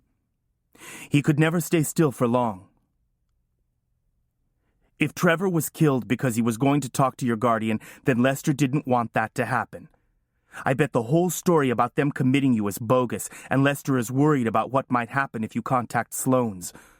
So maybe Sloane's is your key to getting out.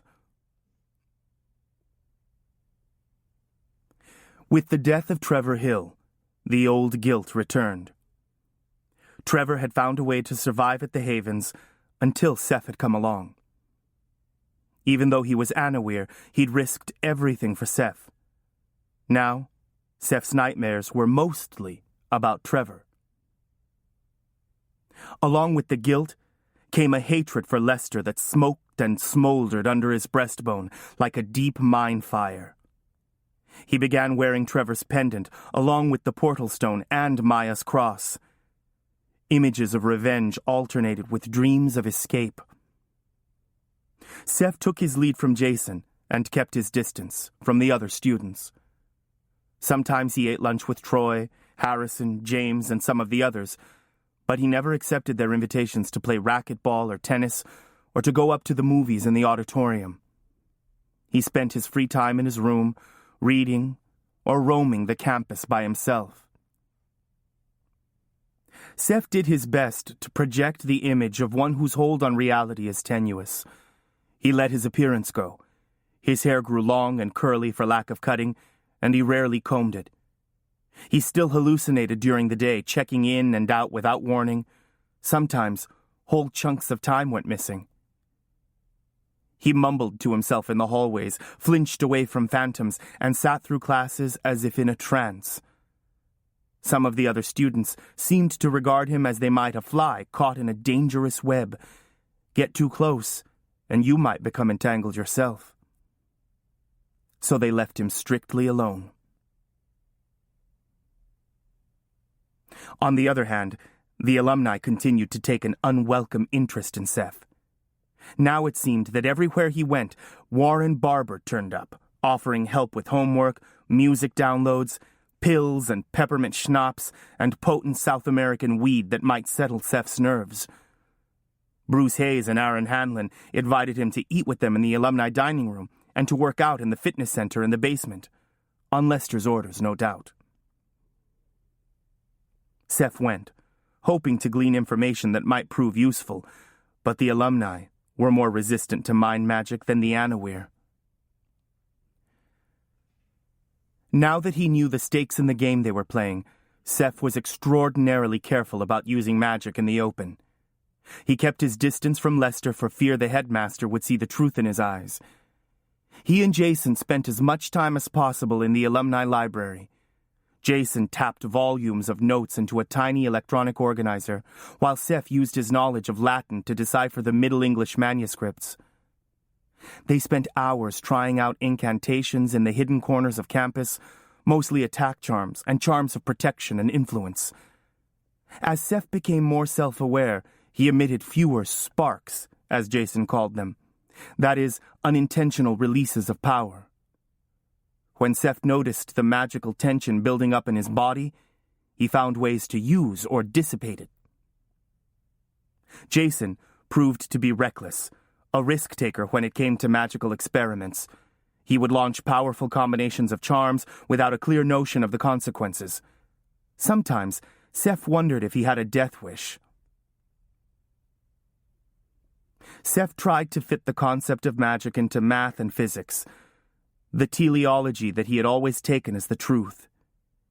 As far as he could tell, physical magic was not useful in generating energy.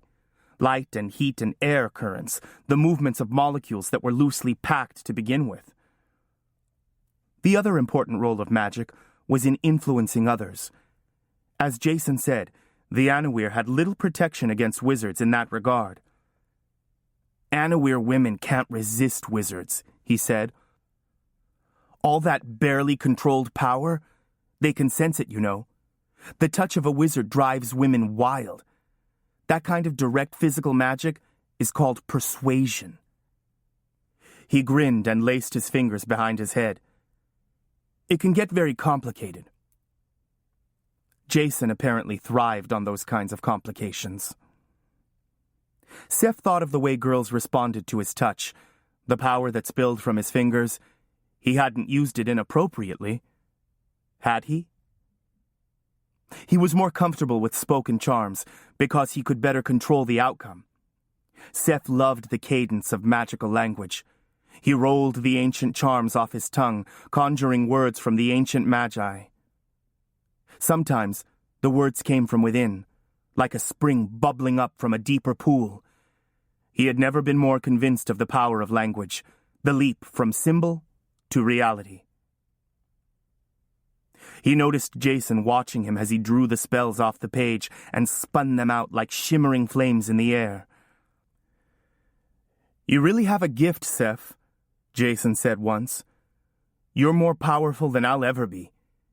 If you could find a teacher, I bet you could blow Lester away." Jason's strength lay in the area of glamours, deceptive images and visions that carried no firepower, save their ability to confuse, distract, startle, and scare. And that was enough. Sometimes out in the woods, Seth would walk into one of Jason Haley's fever dreams. He'd encounter a griffin grazing on ferns, or a satyr, or a phoenix perched in the branches of an oak, or a great ship sailing through the trees, crewed by impossibly beautiful mermaids. Seth asked about Weirbooks. "You have one somewhere," Jason said. "It was created by the Sorcerer's Guild when you were born, and it can't be destroyed. If you could find it, it would tell you all you want to know about your family." Jason showed Seth his own Weirbook. Jason's name was recorded on the last page, along with his parents and grandparents. The genealogy went back to the 10th century. He kept it locked up, protected by a series of complicated charms. You don't want your Weirbook to fall into your enemy's hands. Then they have your history, and they know your weaknesses and strengths. Seth was fascinated by the idea that somewhere out there his history lay between the covers of a book, if he could only lay his hands on it.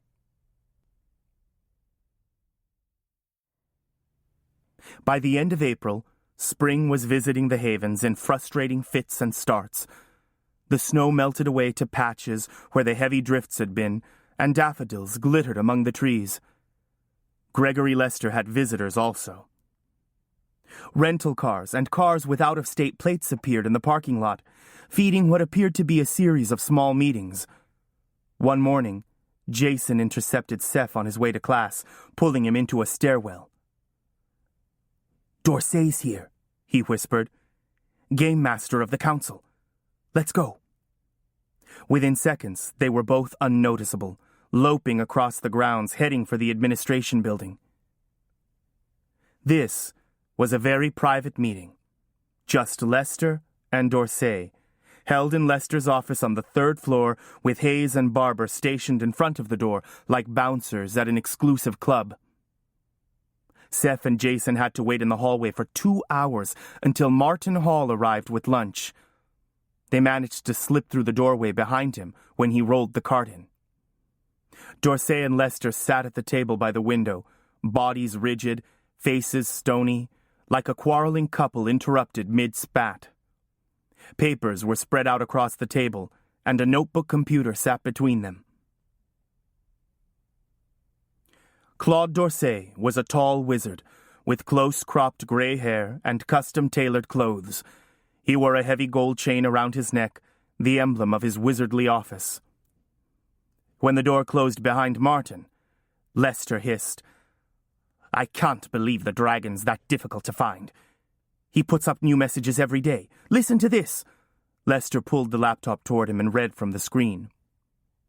"One wonders what games the game master is playing. Sources tell the dragon that Dorsey has scheduled a series of secret meetings leading up to the Interguild conference. If you've not received an invitation, I suggest you watch your back. Where the hell does he get his information?" "Guesswork and speculation," Dorsey suggested, sipping at his wine. "Really? He goes on to list the dates, participants, and locations of 3 of the meetings."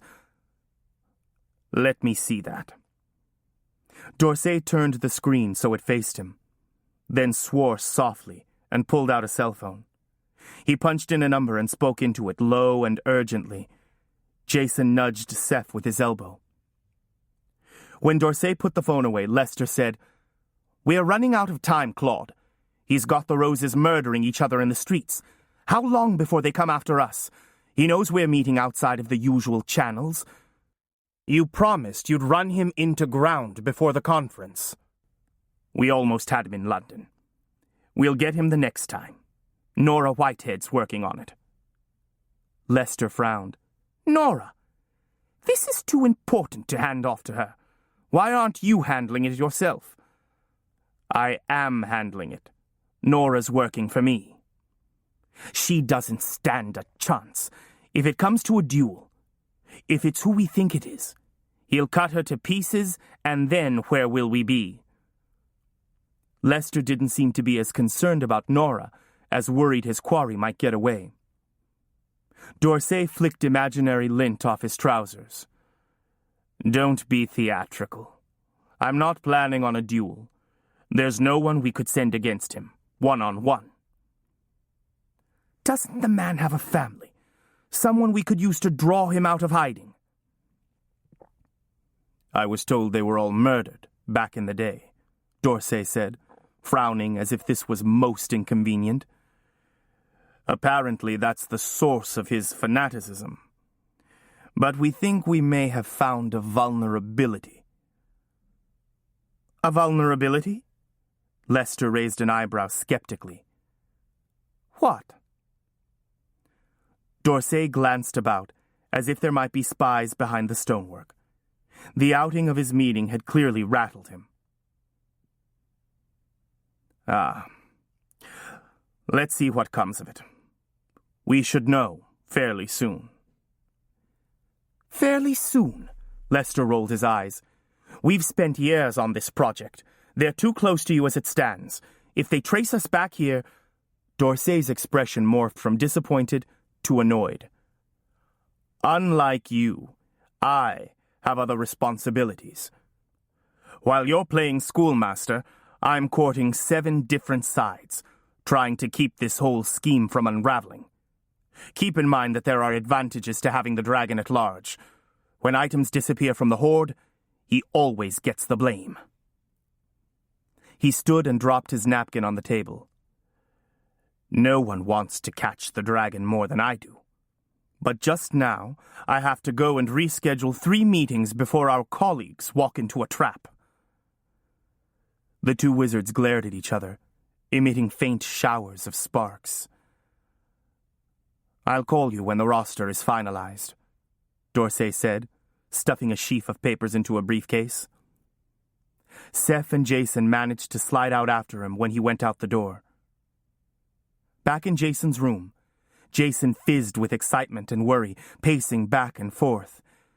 Did you hear that? If you've not received your invitation, watch your back. And did you hear D'Orsay? They don't know who they'd send against him. He's that powerful. The dragon's got this network of spies all over the world that he works constantly.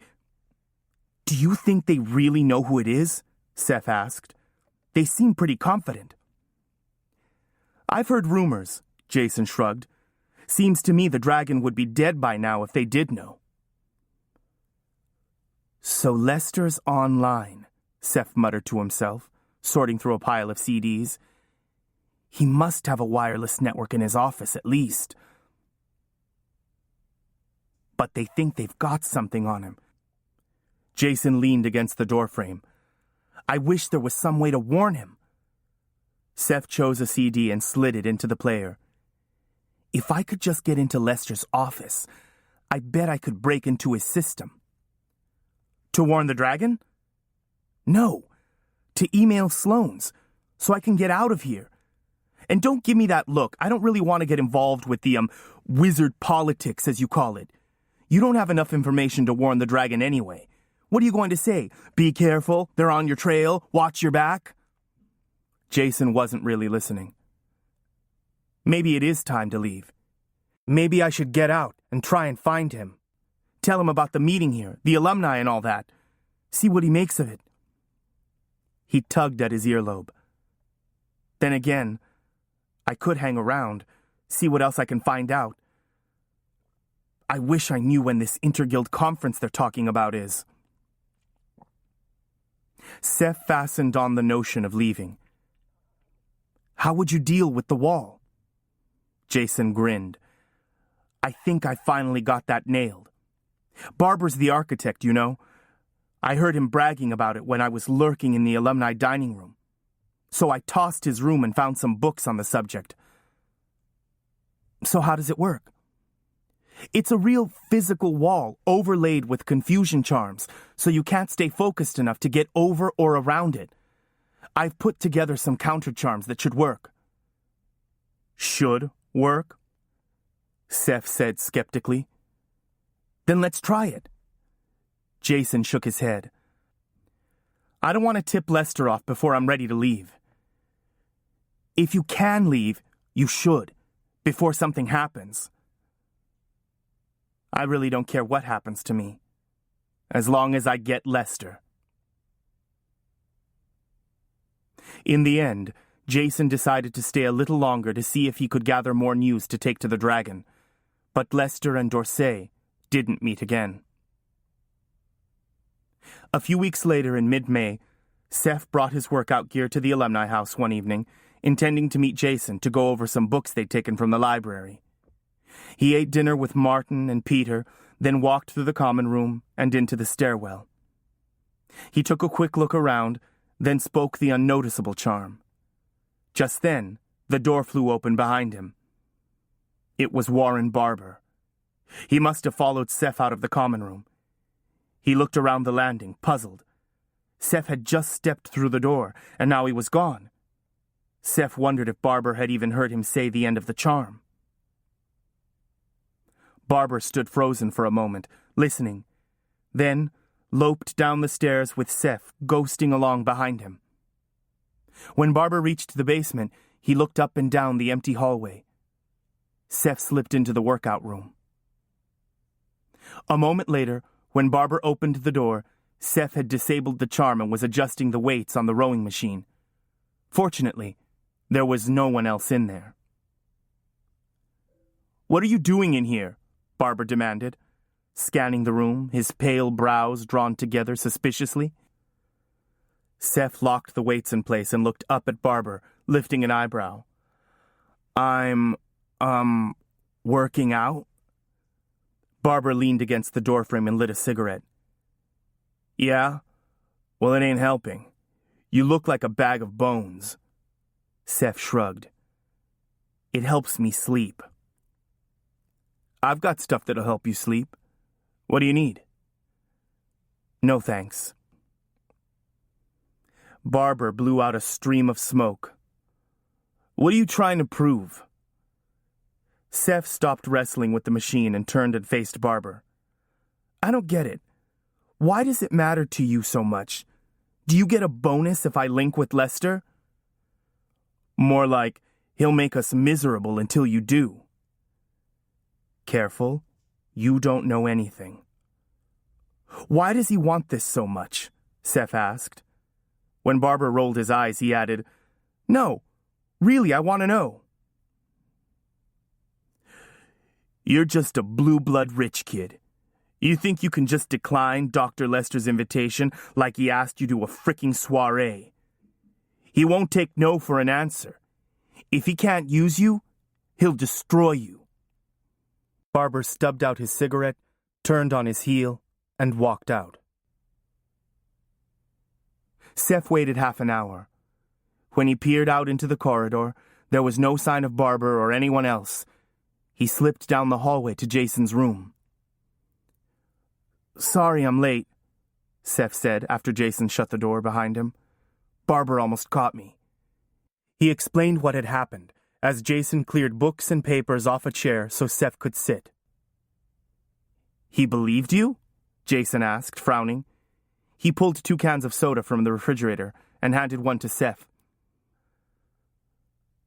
"I think so. I mean, he left a half hour ago." Jason started to say something else, but then his head snapped up and the blood drained from his face. "We're screwed." He flung an arm out towards Seth, casting an unnoticeable spell. At that same instant, the door banged open, the bolt dropping to the tile with a hollow ping. Gregory Lester stood in the doorway. "Dr. Lester," Jason said, almost choking on the words. "I didn't hear you knock." "Hello, Jason," the headmaster said, his gaze drifting around the room, settling on the 2 cans of soda still sitting on the table, the piles of books and papers on the desk. He remained where he was, filling the doorway, as if to prevent any attempt at escape. Jason and Gregory Lester faced each other. The air shimmered with the tension between them. Jason was deathly pale. Jason, what do you know about Joseph Macaulay? The voice was complex, full of fire and ice, sorcery and menace. Jason toyed with his earring, frowning, as if struggling to remember. He's the one you told me about, right? He spent a lot of time in this building over winter break. I think I've seen him in the workout rooms. We've been working with him all year, but we aren't making the kind of progress we would like. He's hallucinating, delusional, dangerously symptomatic, but refuses our help. And now there's a change in his behavior that makes me think perhaps he's been spending time with you. The voice was gentle on the surface, but there was steel underneath. Do you remember our discussion about your negative influence on the other boys? I'm not stupid. I hope you haven't been filling his head with a lot of talk about conspiracies, Lester continued. He's extremely vulnerable right now. Jason stared at the floor. He didn't say anything. Have you forgotten the consequences we had talked about, both to you and to him?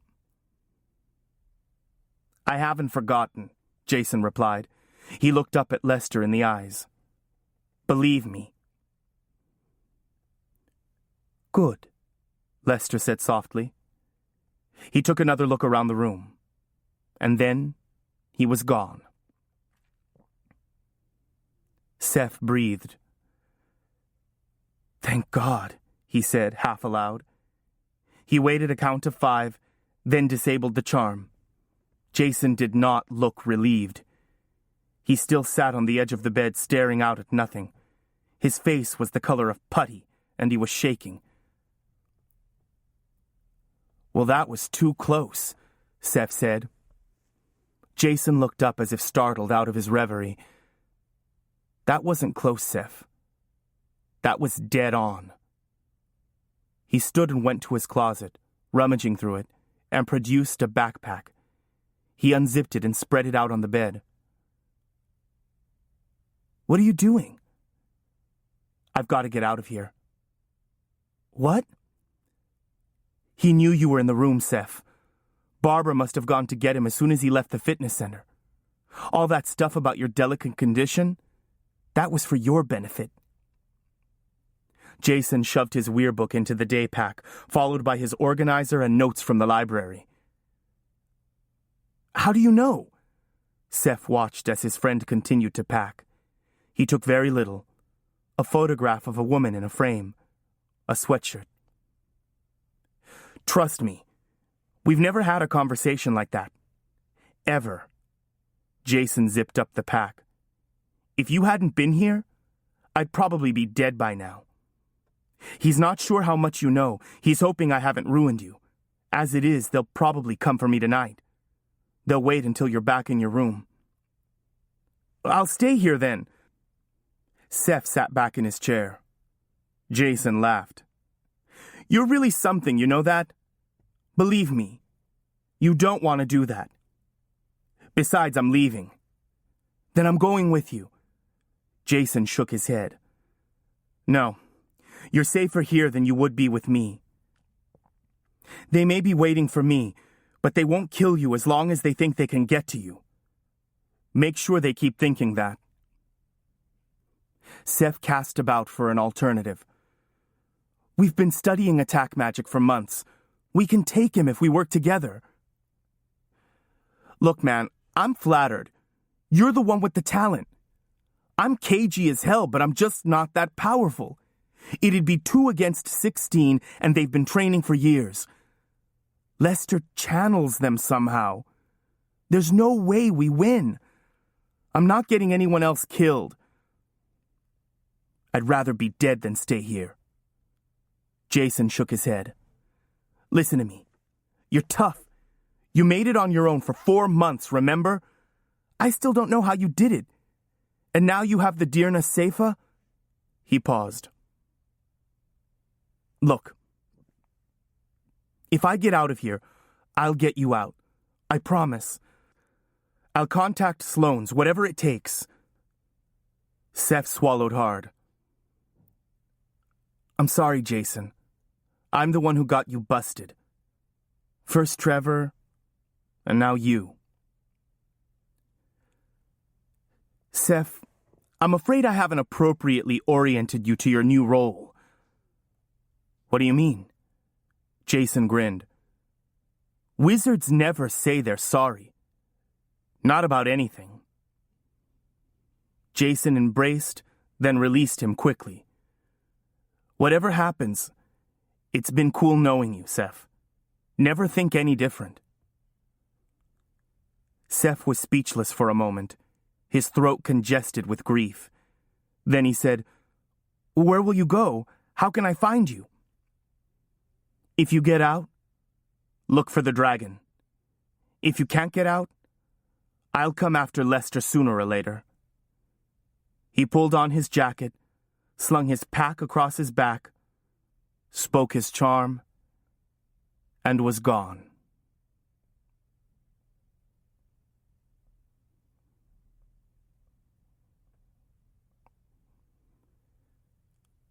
Chapter 9. Desperate Measures. The normal cadence of life at the Havens continued after Jason's departure for everyone but Seth. For most of the students, Jason had never existed, so no one noticed his absence. Days passed and there was no word from Jason and no indication from Sloane's that he had contacted them. Seth was increasingly worried. Had Jason even made it past the wall? There was no clue from Lester or the alumni. They asked him no questions about Jason's disappearance, which Seth took as a bad sign. Seth continued to visit the alumni library, but it was an empty gesture. There seemed to be no future in it, no outlet for the magic he copied into his memory. Seth felt more alone than before. Jason had been his first teacher of magic. His only teacher. The weather continued to warm. Students clustered under the pavilions between classes, eagerly exchanging summer plans. Frisbees soared over tiny patches of lawn, and the school dress code was challenged on a daily basis. Seth checked the mail regularly, hoping he might at least hear something from Sloane's about arrangements for summer. Then, Gregory Lester called Seth into his office one afternoon after class. Seth went reluctantly. He assumed an audience with Lester could not bring good news. He was right. The headmaster rose from his computer when Seth arrived. "Come in, Joseph," he said. "Sit down." He gestured toward the same table where they had sat the night of Seth's arrival. Seth perched on the edge of the seat, bracing his palms on the arms, as if ready to launch. Lester sat down across the table. "We're concerned, Joseph," he said. "I had hoped that your continued deterioration might convince you to cooperate, to submit to treatment." Seth fixed his gaze over Lester's shoulder, looking out at the horizon. "I don't need treatment. I need training." Lester shook his head, as if this notion was preposterous. "I cannot risk training a wizard who is so totally out of control. It would be like handing a flamethrower to a child. You require limits and close guidance in order to develop your powers safely." "Let me go, then. I'll find someone else." Lester sighed. "I think it's time we change our approach. I'm going to ask your guardian to let us keep you with us this summer. I'll have more free time, Then, and you won't be in class. We'll work on your issues together, Joseph. We'll do some intensive one-on-one therapy, some guided imagery. How does that sound? Seth could imagine what kinds of images Lester would share with him, and with the wizard present, he wouldn't be able to use the talisman. No doubt Houghton would agree to Lester's proposal. The lawyers would be glad they didn't have to find a summer placement. Unless Jason got to them first. He cultivated that fading hope. 2 weeks before the end of the term, Seth decided he couldn't wait for Jason any longer, but had to try again to contact Sloane's on his own. For that, he'd need to break into Gregory Lester's office. If any computer on campus had unrestricted access to the outside world, it would be his. Seth began monitoring the headmaster's movements. Lester sometimes worked in his office until late into the night. Fairly consistently, however, he walked over to the alumni building for dinner around 8. For several nights running, Seth marked his departure from the admin building, his arrival at the alumni house, the walk back to his office. He was always gone for at least an hour, sometimes an hour and a half. That would be long enough. At his previous schools, Seth had been known as something of a hacker. He thought he could probably break into the school's email system, depending on the service provider, operating system, and level of security. He might even be able to come in through the front door without breaking code if Lester was sloppy about passwords, which he might be. This kind of attack might not be anticipated at a place like the Havens, where magic and wizardry were the weapons of choice. He chose a Sunday night in late May. Sitting at the end of the dock facing to the side, he could monitor activity at the admin building. The office was illuminated, and he could see Gregory Lester at his desk overlooking the harbor. About 7:45, Lester threw on a jacket and cut the lights in his office. Seth left the dock and walked around to the front of the building, speaking an unnoticeable charm when he reached the shadows along the side. Lester exited through the front door, his boots crunching on the gravel of the parking lot. He was heading for the alumni house. Seth turned the corner and entered the admin building. Unnoticeable, he walked past the cafeteria where students lingered over dessert and climbed the steps to the 3rd floor. Passing through the darkened hall, he tried the door to Lester's office. It was unlocked. He listened for a long moment and, hearing nothing, slipped inside and closed the door behind him. Now he just wanted to be in and out as quickly as possible. He crossed to the computer and sat in the chair. He touched a key, and the screen illuminated. Lester had signed off, but he left the computer on. G. Lester was the username. Seth plugged his jump drive into the USB port and ran the script he'd written earlier on the computer in his room. It crunched away, trying passwords. While he waited, he searched the desk drawers, which were nearly empty. He eyed the phone on the desk, but decided against chancing an outside call. Sloane's would be closed at this hour anyway. He was rooting through the filing cabinets when he heard the computer cycling through its startup routine. He was in. Seth opened the browser, then typed in the URL for a search engine company that offered free email service. In a few minutes, he had set up a new account and username. It wouldn't fool anyone if he were caught, he realized. All Lester would have to do was look at the mail's destination. But at least it might prevent any bounce-back mail from going to the headmaster. He logged back in under his new name, Dragon. His fingers flew across the keys. He typed in Sloane's gateway email address and accessed the firm's online address book. He selected every personal email box on the list: Sloane, Smythe, Houghton, and all the rest of the associates. Mr. Houghton and colleagues, I am being held prisoner here at the Havens School in Maine. I was told that your firm had me legally committed for mental health treatment, but I have not been allowed to confirm that with you. Although I have written to you via the post numerous times, there has been no response. I am not allowed telephone or email access. I have been subjected to severe emotional abuse and mental torture since my arrival in September, which I can no longer endure. If there is no response to this email within 3 days, I will kill myself. I am perfectly serious. Joseph Macaulay. By the way, do not reply to this email. Do not call. Come in person and don't leave without seeing me. He looked the email over and was satisfied. No lawyer could fail to respond to such a message. He drew a shaky breath and hit the send button. A message came up. Your message has been sent. It was done. He knew he should leave, but Lester's mail program beckoned. Perhaps he'd find some mention of Jason or the dragon or the other parties to the conspiracy Jason had described.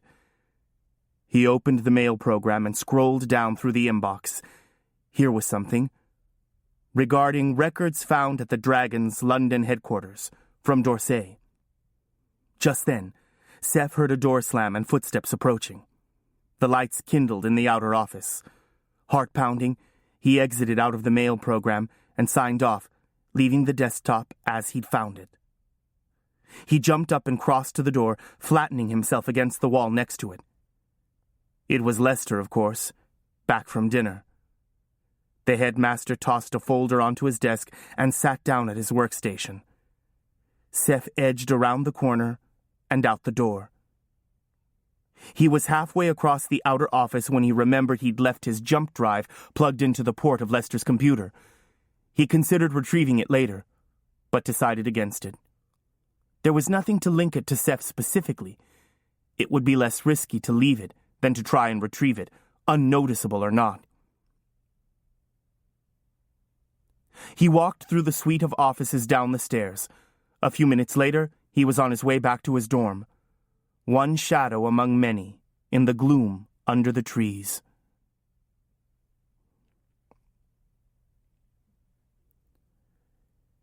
It was a little after 6 a.m. on Tuesday morning when they came for him. Seth was still in bed, but he was a light sleeper now, whenever he wasn't using the portal, and he woke when he heard the key turn in the lock. He had the deadbolt thrown, so it gave him time to make sure the portal stone was inside his shirt before the door flew open. It was Warren Barber and Bruce Hayes. Seth propped himself on his elbows. "What's going on?" "Get up, Joseph," Warren said. "You need to come with us." "Am I late for something?" Seth looked from one to the other for a clue. They had their stone faces on. He swung his legs around and put his feet on the floor. "Is it okay if I get dressed?" They stepped back to allow him to get out of bed and stood waiting while he pulled his jeans on and found his shoes and yesterday's socks under his bed. Since they were wearing jackets, he pulled on a sweatshirt. Something told him they wouldn't wait for him to brush his teeth. He ran a hand through his ragged hair and said, "Okay."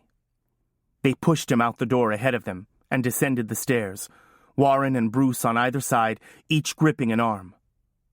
Once outside, they steered him toward the administration building. Seth decided to try again. "What's this all about?" "I tried to warn you, Joseph," Warren said. It must be about the email, Seth thought, unless it was Jason. The critical question was whether Sloane's had responded or not. It occurred to him that the day could bring either a major improvement or a dramatic deterioration in his prospects. There weren't many students on the campus at that hour, except for a few hardy souls headed for the gym. The air was soft, the sky was pale, and the light was growing. A light mist lay on the harbor. It was going to be a beautiful day. For someone. Seth and his escorts entered the admin building and climbed the open staircase to the 3rd floor. They took him directly to Gregory Lester's office and pushed him forward. Lester was standing at his magnificent window, his hands clasped behind him, watching the sun come up over the water. John Hughes was seated at Lester's PC, frantically typing in commands. Hughes was one of the alumni, a stocky man in his 20s with a receding hairline. He functioned as the systems administrator for the school. It was the email, then. Warren cleared his throat nervously. "Here's Joseph." Lester did not look back at them, but turned instead to Hughes. "Well?" Hughes half turned around in his chair and shook his head. "A number of them have already been opened. They were sent out on Sunday night. No response." He glanced at Seth, then looked away. "I see." Lester sighed. Take this brief pause to let your mind settle. The journey ahead awaits with new emotions and new discoveries.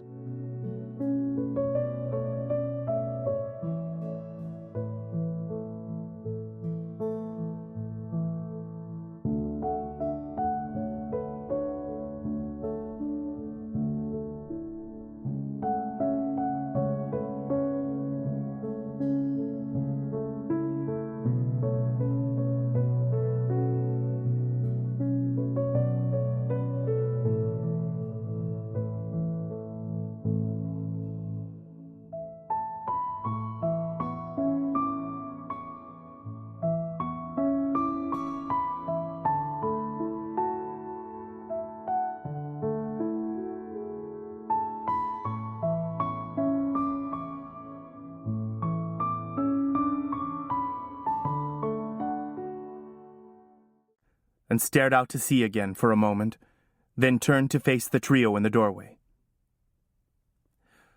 "So, Joseph, it appears you have made a mistake." Seth remembered Jason's advice. Be stupid and be scared. He tried to play stupid. "Already?" He lifted his shoulders slightly. "I just got out of bed."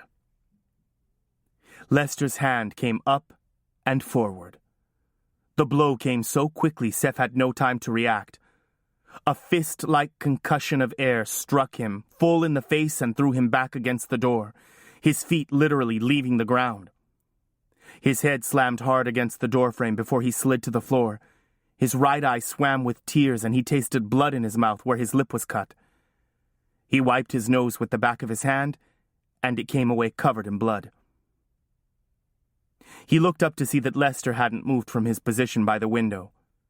Warren and Bruce had split off to either side out of the target area. Lester thrust his hand toward him again. The next blow caught Seth just under the ribcage, throwing him back into the wall and driving all the breath out of him. He rolled over, trying to scramble out of the way, but the third hit him square in the back.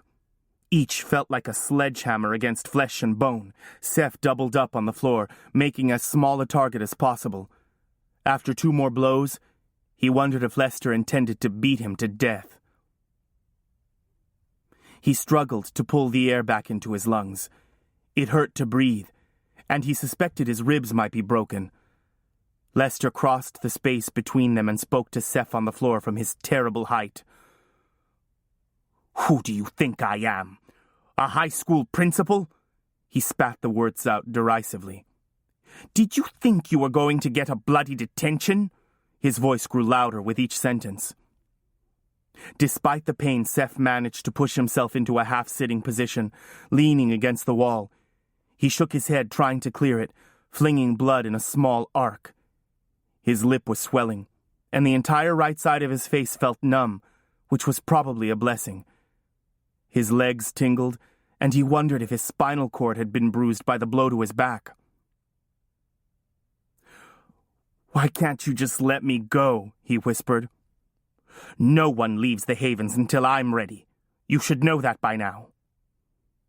Seth knew he should just keep quiet, but he couldn't help himself. "Jason Haley left," he said. "Ah, yes, Jason Haley has indeed left the Havens." Lester smiled. "Did you think I'd let him out alive?" It was one of those times when the body seems to act without the counsel or approval of the conscious mind. Seth Macaulay bunched his quivering legs under him and launched himself at Gregory Lester. He hit him hard in the midsection. It was very much like hitting a concrete wall, but Seth was able to land at least 2 good punches before Lester pinned his arms to his side with one massive arm and wrapped the other around his neck, cutting off his air supply. He increased the pressure until black spots appeared before Seth's eyes, then relaxed it enough to keep Seth from passing out completely.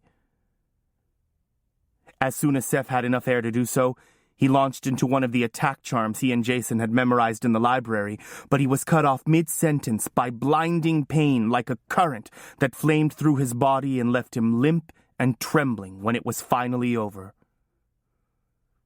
"Don't be a fool," said Lester. But Seth was reckless with anger.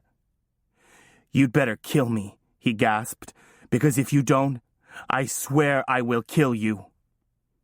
Lester was speaking into his ear. "Why would I kill you, Joseph, when I have so many other options?" He laughed softly. "You think you've had dreams? I can give you a nightmare that will last a week. Why, I can give you a nightmare that will last the rest of your life. We call it going insane. Now, the question is whether we need to keep you around in case someone responds to your message. I think not. You won't be in any condition to talk to them anyway. You threatened to kill yourself, Joseph, and I think you're going to succeed. You'll cease to exist as far as Sloane's is concerned. Think of it. We'll have you all to ourselves, a wizard's lifetime. No more paperwork, no pesky correspondence going back and forth." He touched Seth's damaged face, running his thumb down his chin line. "No need to keep you pretty, in case someone comes to call." Lester tightened his grip and spoke a charm. The flames raked through Seth again, and he screamed, all of his muscles seizing with the pain of it. He couldn't say how long it went on, but Lester suddenly released his hold on him, and Seth dropped to the floor like a rag doll, whimpering, desperately sucking in air. At last, perhaps, you begin to understand.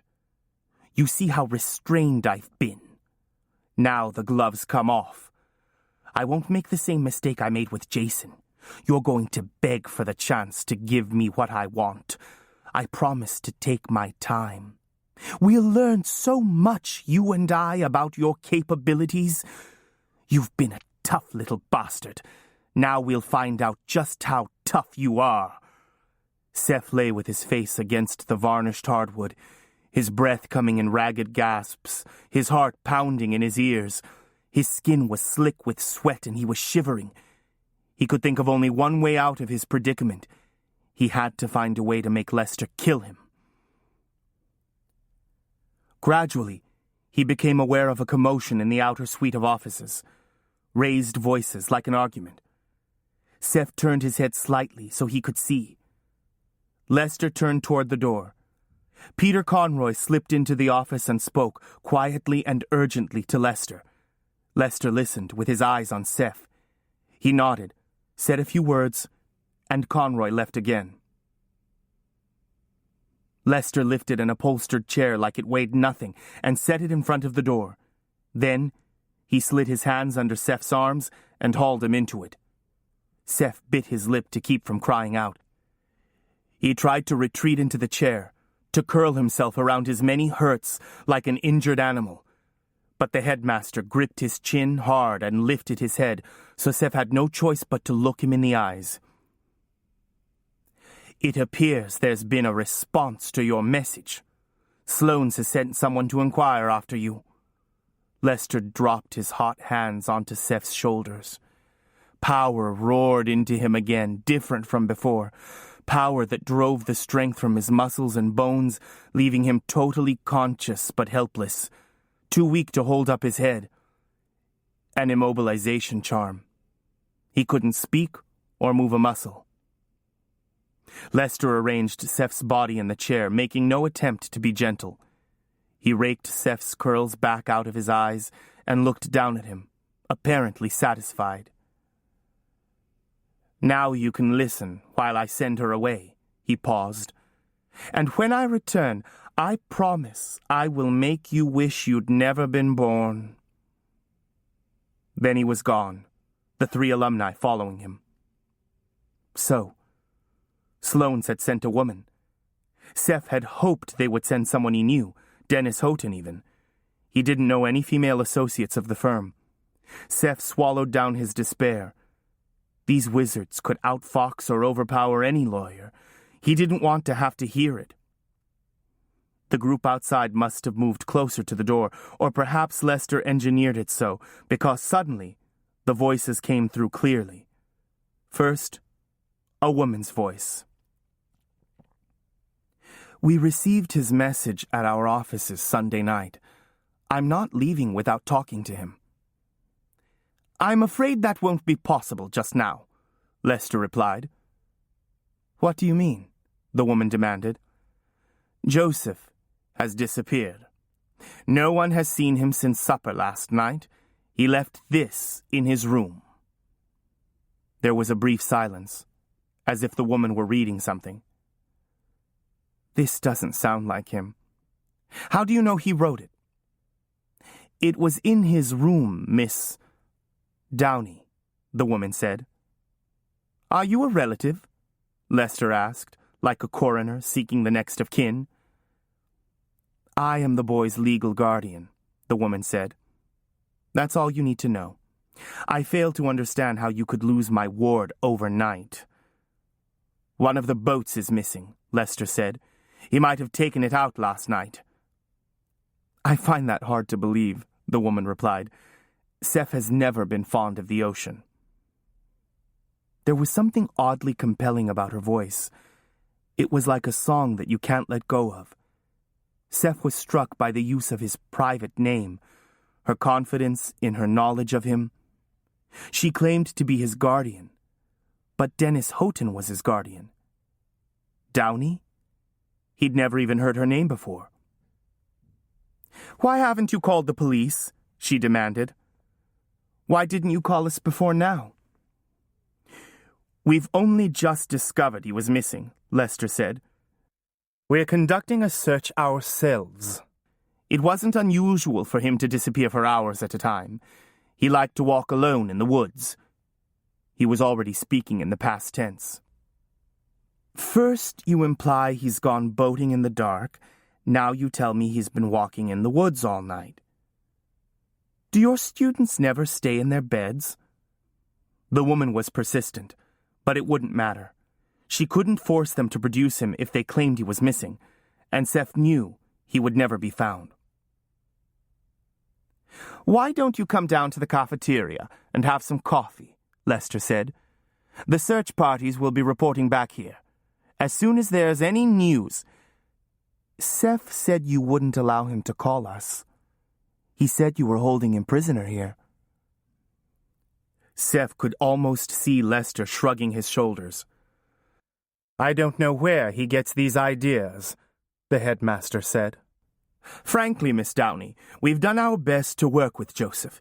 You can tell by the note he left that he's unstable. In fact, we've come to believe that he's psychotic. Yet we were told none of this when we admitted him." "You make it sound like he's been a problem since September," she said. Papers rustled. "I have all his progress reports here, and they suggest nothing of the kind." Soon enough, the dance would be over. They would maneuver the woman out of the office and down to the cafeteria. Then they could tuck him somewhere out of the way, and his chance would be gone. He'd sacrificed so much, perhaps everything, to get Sloane's to send someone to rescue him. "I can't let her leave without seeing me," he told himself. He tried to move, to twitch a finger, but nothing happened. Frustration built up in him, and then something else, more familiar. He focused his attention on the door, concentrating, pushing energy into his extremities. And then it happened. A cascade of blue flame erupted from his fingertips and blew down the door between the offices with a bang like a gunshot. There was a brief, stunned silence. "What the bloody hell was that?" the woman cried.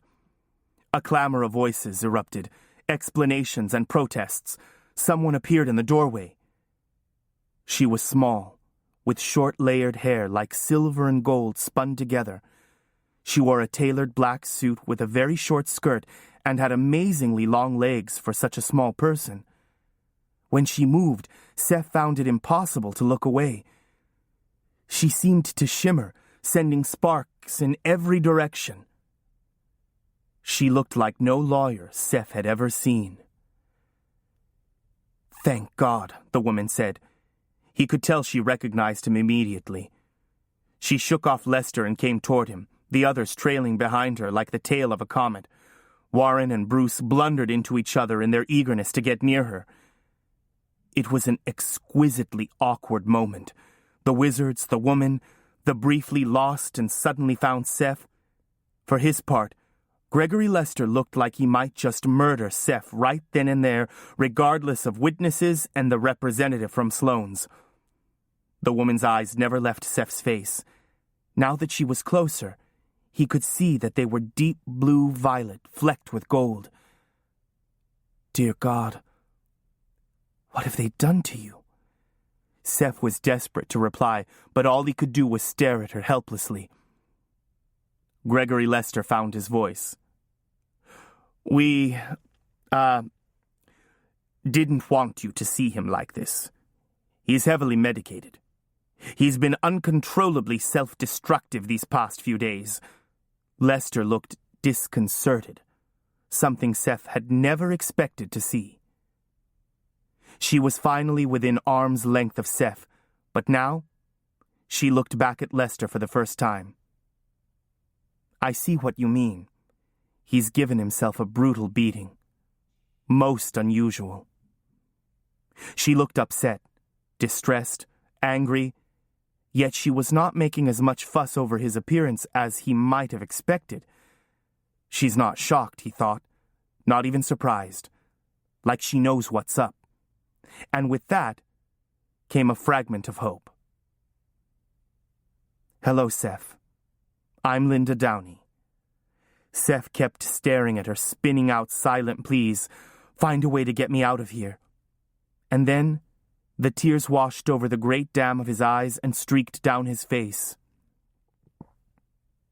Linda Downey nodded, almost imperceptibly, as if she'd heard and understood. She leaned in and gave him a light kiss on his forehead and whispered, so only he could hear, "Courage, Seth." Then she turned back to Lester and the others. "Clearly, this placement has been nothing short of a disaster. I'm taking him back to see his regular therapist. I'm hoping he won't require hospitalization." "Therapist?" She gestured to Hayes and Barber. "You two, help me get him into my car." They stepped forward obediently, but Lester shook his head. "The boy stays here," he said. "As you can see, he's in no condition to travel." The woman sighed and changed tactics. "Dr. Lester, I think it's time we were frank with each other. I do believe you are all wizards and you have this boy under a spell." She might as well have said the law firm of Sloane, Houghton, and Smythe believed in fairies. Seth squinted at her in disbelief. The alumni stirred and muttered, but Lester seemed unimpressed. "So?" he said, letting the word drop between them like a gauntlet. He was making it clear that what Linda Downey knew or didn't know was irrelevant. She shook her head and regarded Lester with a look of pity. "Do you have any idea who this boy is?" Lester frowned, opened his mouth, and then closed it again, looking from Linda to Seth. "Obviously you don't." She put her fingertips under Seth's chin and tilted his face upward. "Look at him. Look at his eyes, the shape of his nose. Lester studied Seth, but his scowl said he was clueless as before. "I find it hard to believe you can't spot it." She cleared her throat. "Joseph Macaulay is the natural child of one of your colleagues on the Council of Wizards. A delicate matter, as he is married to someone other than the boy's mother." She paused again. "His wife is a powerful wizard and has been unforgiving of such transgressions in the past. The boy has been kept ignorant of his background for fear the story would come out.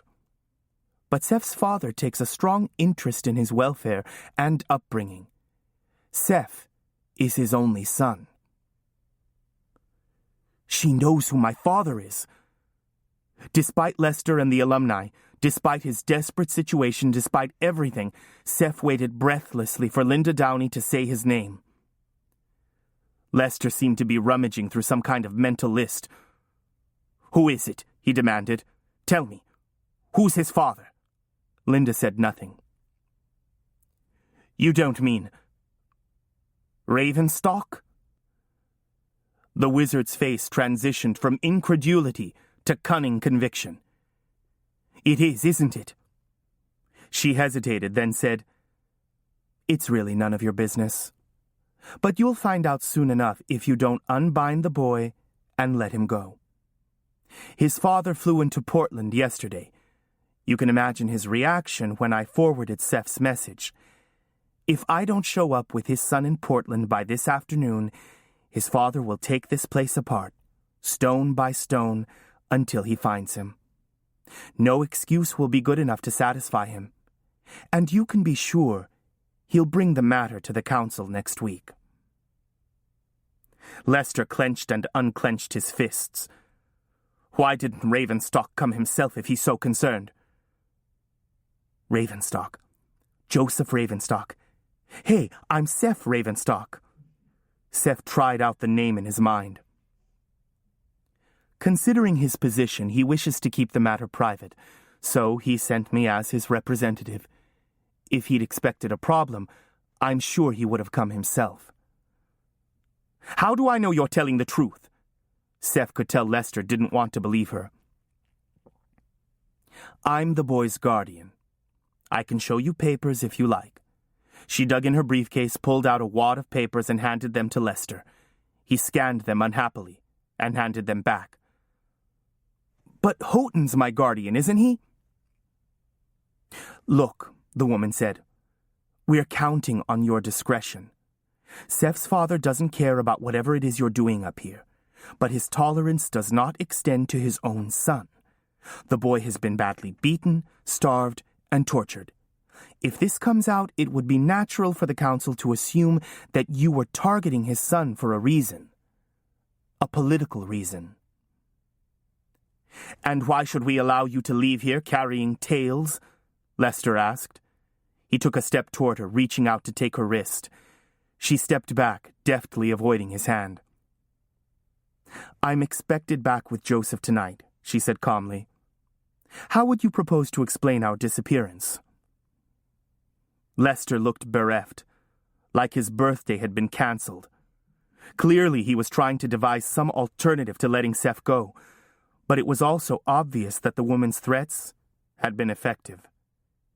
He wouldn't want the council involved, wouldn't want to draw any unnecessary attention to the Havens.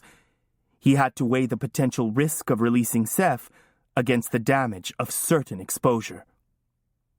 Finally, he shrugged, not at all gracious in defeat.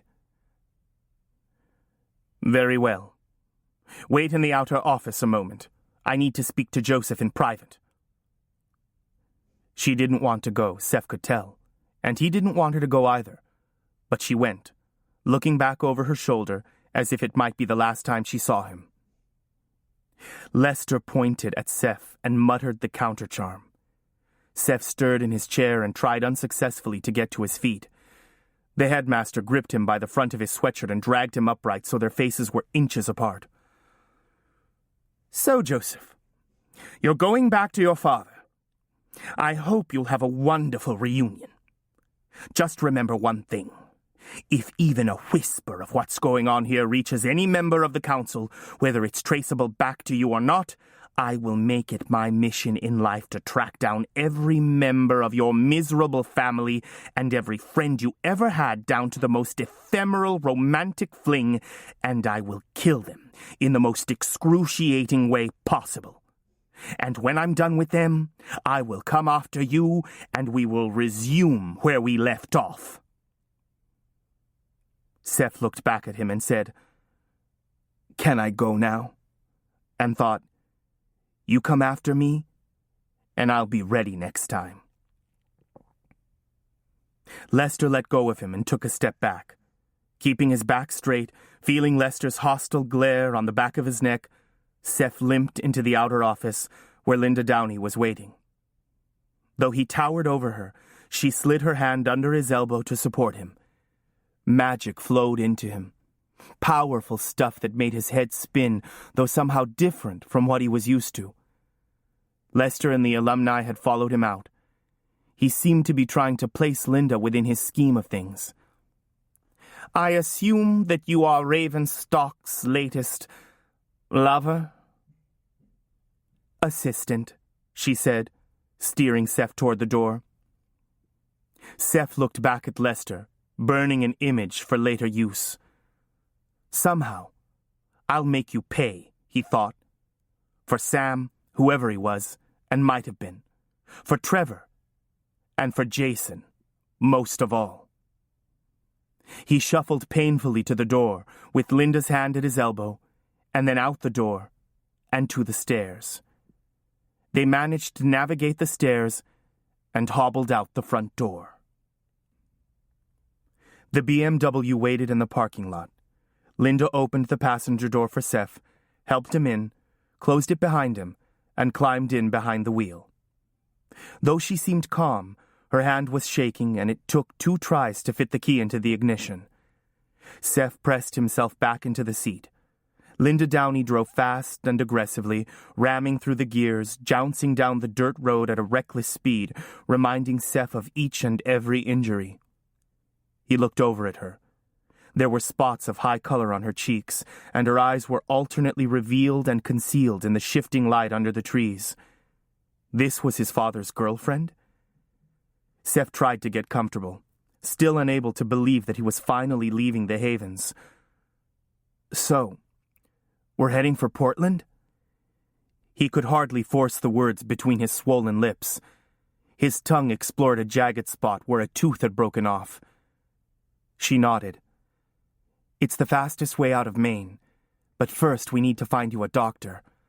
She looked over at him, biting her lip. "The nearest hospital is probably in Portland." Linda's scrutiny made Seth uncomfortable. "I'm all right, really. It looks worse than it is. I'd rather not have to answer any questions." "Seth, I'm so sorry. I had no idea what was going on." Her voice broke. "And when we received your email, Who is Ravenstock?" "Never mind him. He's no one you're related to." He wasn't surprised somehow, but he was a little disappointed. He erased Ravenstock from his mental file, the place where he kept the clues to who he was. "Weren't you taking a chance in there?" "I didn't have much choice. I had to hope you looked like someone on the council." "Thank you for coming. When you did," he said.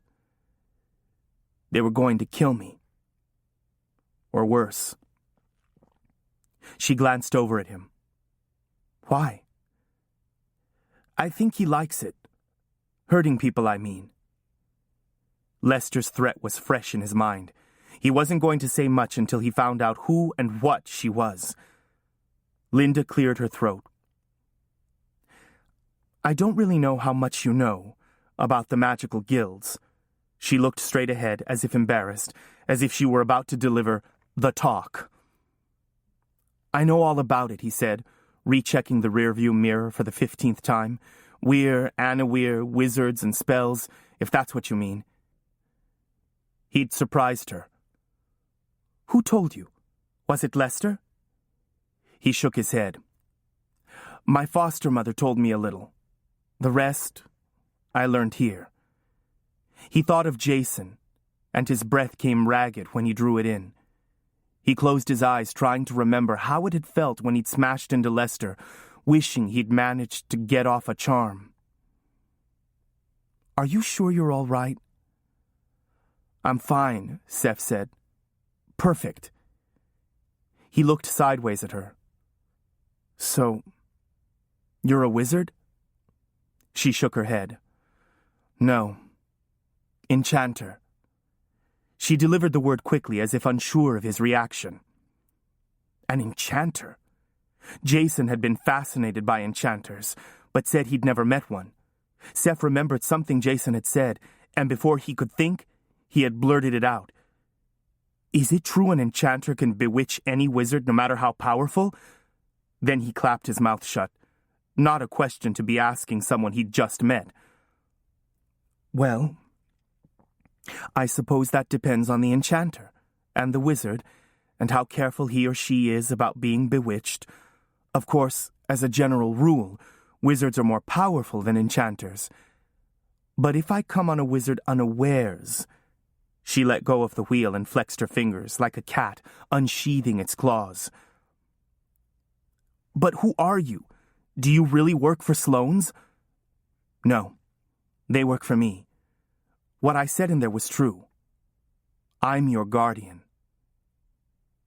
Something told him she wasn't being completely honest.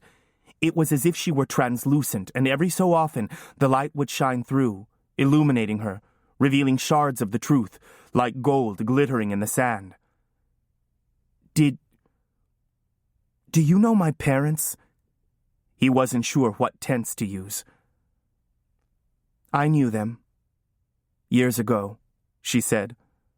Another lie. He sat up straighter. Linda Downey knew the truth about him. He was sure of it. He would find a way to get it from her, no matter how awful it was. "If you're my guardian, how come I've never heard of you?" "I became your guardian after your parents died. I travel a lot, and I wanted something stable for you, so Genevieve Leclerc agreed to foster you." "But who were my parents?" Seth persisted. "What were their names? Where did they live? How did they die? Do I have other family?" It was a cascade of questions, the questions of a lifetime. She ran her tongue over her lips. "Surely Genevieve told you all that. Your father was a software engineer, there was a fire..." "Don't give me that fairy tale. I'm just a made-up person. My birth record is a fake. There is no news story about a fire, no social security, death records. I'm not stupid." "No one ever said you were." She kept her eyes on the road, as if it would be dangerous to look at him. "The truth is, I can't tell you what you want to know, so don't ask me anymore." Her tone was sharp, her knuckles white against the steering wheel. There was a brief, strained silence. Then she went on. "I placed you with Genevieve when you were a baby, because I knew she would take good care of you. You liked it there, didn't you?" The voice came in a rush, a plea for reassurance. "I liked it there." Seth looked out the window. "I loved Genevieve. I guess I haven't done so well the past 2 years. You see, my nephew was in trouble and, well, I got distracted. There's been a lot going on. Houghton assured me that you were doing well, until he called me about the email." Her voice trailed away. "Where are we headed anyway?" "A town called Trinity. It's in Ohio, on Lake Erie, a college town." Trinity, Ohio. Jason had mentioned that name. An image surfaced, barns and silos, from the forest primeval to the Midwestern farm. He tried not to make a face. It hurt to make a face. "Anywhere is better than where I came from," he told himself. Just then he wanted to burrow into the Midwest, to pull the farmland of Ohio over himself like a blanket. "Why Trinity?" he asked. "Is there another school there?" "My sister lives there. Plus, it was designated as a sanctuary after the tournament at Raven's Gill. Right. Jason had said something about a sanctuary. In Ohio, of all places. Why a sanctuary? There's a lot going on, she said again, as if that explained anything. Are there any wizards in Trinity? He asked. She nodded. Yes, I know of at least 2, and there are probably more. Why do you ask? I need more training. She nodded. I suppose your lack of training is my fault. Genevieve was wonderful, but not very approving of wizards. She nodded again, as if confirming some unspoken thought. Yes, I imagine we can find someone in Trinity to train you. Good. He leaned back and closed his eyes, but he could still feel the pressure of her gaze. If you feel up to it, why don't you tell me what happened at the Havens? He kept his eyes closed. I really don't feel up to it.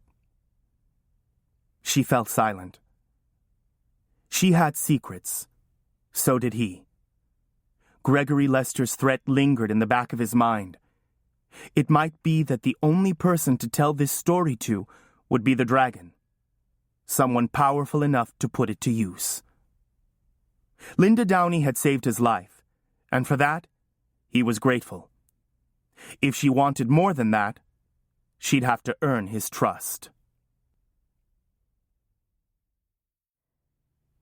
Late that evening, Gregory Lester sat at the end of the dock, leaning against the cold metal of the boat lift. Not even the loveliness of the spring evening could soothe him.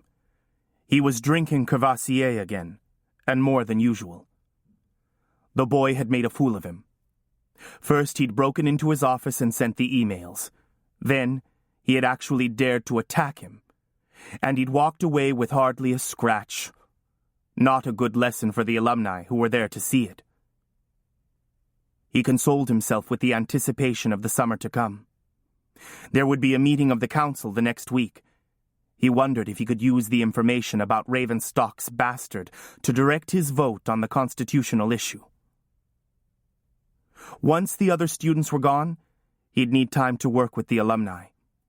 In truth, he could do without the distraction of trying to break the boy and then train him.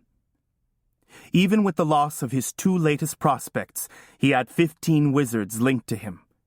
That should be plenty, assuming the dragon and the others could be kept in the dark a little longer. He swirled the amber liquid in his glass, feeling better. The cell phone at his belt buzzed, and he considered ignoring it, but the number had been given only to a chosen few, so he pulled it from its clip. Lester. It was Claude Dorsey. His voice was tight with excitement, unusual for the reserved master of the games. You have a student by the name of Joseph Macaulay. It wasn't a question. Joseph Macaulay again. What about him? Lester drained his glass. I'm coming to Maine tomorrow. Confine him until I arrive. What are you talking about? Do you know who the boy is? Oh, that, Lester snorted. I heard about it today. He's Jeremy Ravenstock's bastard. Apparently, Ravenstock's trying to keep it a secret. Not very successfully, I'm afraid. Ravenstock? Not unless Ravenstock is the dragon, which is absurd. We both know the dragon's true identity. We think the boy's his son. For a long moment, Lester could say nothing at all. Are you sure? We found his name in some files at the dragon's hideout in London when we raided it a few months ago. We searched all of our databases, social security records, and so on, but it took a while to find him. The boy was born in Canada. The birth certificate is a phony. His parents never existed. Someone has gone to a lot of trouble to hide who he really is. It had definitely not been a good day for Gregory Lester, and now the cognac was no longer working.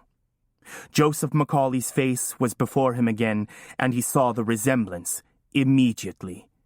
It was unmistakable. The imprint of the devil was clearly on his offspring.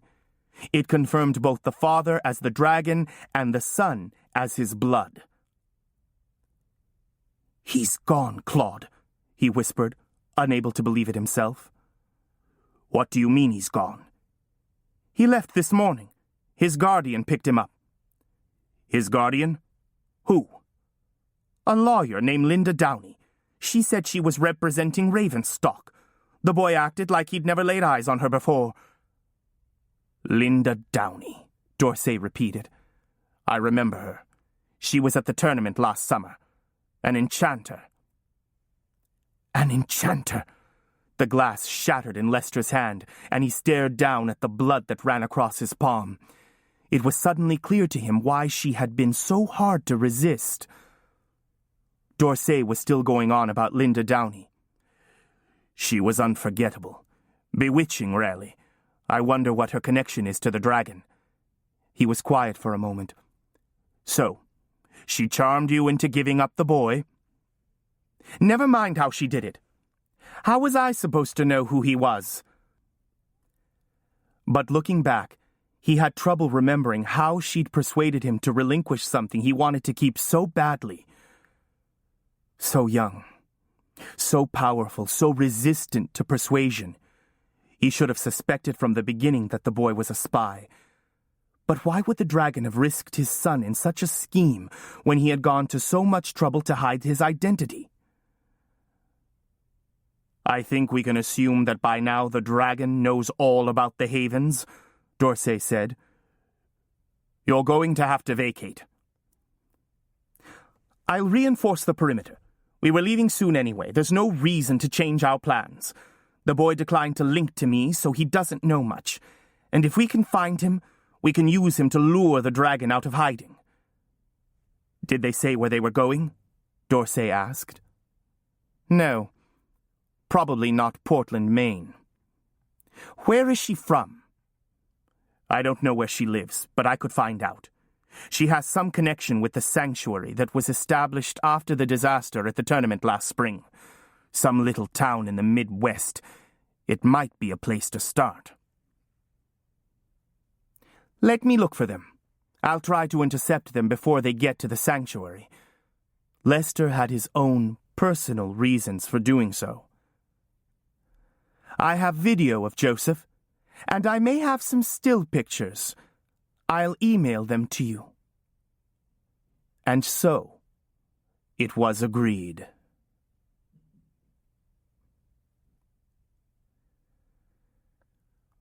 Chapter 10. The Weirweb.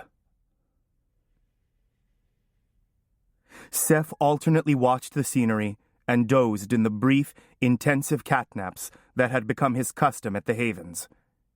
He was like an animal for whom a moment of inattention could be the difference between life and death. Linda watched him when she thought he wasn't looking. They followed the long circle of I-95 around Boston before taking the turnpike west across Massachusetts. They stopped at one of the plazas on the turnpike where the restless, traveling public can buy whatever they need. He picked out 2 Toronto Maple Leafs t-shirts and a Blue Jays sweatshirt, 2 pairs of sweatpants, underwear, and a toothbrush. The sum total of his possessions at the moment. He changed his ruined shirt and carefully cleaned the blood from his face in the washroom, his skin stinging from the nasty dispenser soap. They left the highway at Stockbridge, Massachusetts, just across the border from New York. Linda drove into the hills, high above the town, to an inn she knew. They ate dinner in a small dining room overlooking a tumbling stream and took 2 rooms under the name of O'Haran, because she happened to have identification in that name. He didn't question that, nor did he bother to call Dennis Houghton to verify Linda Downey's story. There didn't seem to be any point. Seth didn't use the portal stone when he climbed between the sheets that night. He was apprehensive, though, wondering if Gregory Lester could still reach out to him over the distance between them. He slept restlessly, but his dreams were the natural kind. The next morning, they left before the sun rose, while the inn was still clothed in the shadows of the mountains. They struck out across the state line into the long corridor of New York State, crossed the Hudson, and joined the New York Thruway near Albany. Linda could tell from the way Seth moved that he was stiff and sore. He kept his elbows down close to his sides as if guarding his midsection. His lip was cracked and swollen, and the entire right side of his face was bruised. He didn't complain, though, and shook off Linda's questions. Linda liked being able to look over at him after so many years of watching him from a distance. She studied the dark curls, which were longer than usual and ungelled, the eyebrows that would be heavy when he grew to be a man, the bones of his face as the light changed. He needed healing, she knew, but she didn't know the remedy for what ailed him. She would ask Nick Snowbeard about it when they reached Trinity. She wondered how she could keep the gathering darkness away from him. The sanctuary would be safer than anywhere else, but it might also bring him to the attention of those who had overlooked him up to now. Hastings would know the news from the Wizard Council, but she would have to be careful with him, what she asked and how she asked it. Leander Hastings didn't need to know about Seth Macaulay. They left I-90 west of Cleveland. By now, it was after 7, and Seth's stomach was reminding him that they hadn't eaten lunch. Linda glanced over at him. "We're close," she said. "Do you want to stop and eat, or wait till we get to town?" Seth shrugged. "Let's just get there." They were driving close to the lakeshore now. Seth saw signs for wineries, bed and breakfasts, and Trinity College. When they rounded a curve, he saw the town itself, across a small bay like a scene from a postcard. Quaint storefronts and Victorian houses clustered along the water, the stark white steeples of churches rising behind, a picturesque harbor and marina lined with boats. More sailboats were anchored just offshore. The town shimmered in the slanting sunlight, as if there were an iridescent veil draped across it, some peculiar trick of the light. The car slowed, and Seth glanced over at Linda. She was frowning, head tilted, as if seeing something she didn't like. She removed her sunglasses and leaned forward, squinting through the windshield, then took a quick left at the next intersection and headed south. "What's wrong?" Seth asked. "I don't know." They detoured south for a few miles, then cut west and back north so that they approached the town from the south. They came over a ridge, perhaps an ancient shoreline of the lake, and once again the town lay glowing before them with the lake beyond. Indistinct, purple-pink, like a poorly printed illustration in a pulp magazine. Linda shook her head, muttering to herself, made a sudden right turn into the parking lot of a small diner, and jerked to a stop. "Let's eat here," she said. "Go in and get us a table. Get whatever you want and order me a salad. I need to make a phone call." She pulled out a cell phone and waved him off. Baffled, Seth went on into the restaurant. It was nearly empty, maybe because it was a weeknight. The only employee in evidence was wiping off glasses behind the bar. He motioned Seth to a back table, staring at his bruised face with frank curiosity, as if hoping his guest would pay for his dinner with a story about his recent beating. By the time Linda came in, the food had already arrived. "Who'd you call?" he asked. "My nephew, Jack," Linda explained. "He's going to meet us here. My sister Becca is a lawyer. She also teaches literature at Trinity College. Jack's her son, a little older than you." Seth shrugged, puzzled by the change in plans. "Okay." "He's a warrior," Linda went on. "One of the Weirland." Seth stopped chewing and looked up. Jason had said warriors were exceedingly rare, like an endangered species. "A warrior? Are you expecting trouble?" Linda shrugged. "I don't know. I hope not. He might bring some other people along." "What's wrong?" Seth asked. There's a magical barrier around the town, a weirweb. I want to know how long it's been there, and who put it up. A weirweb. A cold finger ran down his spine. Seth recalled the barrier around the havens with its smudgy, iridescent appearance. The veil over Trinity was similar. Could it be a coincidence? They finished their food and Seth ordered a piece of apple pie a la mode. He was dissecting it, consuming it in 100 small bites, when the door opened and 3 people walked in. One was an old man, very thin, with a trimmed white beard and bright black eyes. He leaned on a staff with an intricately carved bear's head on it. Although wizards couldn't readily recognize their own kind, he seemed to be a prototype. He was unlike the other wizards Seth had met. There was something kind and reassuring about his face, in the laugh lines around his eyes. The other 2 were about Seth's age. One was a tall, athletic-looking teenager, with bright red-gold hair and blue eyes that reminded Seth of Linda's. He was dressed in jeans and a t-shirt that revealed his broad chest and shoulders and muscular arms. He grinned when he spotted them in the corner and crossed the space between the door and the table in a few long strides. I've never seen a 17-year-old built like that, Seth thought. This must be Jack, the warrior. He glanced down at himself, ashamed at how gaunt he looked. Aunt Linda! The red-haired boy put his hands on her shoulders, leaned down and kissed her cheek.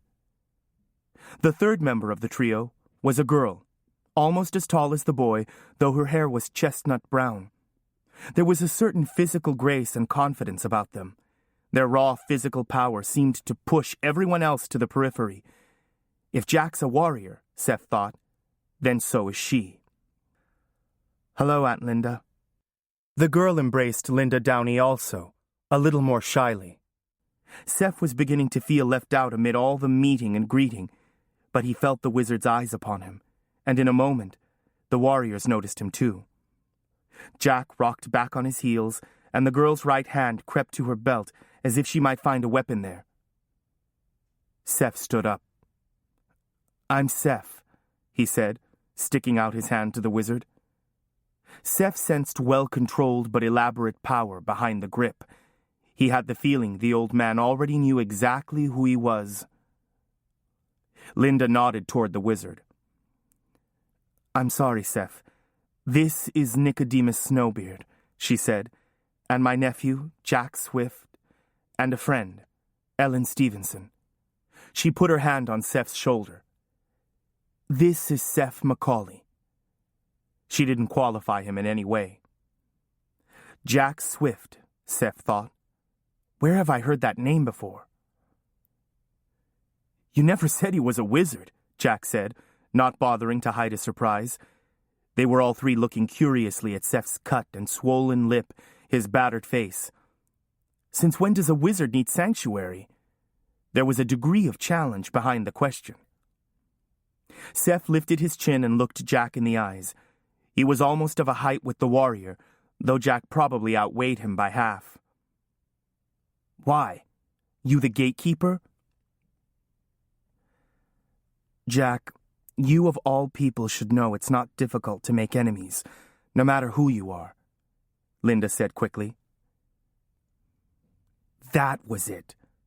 Jack Swift was the warrior who'd played in the famous tournament at Raven's Gill, the rebel behind the change in the rules, and he was Linda Downey's nephew. Seth remembered what she'd said in the car. My nephew was in trouble and, well, I got distracted. Seth studied Jack with new interest, like he'd suddenly discovered a celebrity sitting next to him in a movie theater. The newcomers pulled more chairs around the table. How did you get through the barrier, Nicodemus? Linda asked. Snowbeard nodded at the 2 warriors. Jack and Ellen brought their blades. They were able to cut a path for us. And before we were through, we had company. Jack stretched his long legs into the aisle. 4 wizards showed up, all excited at first, but they lost interest when they saw who we were. The wizards who put up the web can detect any disturbance in it. Rather like a spider waiting for its prey, Snowbeard said. Whoever did it has a real talent and an excess of power. It's incredible that it went up that fast. What did the wizards look like? Seth pushed aside the remains of his pie, no longer interested.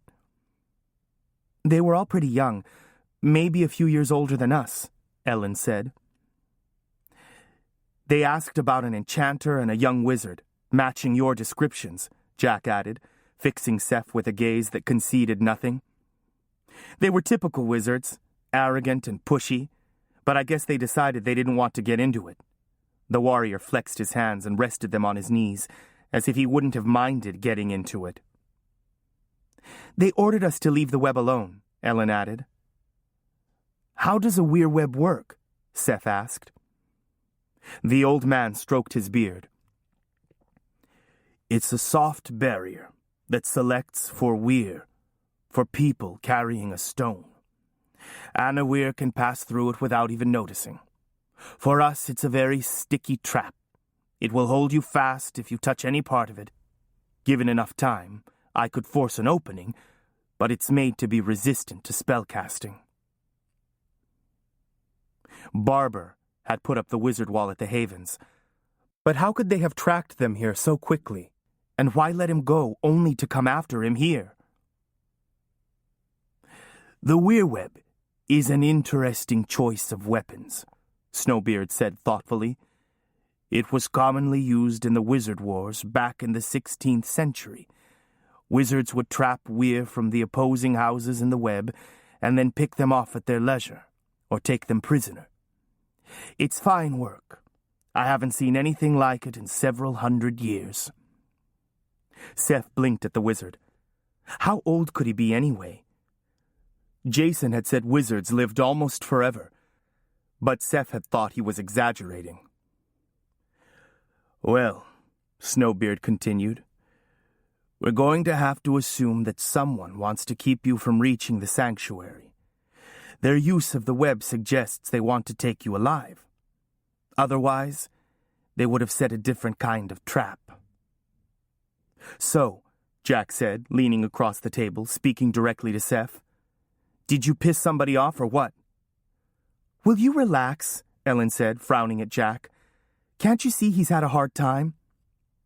Seth shoved his chair back. Hey, if we can't get in, I'll just go somewhere else. I don't want to inconvenience anyone. Linda put her hand on his arm. No, I want you in the sanctuary. She glared around the table, daring anyone to disagree. What's so special about the sanctuary? Seth asked. Attack magic is not allowed within its boundaries, Snowbeard replied. He covered Linda's hand with his and murmured something to her. Now then, it will take some time to get through the web, and I don't think we want to have to entertain 4 wizards while we are doing it. So I suggest we create a distraction. He leaned forward. We'll spread out. Jack and Ellen will cut a path through for Seth. They're familiar with your car, Linda, yes? So you and I will create a diversion with the car. With any luck, they'll come after us. By the time they discover their mistake, you're in. He paused. Hopefully. At least it will split them up. I can create a rather spectacular diversion, if I do say so. I'm the most likely to succeed and come out alive, and if I don't, I'm nearly 492 years old. He turned to Linda. Is there anything you would like to get from the car? Linda paid the check, and they walked out to the parking lot together. A black Subaru stood in a secluded spot in back of the restaurant. Jack opened the trunk and lifted out 2 ornate swords, handing one hilt first to Ellen. The weapons illuminated the parking lot, bright sparks in the gathering dusk. Jack's was the larger of the 2, and it had a large red ruby set into the hilt. Jack handled it as though it weighed nothing. He buckled on a leather harness with a scabbard that slanted across his back. Maybe those are magic pieces from the golden age of sorcery, like the Dirna Sefa, Seth thought.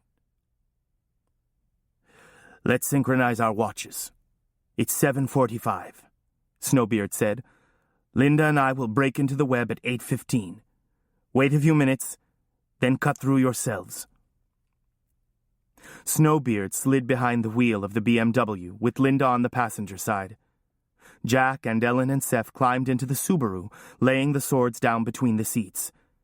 They drove in tandem, with Snowbeard leading the way along country roads, turning as often as necessary to keep close to the shimmering border. It seemed to stretch as far as the eye could see, even arching over top of the town. It would be easy to walk into, if you weren't paying attention. About a mile to the west, Jack pulled well off the road into the edge of a field. The three of them climbed out, Jack and Ellen carrying their swords. Snowbeard drove on, disappearing over the next ridge. They'd chosen a spot where the barrier cut across a field. A battered farmhouse crouched next to the road, its paint gone gray with weather. The foundation of the house was overgrown with wild roses, sprays of red and white flowers with yellow centers. In the pasture, cattle wandered back and forth through the barrier, oblivious to it. The late-day sun slanted across the barnyard. They slipped past the house, moving behind the barn where they would be less likely to be seen from the road. Here, between the barn and the fenced pasture, the grass was nearly knee-high and concealed hidden hazards, rusty pieces of old farm machinery, and piles of cow manure. Up close, the barrier was revealed as an intricate network of nearly translucent cords, as thick as Seth's little finger. There was hardly an inch of space between them anywhere. There was something mathematical about the pattern, like the spokes of a spider web.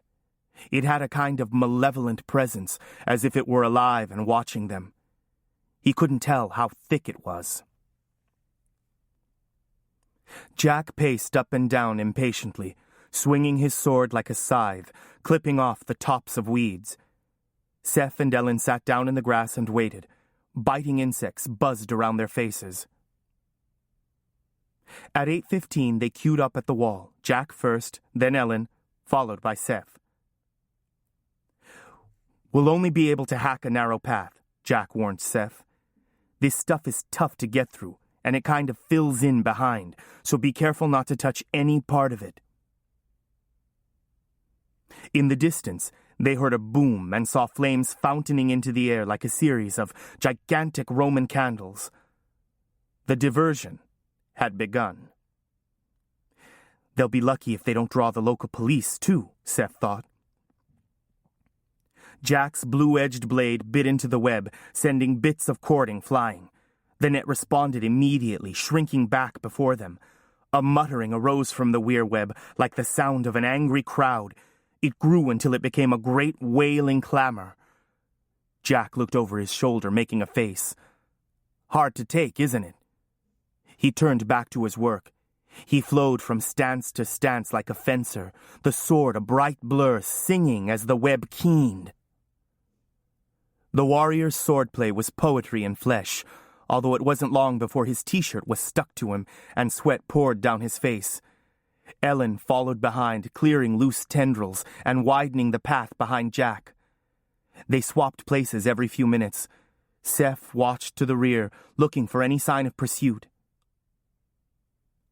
They had cut a path about 30 feet into the net when it happened. One of the tendrils Jack had broken whipped back, and Ellen sidestepped to avoid it.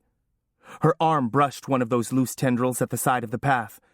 The web reacted swiftly, throwing 3 new cords around her waist. Jack! She hacked at the cords with her sword, but a line tangled around her legs and she fell. More strands wrapped around her sword arm, seemingly attracted by her violent efforts to free herself. Will you hold still?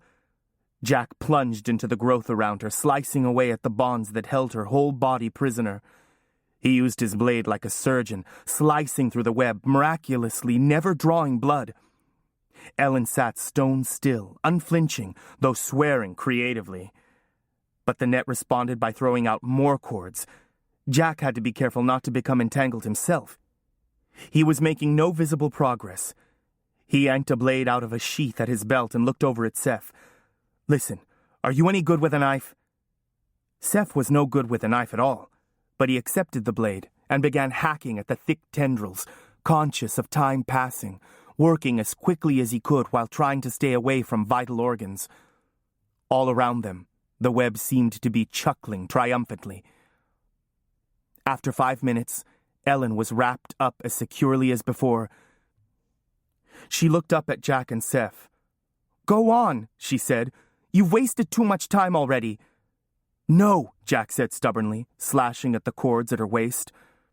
His hair was plastered down with sweat. "Linda told us to get Seth to the sanctuary. Take him and come back for me. I can take care of myself." "Right," Jack growled. "Against wizards when you're trussed up like a—" "Whose fault is that? I mean, if you were a little less clumsy with that sword of yours—" "Don't think you can make me mad enough to leave you here." "I know these people," Seth said, chopping at the cord that bound her ankles. "We're not leaving you here." "That's brilliant. Let's all three get captured." When they didn't respond, she added, "You know I'm right." "Fine." Jack swiped at the sweat that streamed down his face. "You, come on," he said to Seth. "The sooner we get through, the sooner I can be back." Jack pivoted away from Ellen and began hacking away again with a vengeance, sending tendrils flying. The keening wail started up again. They moved forward rapidly. It was probably another 20 yards to the inner wall of the barrier and half a mile beyond that to the edge of the town. When they broke through, Seth turned and looked back at Ellen. She was sitting quietly, no longer struggling. She scowled and waved him off when she saw him looking at her. "Go back for her," Seth said. "I'll go the rest of the way on my own." Jack shook his head. They would be in the open from the edge of the barrier to the city limits. "Let's go." He started across the field at a run, his long legs covering the distance in great leaping strides. Seth followed, determined to keep pace despite the complaints of his tortured muscles and bruised body. Once they passed the edge of the barrier, Ellen could no longer see Seth and Jack or hear the sounds of their progress, only the gloating whisper of the web around her. She tried to ignore it. She was uncomfortable, but she kept still, because the web around her tightened every time she moved.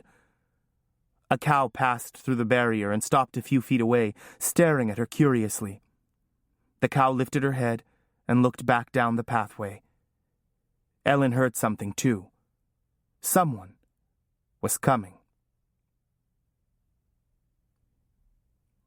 It was one of the 4 young wizards they'd encountered on their way out of town. He had back-combed, white blonde hair and a stubble of beard so pale as to be almost translucent. His eyes were diluted color, like whitewash spread too thin over blue. He looked surprised to see Ellen, as though it was inconceivable that she would disobey his orders. "You again. I told you not to touch this." The tendrils making up the wall responded to his presence like snakes to a charmer, curling over his shoulders and sliding between his feet, murmuring excitedly. "I was just trying to get back to town and I got tangled up." Ellen assumed what she hoped was a blank, stupid expression. She'd spent a lifetime lying to wizards. Their arrogance made it a lot easier. "What's this?" The wizard gently freed Ellen's sword from the tangle of vines and examined it, turning it to catch the light. He took a few practice swings, handling it like a golf club. "This is awesome. Where'd you get this?" "I bought it off a dealer." "Do you have any more pieces like this?" Ellen shook her head, watching the wizard brandish the sword and wishing she could get her hands on it. "What are you? A sorcerer?" "I don't know what you're talking about." The wizard rolled his eyes. "Right. What's your name?" Not a good idea to give a wizard identifying information. "Nikki, with 2 K's and an I. What's yours?" Warren Barber. He eyed her suspiciously.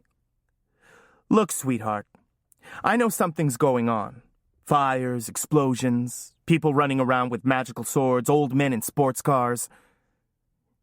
It's been like this ever since they set up the sanctuary. It attracts all kinds of riffraff. It used to be a nice little town. She looked up at him. Now, could you get me out of this web?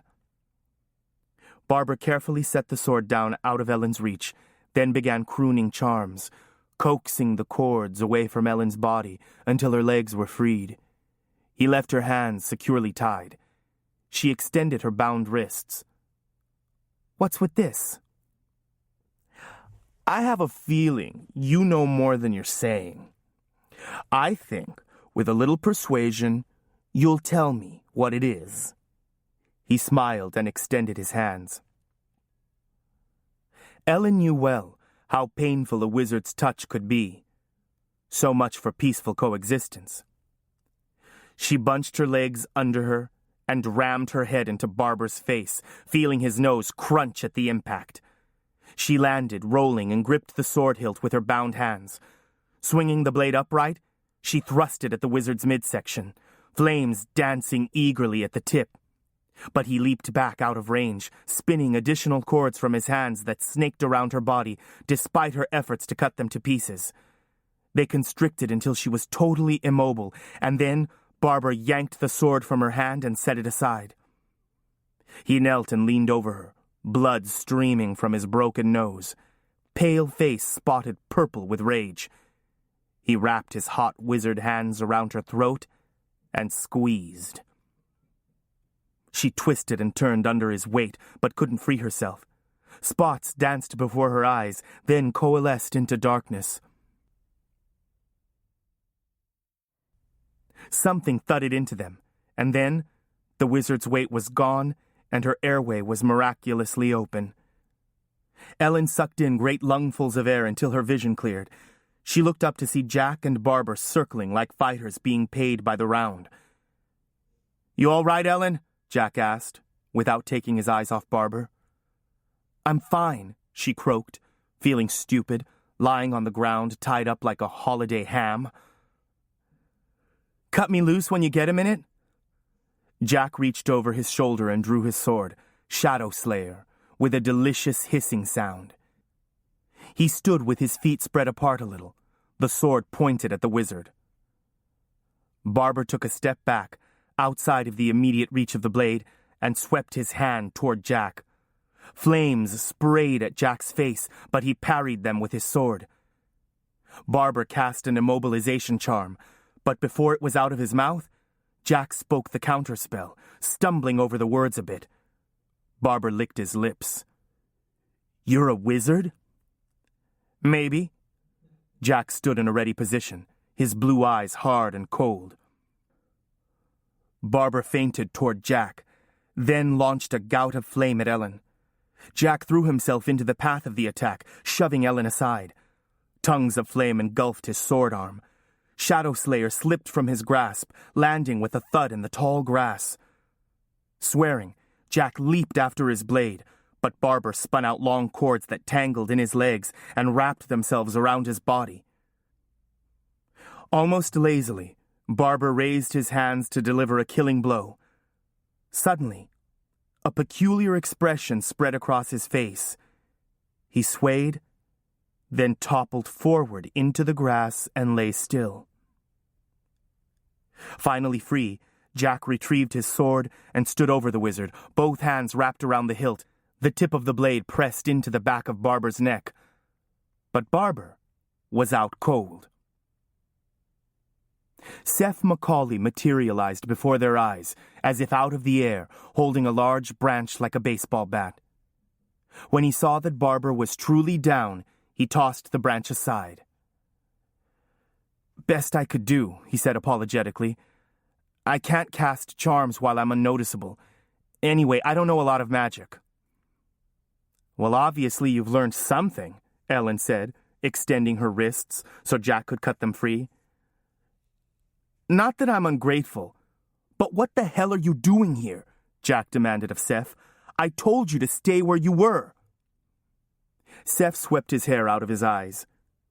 "Did you? I must have misunderstood." He nudged Barbara with his foot. No response. He looked around.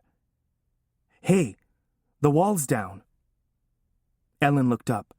The wall was disintegrating, dissolving into tattered wisps of mist. "I guess it needs some sort of conscious attention from Barbara to keep it intact," Seth shrugged. "The other wizards will know he's down. Now would probably be a good time to get going." Reluctantly, Jack lifted his blade away from Warren Barber's neck and shoved it back into his baldric. He was pale and sweating, and obviously in pain. His forearm was blistered from wrist to elbow where Barber had flamed him. "That arm looks bad," Ellen said. "Maybe Nick can take a look at it before your mom sees it." They began walking toward town, this time crossing the fields and orchards unimpeded. Jack swiped sweat from his brow with the back of his good hand. "Who was that guy?" he asked Seth. "I went to school with him," Seth said, "at the Havens." "Must be a great place, the Havens," Jack said sarcastically. He seemed to be in a foul temper, probably not improved by the pain in his arm. He glanced sideways at Seth. "I can't understand why we're getting involved in a fight between wizards." "We're going to be involved, whether we like it or not," Ellen said. "You know that." Seth scowled. "I don't expect any of you to get involved. If I have my way, I won't impose on you any longer." It was fully dark by now. They began walking along the highway toward the town center. They had walked perhaps a mile when they saw a car slow down and pull onto the shoulder. It was the black Subaru, with Nick Snowbeard behind the wheel and Linda next to him. "Hey," Jack said, pulling a set of car keys from his back pocket. "How'd you start my car?" he demanded in mock amazement. "Do you even have a driver's license?"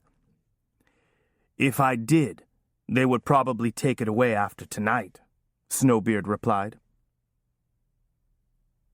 They drove to a pavilion in a park along the lakefront and gathered around a battered picnic table for the debriefing.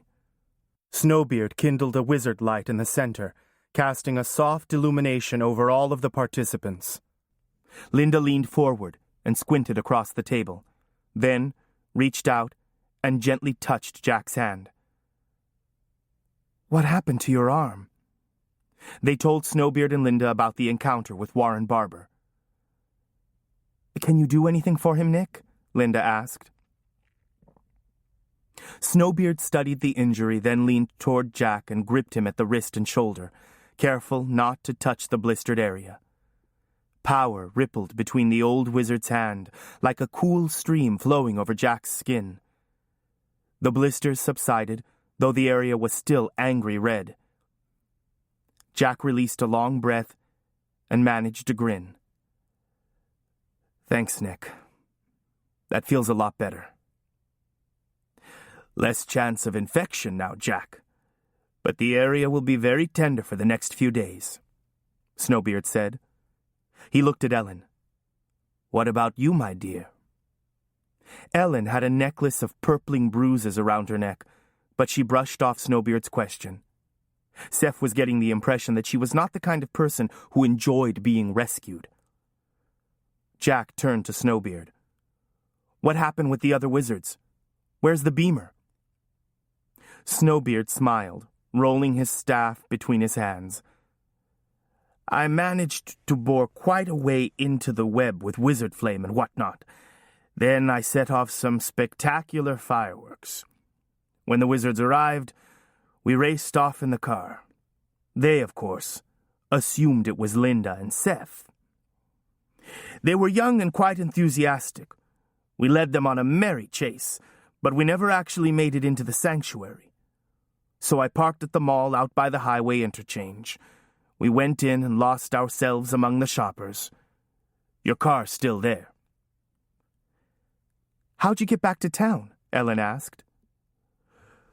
"We found a kind family willing to drive us," Snowbeard said blandly.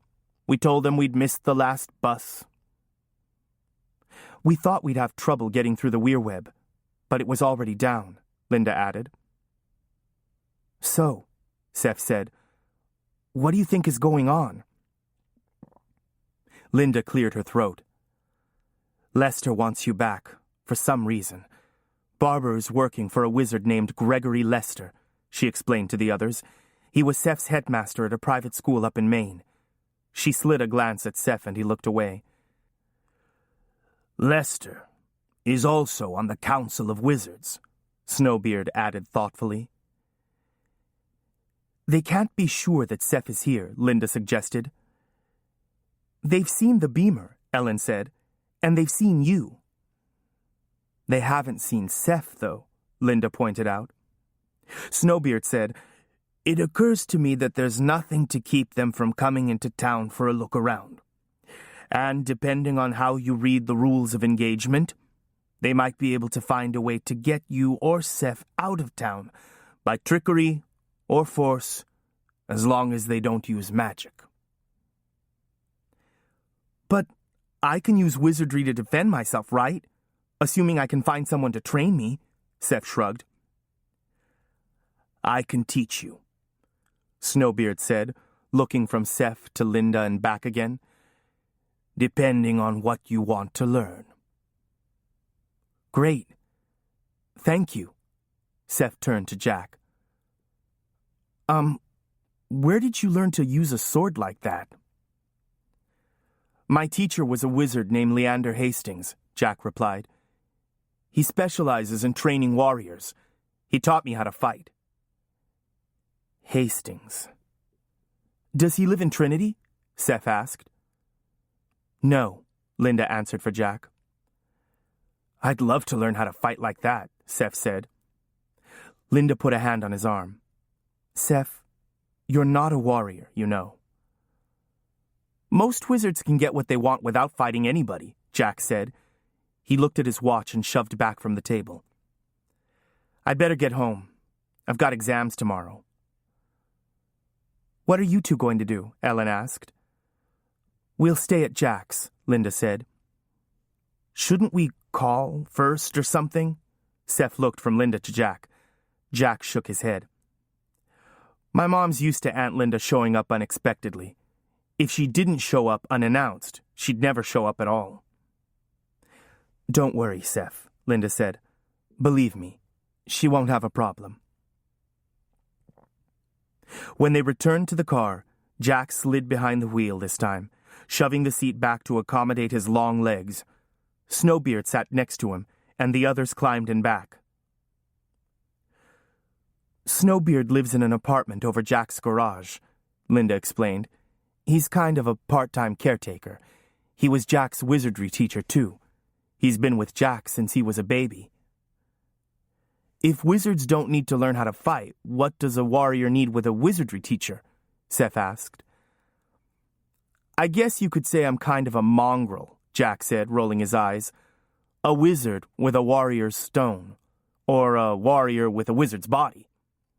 Another long story, apparently. Jack and Ellen lived 2 doors apart on Jefferson, a brick street lined with tall shade trees and huge old homes set back on big informal lawns. They dropped Ellen off first.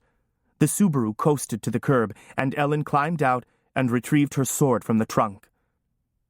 A shadow detached itself from the darkness on the front porch of the house and came toward them. Hey, Will, Jack called. Waiting up for Ellen? Hey, Jack. Will leaned into the passenger window.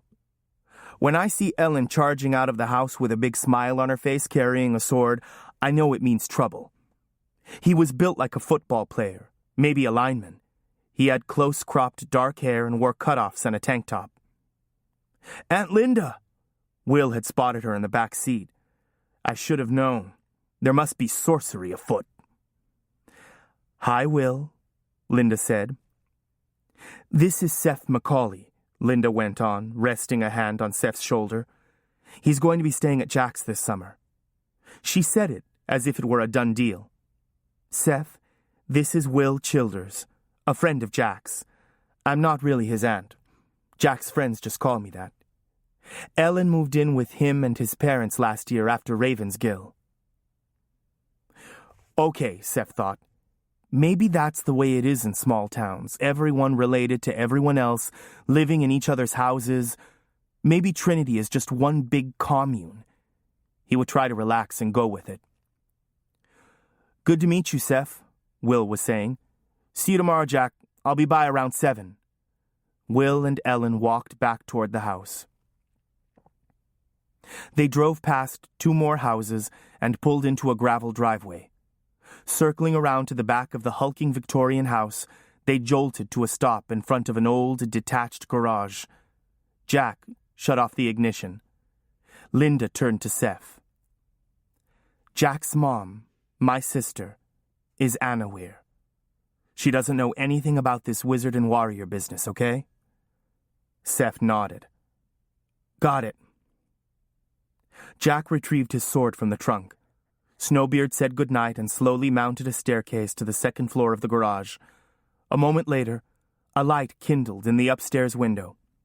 Linda and Seth followed Jack up the wooden steps to the back door of the house, sliding between 2 overgrown hydrangea bushes.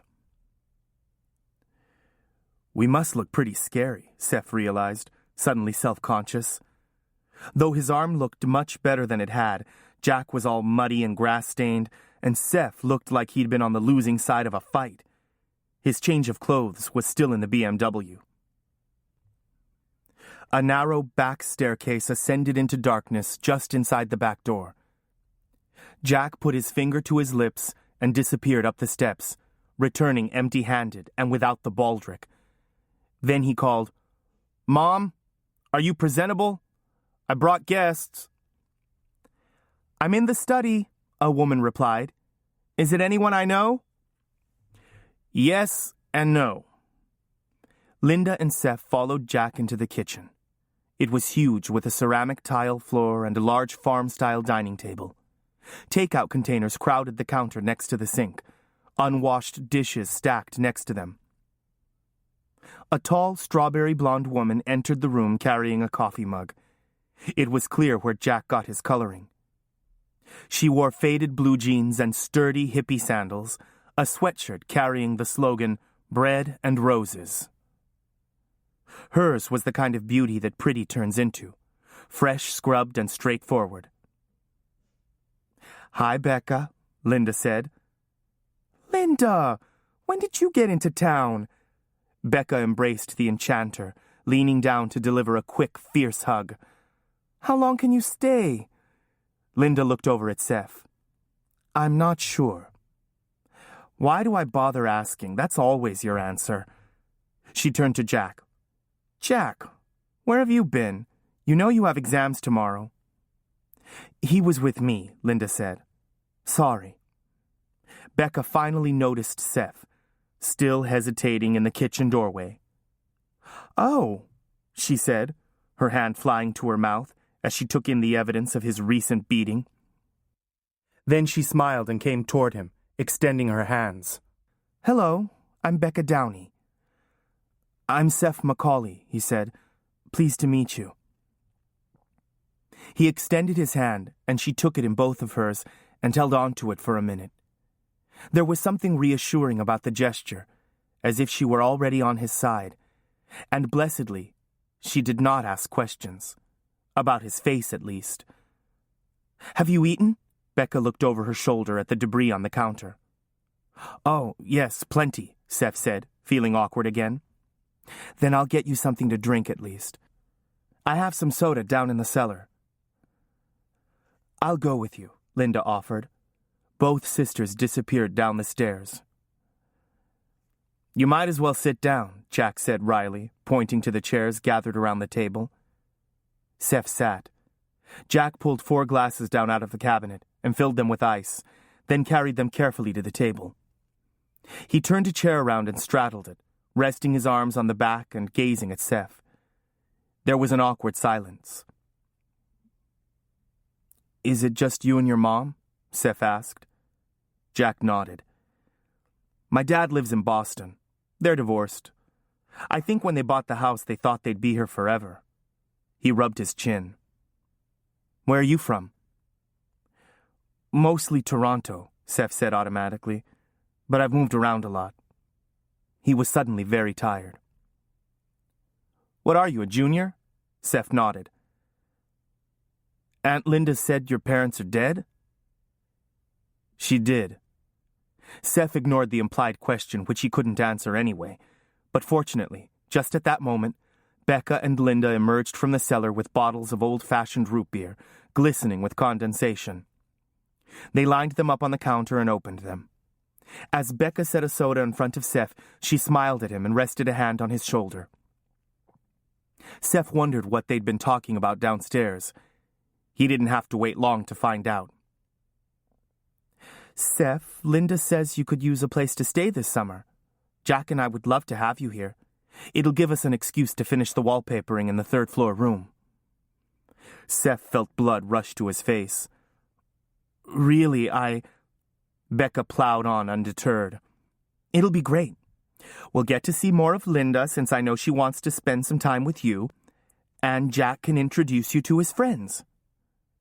Seth glanced at Jack, who probably knew better than to object. I don't really want to impose. If it would make you feel better, you can help Nick with the wallpapering. There's always plenty of work to do around here. Please say you'll stay. Wordless, Seth nodded. Jack's mother was hard to refuse. Then it's all settled. She smiled at Seth. Why don't you bring in your things? Seth looked at Linda for help. She jumped in quickly. We don't have much because we're in a hurry. We'll get you some clothes tomorrow, Seth. I bet some of Jack's old clothes will fit him, Becca suggested. The ones from before that growth spurt last year? She laughed. We have clothes in 3 sizes upstairs. They're scarcely broken in. They changed the subject. Linda asked about Becca's work and people Seth had never heard of. Their voices gradually faded to a kind of buzzing sound. Seth opened his eyes to find everyone staring at him. He'd actually fallen asleep at the table. Sorry, he whispered, mortified. It's not that you're boring, really. They all laughed. Jack, why don't you show Seth upstairs and help him make up his bed? Becca suggested. And you need to get to bed also. I hope you found time to study before your aunt came. Jack carried his glass to the sink, then nodded toward the back staircase. They climbed the narrow stairway to a landing on the second floor. Jack scooped up an armload of sheets and towels from a linen closet in the hall, and they ascended another flight of stairs to the third floor. There were 4 rooms on the third floor, 3 of which were crammed floor to ceiling with old furniture, filing cabinets, and boxes of books. The largest room was sparsely furnished with a double bed, bookcase, and dresser. 1.5 walls were papered in a William Morris print. More rolls of paper and a wedding tray leaned against the wall. There was a bathroom off to one side. The bed was stripped, and everything was covered with a fine layer of dust. It was suffocatingly hot and stuffy. I planned to move up here if it ever got finished, Jack explained. Maybe now it'll finally happen. I hope you're not allergic to dust. He dropped the linens on the bed and muscled one of the windows open, while Seth went to work on the other, which seemed to be painted shut. With the windows open, a cool breeze carried in the soft sounds of the summer night. Jack and Seth rolled back the comforter and laid the sheet over the pad. Seth worked quickly and efficiently, despite being half asleep. He'd made 1,000 beds in his lifetime. Look, he said to Jack as he crafted a perfect corner. I'm sorry about moving in on you like this. He couldn't seem to remember that wizards never say they're sorry. Jack finished up his side too, less expertly. It's okay. Really. I don't mean to be rude. I just need to get used to the idea. I guess you'd say I've had a lot of trouble with wizards. He straightened and looked across the bed at Seth. So you and Aunt Linda have known each other for a long time. There was a question hidden in that statement. I met her for the first time yesterday, Seth replied. She said she's been my guardian for years, but it was news to me. Jack frowned. Yeah, well, his voice trailed off. I'm sure there's a good explanation. I guess, Seth shrugged. Is it true you used to go out with Alicia Middleton? What? Jack straightened, almost bumping his head against the ceiling. Nothing. I ran into her in Toronto is all. She mentioned your name. He raised an eyebrow. She seemed like bad news to me. Jack stared at Seth, then shook his head. Look, I don't know what's going on either, but I'll tell you this. I had the year from hell 2 years ago. It started with Leisha and ended with the tournament at Raven's Gill. Ellen was the only good thing that came out of it. That and the establishment of the sanctuary. He leaned on the bed frame, and the muscles stood out along his arms. This past year has been nice and quiet, in Trinity at least. I don't know how long it'll last, but I just hope you're not the one to mess it up. He smiled, as if to take the edge off, but his blue eyes were cold and direct. I'll get you some shorts to sleep in. When Jack came back up the stairs with an armload of clothes, Seth was already fast asleep on top of the comforter.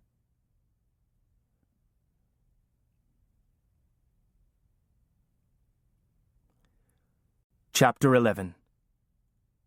The Sanctuary. When Seth awoke, the sun was sliding through the branches, dappling everything in the room. It took him a moment to remember where he was. It had been a long time since he'd slept so long or so soundly. He was still lying on top of the comforter.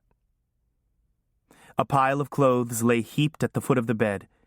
He found a toothbrush and towels and soap in his bathroom, and it was obvious that someone had cleaned in there. He washed his face carefully. The swelling in his lip had gone down, but the rest still looked pretty bad, having gone from red and purple to purple and yellow. What he really wanted to do was take a long, hot bath.